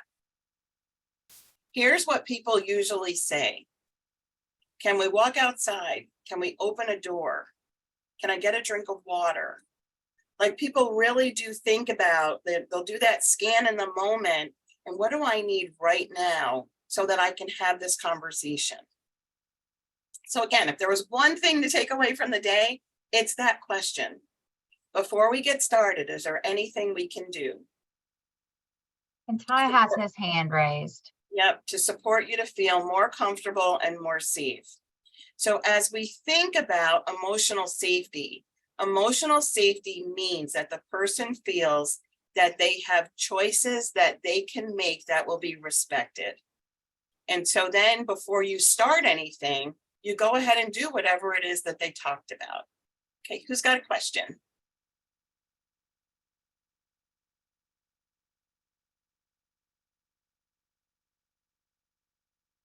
I'm sorry. Yeah, I just wanted to touch on this real quick because you mentioned the ACEs study earlier. And I was wondering if what they learned, or at least what I learned, took away from that study, a big thing was the cortisol levels, if that still holds true. And we're talking about like how long do these trauma responses last, could be like 10 years. Is I don't want to try to say this, I guess, is how relevant is what they learned about high levels of sustained cortisol, leading, basically creating trauma, and if that's still accurate information, and if, I guess, there's ways to help, I guess, this process of trauma-informed care is ways to help lower that, I'm guessing. I don't know. So let me, I will respond to it, and then I'm going to move us forward for a little bit. So 2 things to think about. One is that cortisol doesn't cause trauma, but cortisol is a stress hormone. So when I was talking about what happens in a trauma response, part of what happens, the neurobiology of that is that hormones are released when the brain sounds an alarm. So cortisol is one of those. When your body has a high level of cortisol over a long period of time, it's not good for your body. So the connections that folks make are that when you are in a sustained stress-producing space, that elevated cortisol over long periods of time contribute. So remember what I was saying, that what they learned in the ACE study is that there's a high correlation between trauma and other health concerns, heart disease, cancer, diabetes. There's a higher level of social challenges, higher level of all kinds of things, multiple sexual partners, exercising judgment that's certainly not of doing things that might not be healthy for me to do. And so some of those will have long-term consequences. So if you use drugs over long-term, there's physical consequences. So cortisol is a stress hormone. There are others. And so I would recommend that if you're wanting to learn more about the biology of trauma, there's certainly resources out there. What I find what we need to be sharing in peer support are some really simple messages around, yes, trauma makes it hard for you to stay focused right now. Trauma does that. To be able to validate for survivors that you're not bad people, there's not shame in this. Trauma does that. It's hard to focus. Yes, trauma does that. So are there things that help you focus better? So you all did the self-awareness check-in at the beginning of our conversation.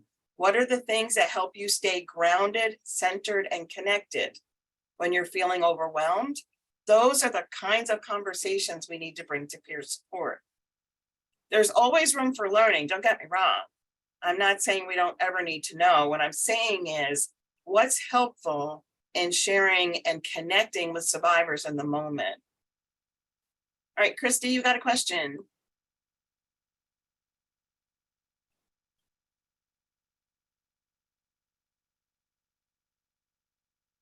Yes, I was just wanting to know, what about when a person is, I had to write it down before I forget, what about if a person is traumatized from another peer and that's judgmental? Can that cause a person to fight, flight, or freeze as well? Yes, it does. And that's what I'm really trying to get to, ways that we can be more helpful in peer support. So okay, so that's my next question too. Okay. Yeah, there's stuff we can do. Okay, how you reconnect with that? How you reconnect back with that peer from there? Yeah, so what we have to think about is that there are things we do in our peer support efforts that are harmful. And so that's why I wanted to start the day with the self-awareness check-in. When I'm not bringing my best self, I can do harm. And so when you think about how do we create space for being our authentic selves, but also being open to that we make mistakes. So when we feel overwhelmed ourselves, we have to notice that. So that's the first thing to doing no harm. It's noticing I'm overwhelmed, I'm tired, I'm hungry, taking care of those things. You practicing your own self-care is the best thing you can do for someone you want to support. If you notice that you were scanning for danger or that other person or other people are, you want to have group agreements about, hey, if we notice that we're saying things that are causing some discomfort for people, let's make sure that we honor the group agreements that we create. If you are numbed and checked out, you're not going to show up as your best self for anybody else. So let's make sure that you notice first. Self-awareness is critical for this work, and you're the only person who can do it. And so when people are agitated, disengaging, I want to explain a word because it's on this slide: minimizing or compartmentalizing. One of the things that we often do is that we say, oh, my stuff's not so bad. And somebody mentioned this earlier about, my trauma was worse than your trauma. We easily can get into the oppression Olympics. Oh, that happened to you. Let me tell you what happened to me. And so things we don't do when you're thinking about a trauma-informed approach is minimizing somebody else's experience or being in competition about experience. When someone is sharing with you something that happened, the things that we need to say are, thank you for sharing. That sounds like a lot. I'm always curious about what was helpful to you when you felt overwhelmed by this. So all the conversations that we have had today are really a signal for what are the things we need to be doing. So we need to talk with folks about how they're doing and how we're doing. Compartmentalizing is when I'm having a really bad day, when I'm going to set it aside, like I can put it in a little box over here, and it's never going to come into my relationships. That doesn't work. So that is the other truth for us today. That compartmentalizing, that I'm going to set aside my stuff and help this person, that can be a really helpful tool in the moment. But if you let it pile up and pile up and pile up, your stuff piles up and we don't deal with it, you don't deal with it, it will come out in some icky way later, and in a way that may cause harm to somebody that you intend to support. So if you're doing something and you're impacted by trauma, the best thing you can do is get support for yourself, talk to your supervisor, make sure that you are making time for yourself so it doesn't come out in some icky sideways fashion later. If you're working with someone and you want to do some planning and they're saying, I can't, respect their no. Anytime you're working with somebody and they say no, respect the no. Come back to it, express your concern about it. I really care what happens to you. It sounds like this could be a problem tomorrow or today, or it sounds like you're not ready to handle it. Whatever's going on, you can name what you think, but also say, I understand you might not want to talk about that right now. We'll come back to it another day. I'll be back. I'll be here. So those are the things that we can do that are helpful. When people respond in ways that we don't like, we start to label them. So what happens clinically is people get labeled all the time, and those labels are often not helpful. Even in our work, when we intend to be respectful, when somebody is rubbing us the wrong way, we can say things like, oh, they don't want to be helped, or you know what, they're not ready for us. And we always need to be much more flexible and think, how are we ready for wherever people are at? We often want people to, like we'll say, meet people where they are, but we often want them to be where we want them to be. And so as peer supporters, we need to catch ourselves when we have those kinds of expectations for people. They are where they are. We need to meet them there, not where we wish they were or want to push them to be.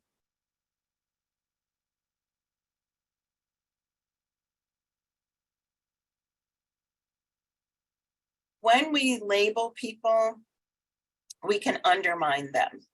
We can undermine their sanity, their safety, their sobriety. So being with folks in ways that are respectful, that honor where they truly are, not labeling people, because we're meeting, sometimes we meet folks in their moments of greatest distress, and then we're surprised.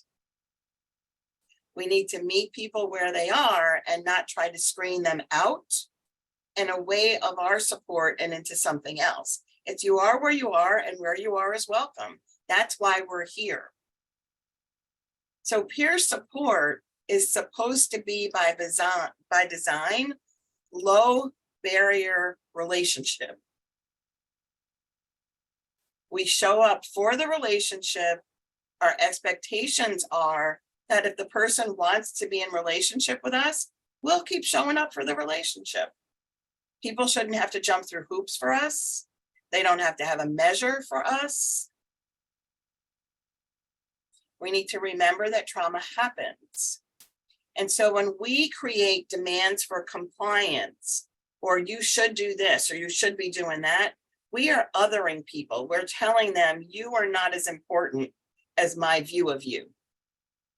And we're trying to shape them to be something, and in some ways that they're not ready for.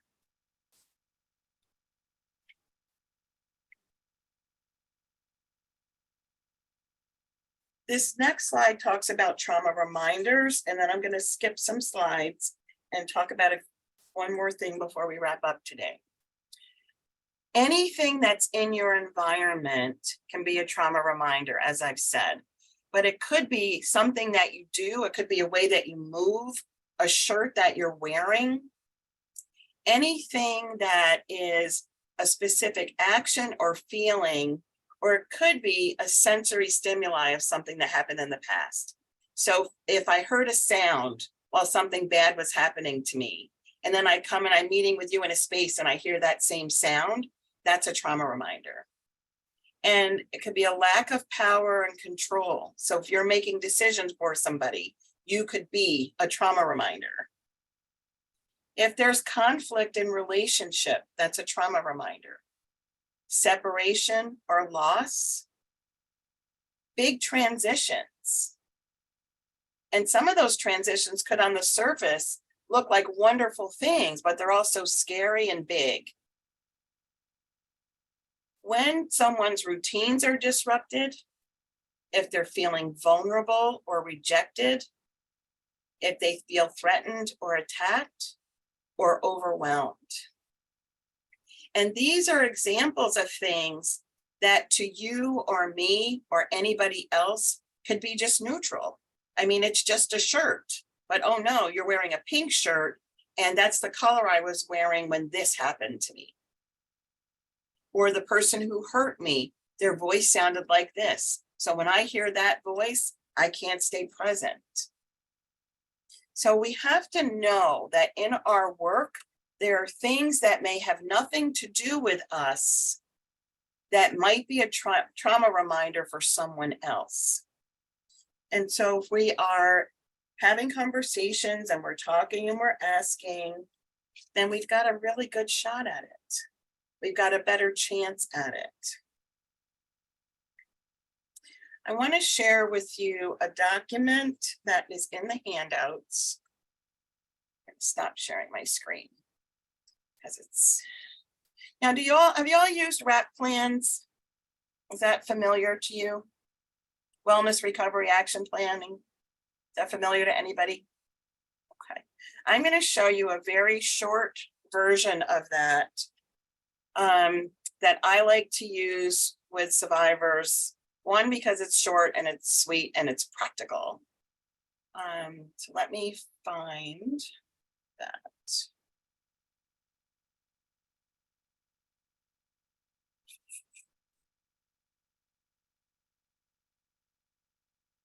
I wonder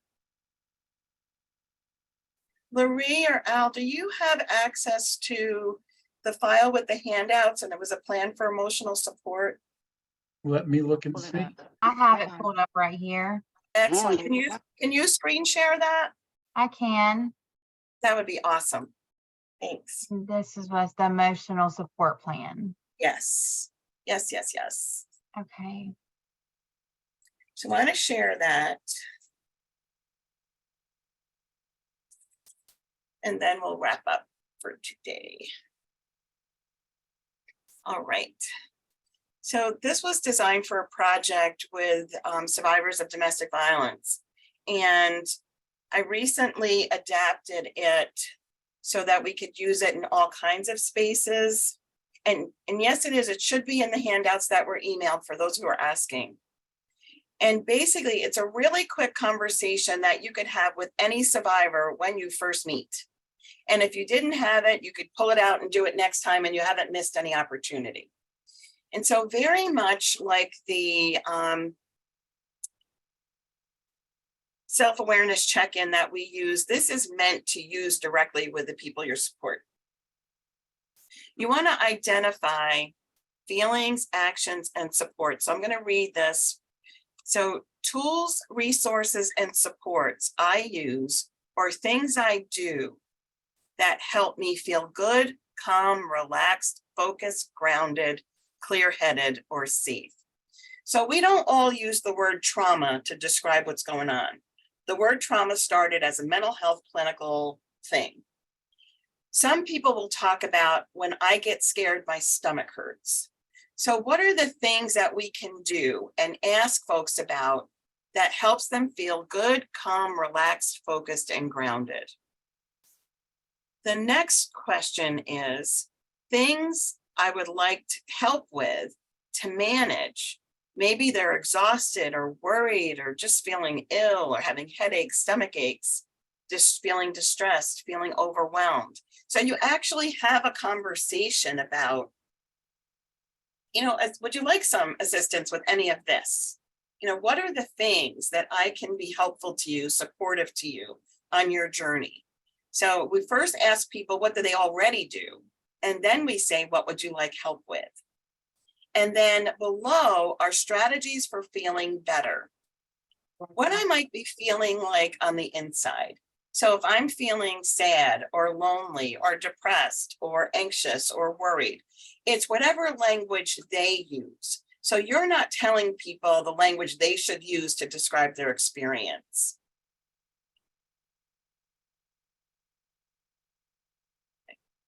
That when we ask folks about what's going on for them inside, are there ways that they can let someone they know that they trust know what they're going through? So sometimes someone might just be screaming and hasn't been able to say, you know what, I just experienced this really bad thing, or I'm missing my kids, or whatever that might be. So this is a conversation. You're asking about things that I can do that help in the moment. So this is what this person is saying I would like help with right now. Things I can do right now. I could take a walk. I could breathe. I could practice meditation. There are a host of ways. The physical or emotional signs that show I'm feeling worse are. That's a really important conversation to have. How do I know when you're feeling worse? How do I know if you're feeling better? And what we're doing with each of these questions is we're asking the person what works for you, because I want to offer that first. If I notice you're upset or overwhelmed, the first thing I want to offer you are things that you tell me are helpful. I also want to know, are there things that I shouldn't do?